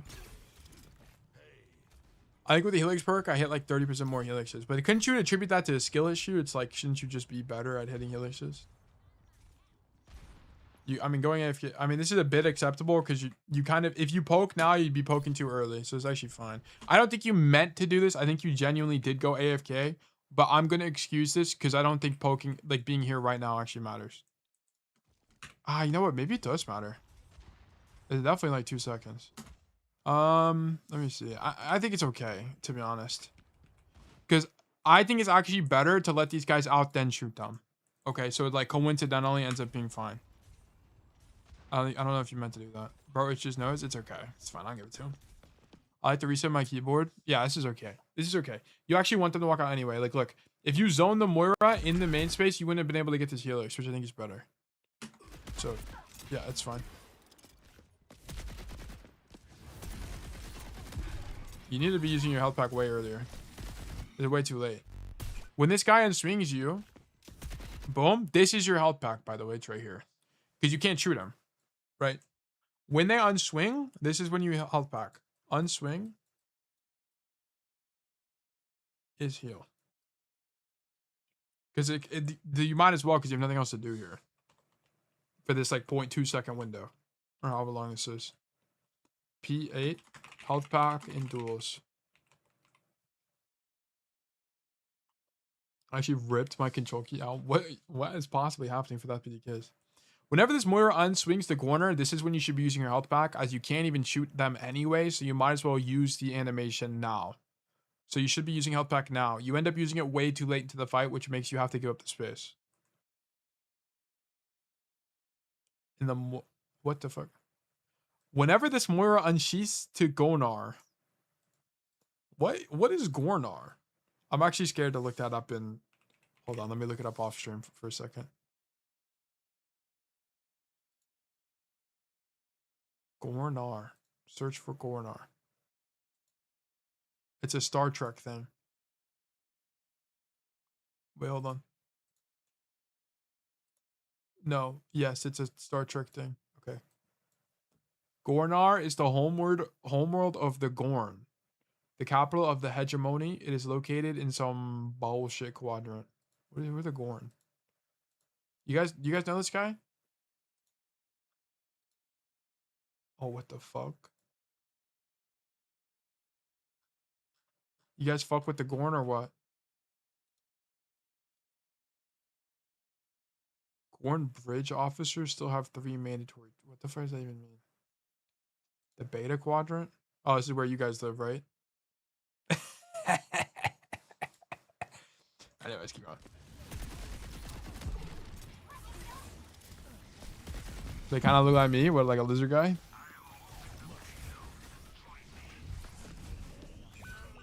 You know the Kirk 1v1 battle scene with the music? That's against the Gorn? Oh, no, I don't know that. I'm unfamiliar. Yeah, you held back way too late here. You could have been able to fight for the space. And then you run for your life and then die.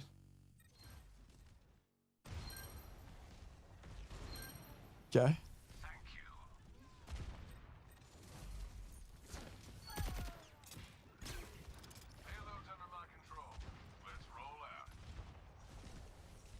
Okay. W angle. Poke the walk up. You are very scared. They're on Ash May now. They're on Ash May Sigma. It's actually better for you to be wide here. This angle is no longer good. I guess technically your cast is wide, so you don't even have to do anything. You also could consider rocket jumping over the wall. Can you do it in 1? Or no? Do you have to do it in 2? If you can make it in 1, then I should be really strong. Every soldier needs a cause. I feel like you can do this in 1. Somehow. Nah. I'm tripping out of my mind. So if you have time, do this. Stand here. It's actually quite good. Then you can do rocket jump again over. I think he's your best play. I'm not even trolling. I think into the like a comp where no one can kill you if you do this, right? The only person who can mark you is even the Moira. I think this is the best play. I think it's way sure. I think it's okay. I don't think it's the other world, but I think this would be way stronger. And so like you're just gonna do way more. They don't have any players that can kill you again in this comp.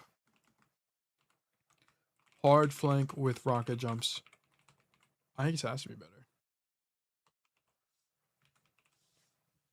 I think standing in main space is okay the way you're doing it right now because you're controlling the right side angle, and if they try to walk forward, you'll have a flank.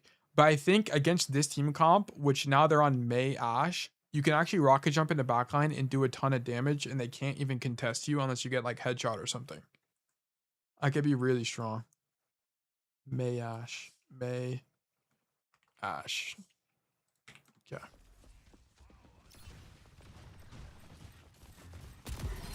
Tail wants me to be such a swagger. I just think it's strong. I mean, I think this was fine. I think if you wanted to look for more productivity, you could have rocket jumped over. I don't know if I can handle the expectation. I feel like there's not very many expectations. I think you can definitely do it.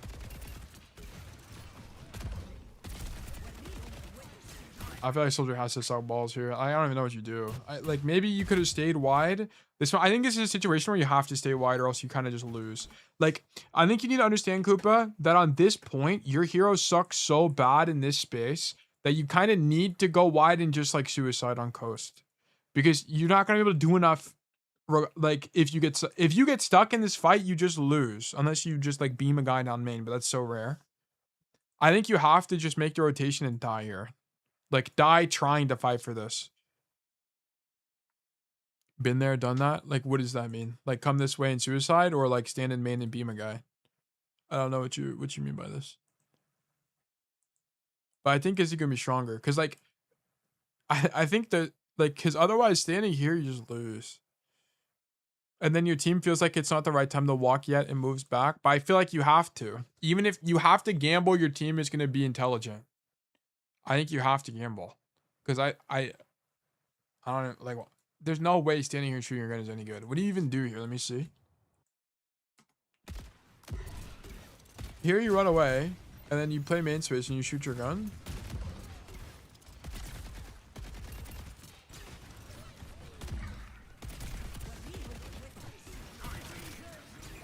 Okay. So now you come back.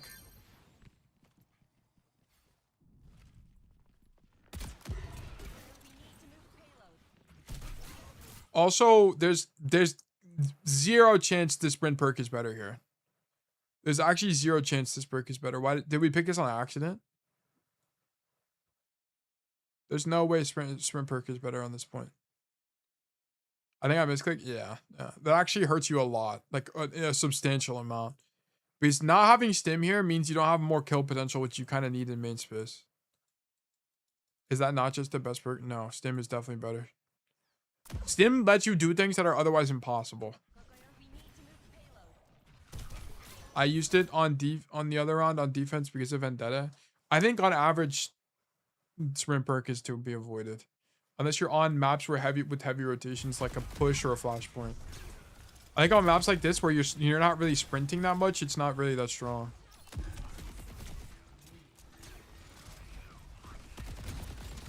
Look, like all this sucks, Koopa. I mean, this ulti is really good, but it's like you need your tank to do so much. I think I will make this a note, by the way. I think first fight on this point, you have to like greed this flank and just die. I think it's going to be stronger. I think you're going to do way more. I think you're going to open up way more space.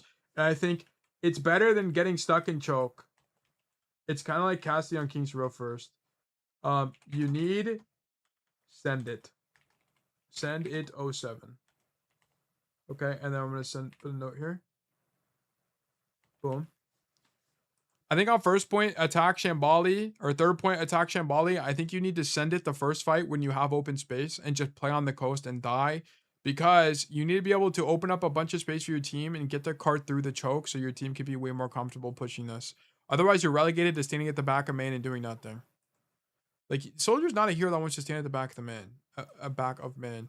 If you're going to do that play Emery, you just do more damage. Right? Like, and you also have better movement CD.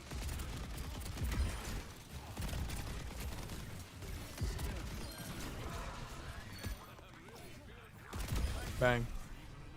Get off the card, get off the card, get off the card. Thank you.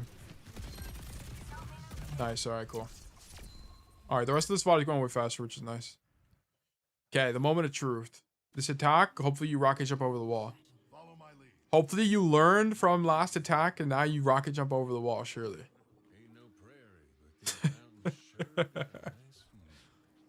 Somehow, I hope you saw the future and knew that I told you to rocket jump over the wall so you know to do it here. Yeah. Wow, this is a shame. Damn, you hit that helix. Is actually nasty. Yeah, you got stim here. Nice. Okay. I saw that VOD now. You see the vision now. Surely. No, I don't know why. I guess this is okay because you're at risk, so it's actually fine. I don't mind these kind of stims. Yeah, because you're on an angle. That cat. Damn, what the fuck? This guy is here? What the fuck is this guy doing? He started on the floor? This guy's lost. Okay, genuinely, what is this guy doing? I actually don't even know, but whatever. So you would have, if you did the helix play, you actually would have died to a random cast on the flank. By the way, Koopa, if you died to this Cassidy player because he's for some reason standing here, do not overthink it, okay? Like, this makes no sense.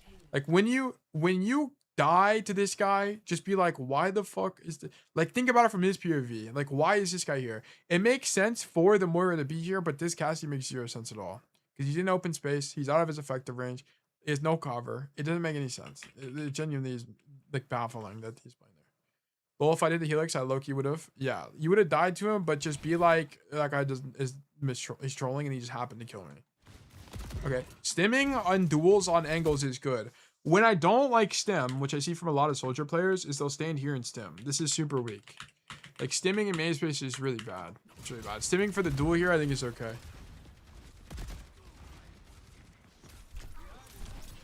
Also, your catch just like randomly shows up. What's the notes for this? Second attack, kind of not a lot to say. I should have realized my catch took my angle with me early and filled in space on the left. Distracting / dueling Mei and Moira to help them out of the fight and possibly help my team win main lane.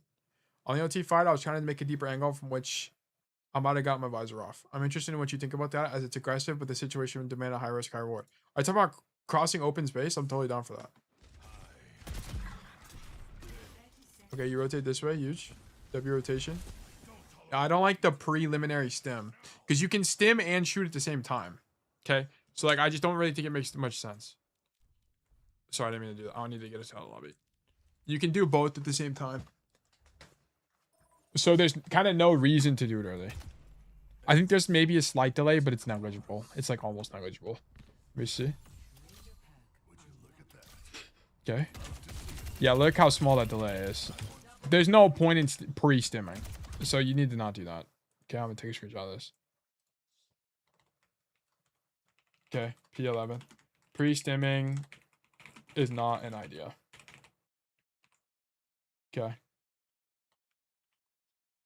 There's not really much point in using your stim before you turn the angle, as you don't know if anybody's gonna be up here, and the delay caused by your stim is so small that it's almost negligible. Okay. It's almost unimaginable. Negligible. Yeah.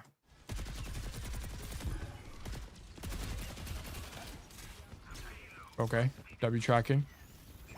Wow, what's the helix look like here? Wait, what'd you use helix on?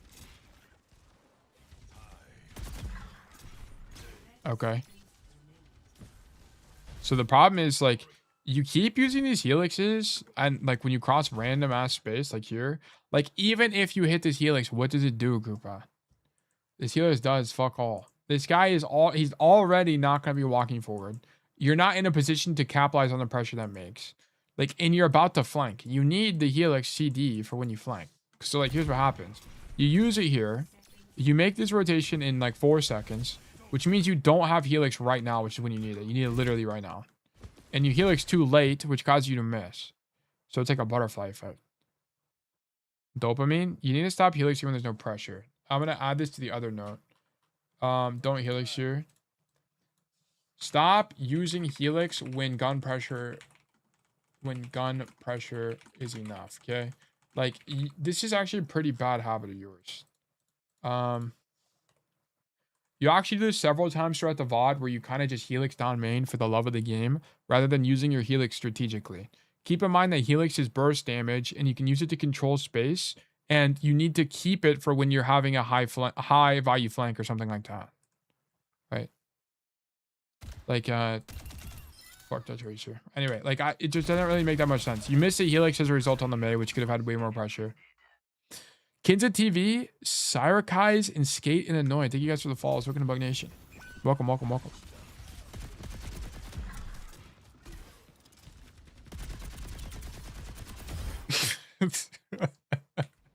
What does this look like from the honest POV? What even happened here? You shoot her pinky toe.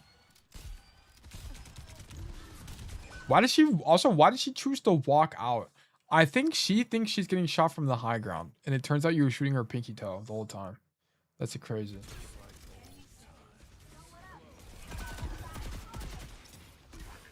Okay. How do you guys win this? It actually looks like you're cheating right there, by the way. This looks like aim lock. What the hell? Damn. Okay. I guess she was moving in a straight line, so it kind of makes sense, but that's still good. Like, these helixes, for the love of the game, have to stop. This...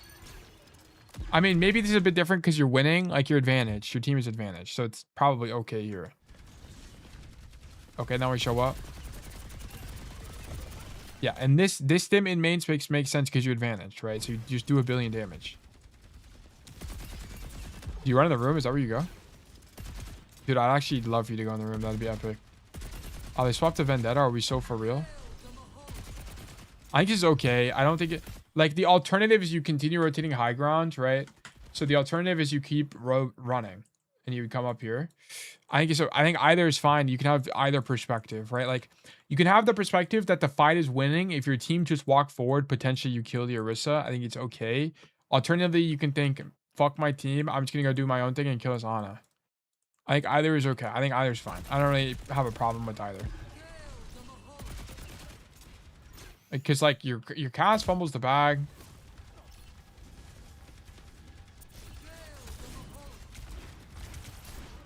I mean, he's the guy on cart. Maybe you needed to rotate here. Yeah, low-key, the high ground rotation is better. I think he kind of needed to do it because I'm looking at this again, and I just don't think there's a way to win from the floor. You just don't do enough. Like, because the problem is, these guys are already going to be looking main. Like, look at this from the Orisa's POV, right? So, from here, look, you zone her out a little bit so she's not able to walk, but look, she's already looking in main space. I mean, I don't know why this guy rolled wide, but whatever. That's the independent of the point, right? She's already looking this way. So to zone you out, she already just backs up and it's fine. But like, if you were up here, you're unzonable. Like, they have to deal with you. This guy has to deal with you. This guy has to deal with you. Like, someone has to deal with you here. So I think you should have made this rotation. Flank. You would have gotten maybe marked by the Vendetta and maybe died. But the Vendetta rolled out to the... I don't even know. I'll make this an... I'm not even going to make this an idea. Just make sure you know it exists. Because I don't... The reason I'm not going to make it a thing is because I don't know why it would have been better. I think his flank is fine. Your team just C9s. Yeah. If you're going to do this, it had to be earlier, though. It's the only thing. Yeah. If you did this, it just had to be earlier. It needed to be like way sooner. It's the only thing.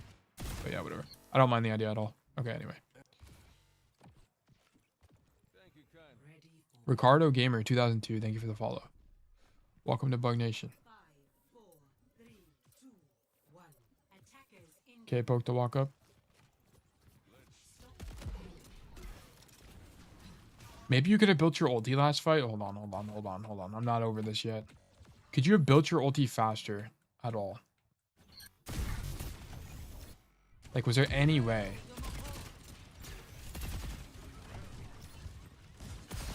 Dude, I think you should have just stood there and shot the Ursa. I think you actually misplayed. Because I think what you should have done... Stand here, just pump out damage on this Orisa. I think you have to, because you're so close to your ulti. I think you would have got it. And then you would have walked wide and just greeted and went for the Orisa more. Ah, dude, I think you had to. Yeah, I think you had to. I think you had to farm the Orisa. I don't think you had a choice, because you need your ulti here. You also could have been here, so you could have done a few things. You could have been in the tunnel. You could have been up top, but more importantly, you kind of just need a farm ult. Like, you need your ult so bad. This is a very rare situation where this is the right answer, by the way. Like, farming ult is so rare. Like, the need to do it is just not really a thing coming very often. Farm ultimate. Put this here. When you're 90% to ultimate in an overtime situation, your number one priority should be to build this ultimate, as this power spike is what's going to be able to make you win this fight. You could have also flanked into their spawn or played in the cave to begin with, but either way, you just need your ultimate to win this.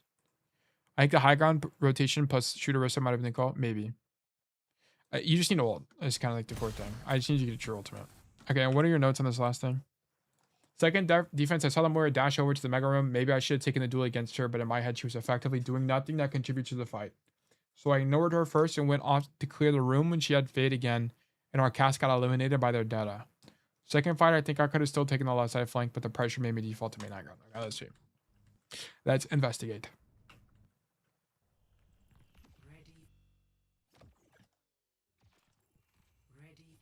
It was the wrong account? No big deal. Welcome on the true account. The true one get wrecked. I meant left from defense, actually. Okay.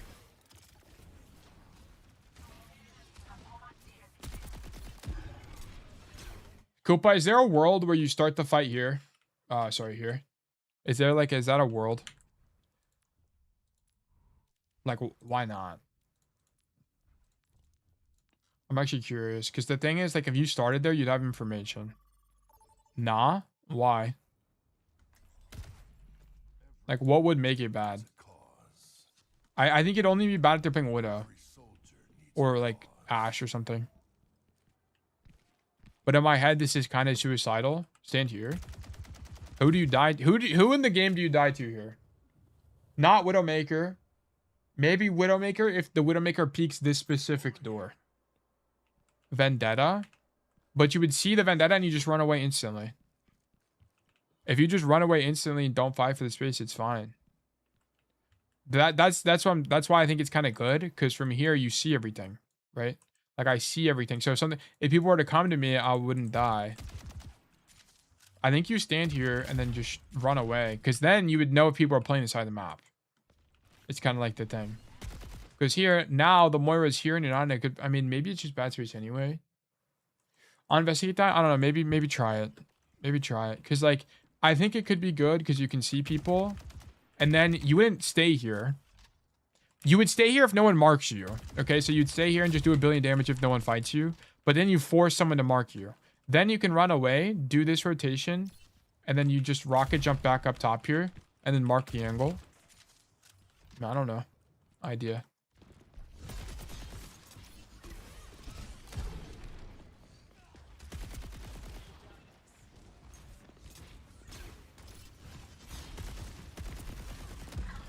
Yeah, because it's like, what else do you do, right?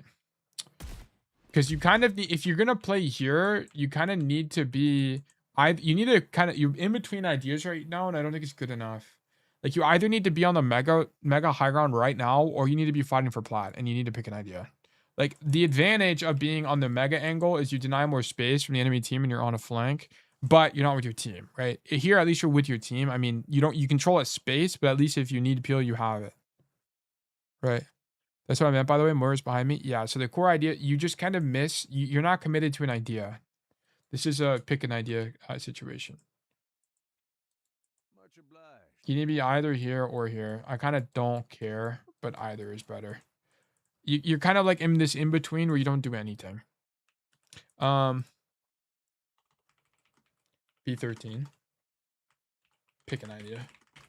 Boom. I'm spewing. I thought I had been falling already. No big deal, man.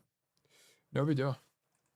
Here, I need you to pick an idea. Either play on the mega high ground and zone the rotation from the Moira while opening up an off angle on main space from your team, or play the high ground with your team, which gives up space to the enemies, but at least you're with your team and safe. Right now to make up for it. No big deal at all. Now we're good. We're good. Yeah, I don't like this from you because you just don't have enough pressure this fight. The Vendetta ignores you. You make this rotation, and now you're too far away, and you just handled it. You didn't do enough here. Like, you kind of weren't even a hero.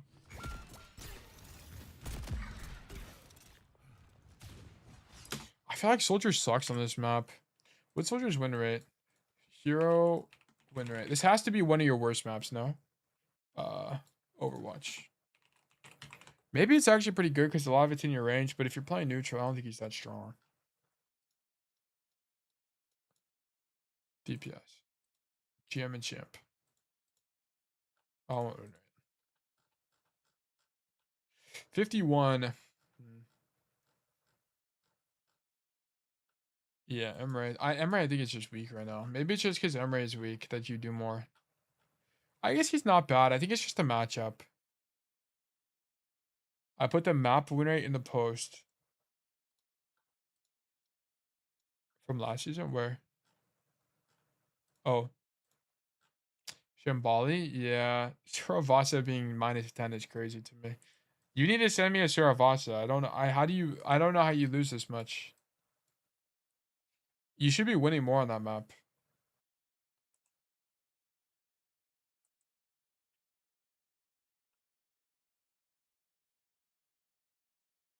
Yeah, like look at all the maps that you do the best on. It's like control, well, it's like control, flashpoint, flashpoint, control, right? And then you get down to like the hybrids and stuff are like more toward the bottom, which makes sense. -10 Delta Sag. Yeah, something's going wrong here. We need to fix this. I studied the map since then, but the VOD's always had a rotation with visors, so it's like 40 seconds. Oh, I see. Okay.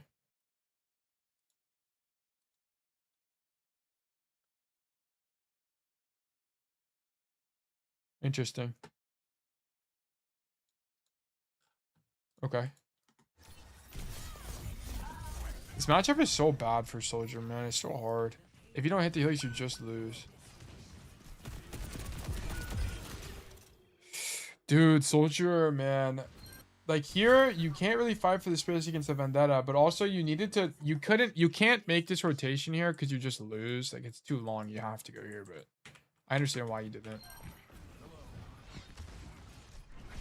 Because you'd have been here right now, you could maybe turn people. I think you still lose though.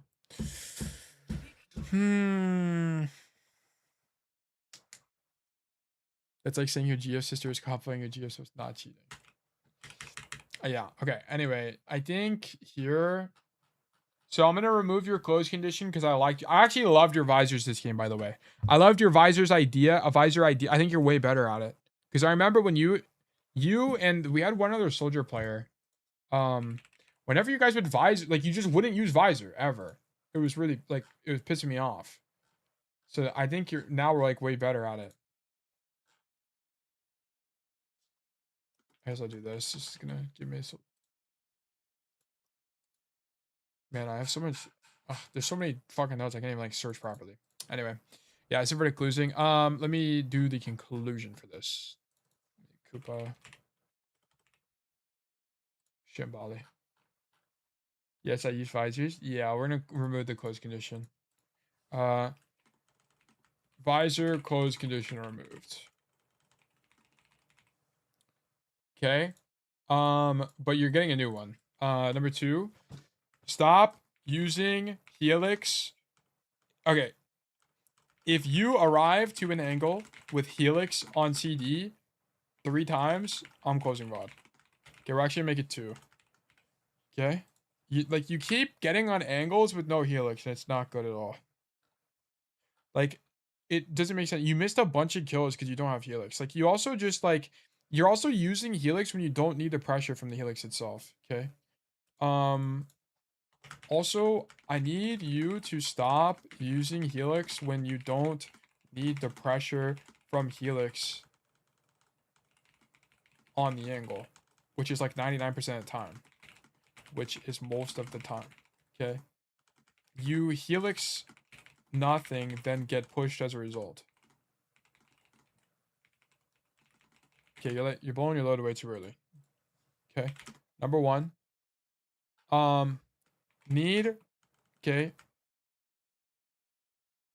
Dude, I'm Shambali. I needed you to do the Helix rocket flank on first.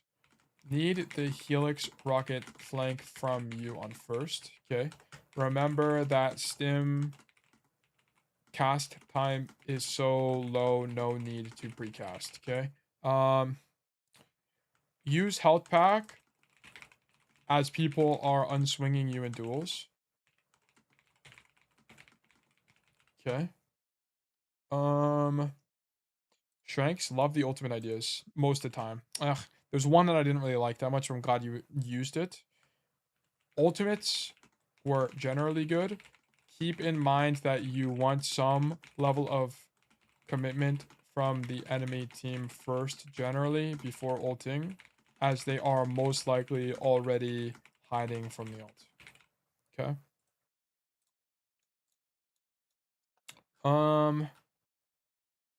Hard flank with rocket jumps. We missed some hard flanks. Also missed one on second point. On third point, Shambali, or maps that are bad for soldier generally, prefer high variance flank / deep plays that will get you killed, but has a chance of you skipping bad fights.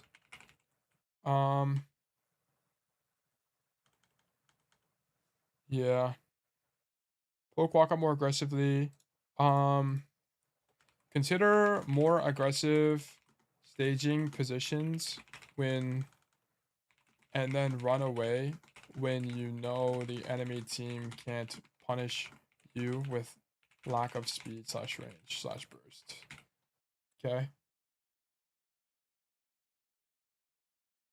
Visor usage. Yeah, I mean, this game, it was just the flanker matchup. Like, flanker matchups were played really poorly. Okay. Okay. Because you have the habit of dumping Helix Rocket, you never have it on the enemy DPS engage, so you're always getting walked on. Okay, like, I think it's fine to give up the angles like the Honor and the Vendetta, but there were some times where you could fight them and you weren't able to because you just didn't have Helix. Okay, like this is the core thing. Like there wasn't really like anything else that like felt pretty major to me. There were some other things you missed, like you didn't poke the walk up, you didn't rocket jump over a wall, you didn't have Helix, whatever. But I think your macro was pretty good. I mean, it's very obvious to me that you're a GM player. Like this looks like GM gameplay, just for the record. It's just that you're playing Soldier when he's kind of bad. So like this is the thing of a one trick, but as a one trick, you'll have to learn this stuff more. So yeah. I don't have more for you, unfortunately. This is gonna be the only like major thing I have. I don't want to just make stuff up for the love of making stuff up. Map, Shambali, Monastery. Okay, Hero, Soldier, 76. Date's gonna be 8-24-2026. Is there anything else? Visor, poke, walk up, rocket jump, stop using Helix, health back and duels. Hard flank, send it. There were some other ideas, but whatever. Pick an idea. Yeah. Okay. Yeah, that's gonna be it for me on this one. Thank you for the code verdict losing. I finally fixed a buggy no clip. Wait, this is sick. Fantastic. I know I ask all this all the time, but you have any advice how to incorporate the ideas from this VOD in my gameplay? Like next time you play against a flanker, go watch it and make sure you weren't dumping Helix. Like VOD review. Like go, like every time you play against flankers, do you have Helix when you're getting engaged on? Just like go check every time. And if it's not getting better, then just keep thinking about it. Like the more you look at it in VOD review, the more likely you are to not make that mistake in practice. Is that the last one? Yeah. Yeah, it's the last one. Yeah, I'm gonna make notes around the concept then. Yeah, that would help you. Everything else is whatever to me. Coach, how do I better implement the ideas for my review? Coach, do more VOD reviews. No, he's talking. Yeah, but it's like, no, well, I mean, it's not, I guess I did say that, but it's like, you have to go into the VOD review with this in mind. Like self-VODs, yeah. Because a lot of you, like some of you guys don't self-VOD, or you don't do it very frequently. Like you should, like Koopa, if you want to improve the fastest, you should be like in queue VOD reviewing. You should just like pull up the VOD and like think about what you could have done better. And also what you should be doing is like maybe I do it every day. I VOD review every day. I there's like at the end of every session I spend like 30 minutes VOD reviewing. Because I just enjoy it. I think it's fun. Which is why I'm a coach. Just pick one or two ideas and bring them into the game. I think it works, but for some people, I think it's too much mental power. I think what's more effective is just VOD reviewing it over and over and over again. And then you kind of like subconsciously get good at it, but maybe that's just me. I'm willing to accept that. I think for some people, focusing in the game is more effective. So perhaps pursue that instead. But yeah, let me publish this. Low-key, you didn't? No, I don't play enough to VOD every day. I don't. I don't play that much. I'm just saying when I did play. I haven't been coached, so I don't know what I should VOD review. So right now it's just me going, damn, I was a dumbass here. Well, you should be like, okay, so like if you're someone who hasn't been coached yet, you would look at how I coach other people and then just think about the concepts that you think translate to your own gameplay. So like maybe you're a soldier player, then you would go in your own thing and think the same thing that Koopa's thinking about. So you think about like, am I saving Helix in the flanker engages or am I just dumping them? Okay, I don't think dumping Helix is very good. There's not really a cooldown in the game that you just dump. Now I think about it. Are there any at all that you just straight up dump? Just straight up when you have it, you use it. Like always, regardless of the situation. I don't think there is. Helix is probably the closest cooldown to one you just dump, to be honest. But even then, like there's still situations where you don't want to do that because you need it for certain engagements.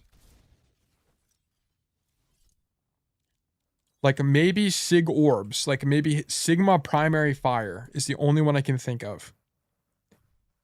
That you just kind of dump it because you don't have to reload. I think this might genuinely be the only thing. But the nuance is the Sigma is how you aim it, right? But Sig Orbs aren't a CD? Yeah, true. Loki turret? Maybe. But I think there's like optimal turret placement that you can do. Like take aim and maybe? You kind of just dump take aim. I think take aim might be the only thing that I can genuinely think of. Because you use it a lot to like, every time because you kind of have to. It's not really a cooldown, but I don't know. Emery E? Not really. Because like Emery E's, like I think people use the nade randomly too much.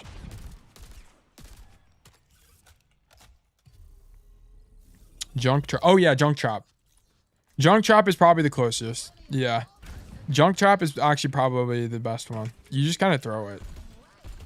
There is some science to it, but you're like pretty much always just... maybe not, man. But there's not really a reason to keep it in your back pocket, you know? Like, that's the thing. Because you need... Like, the way it works is it has to be out there for longer. So, junk trap probably closest.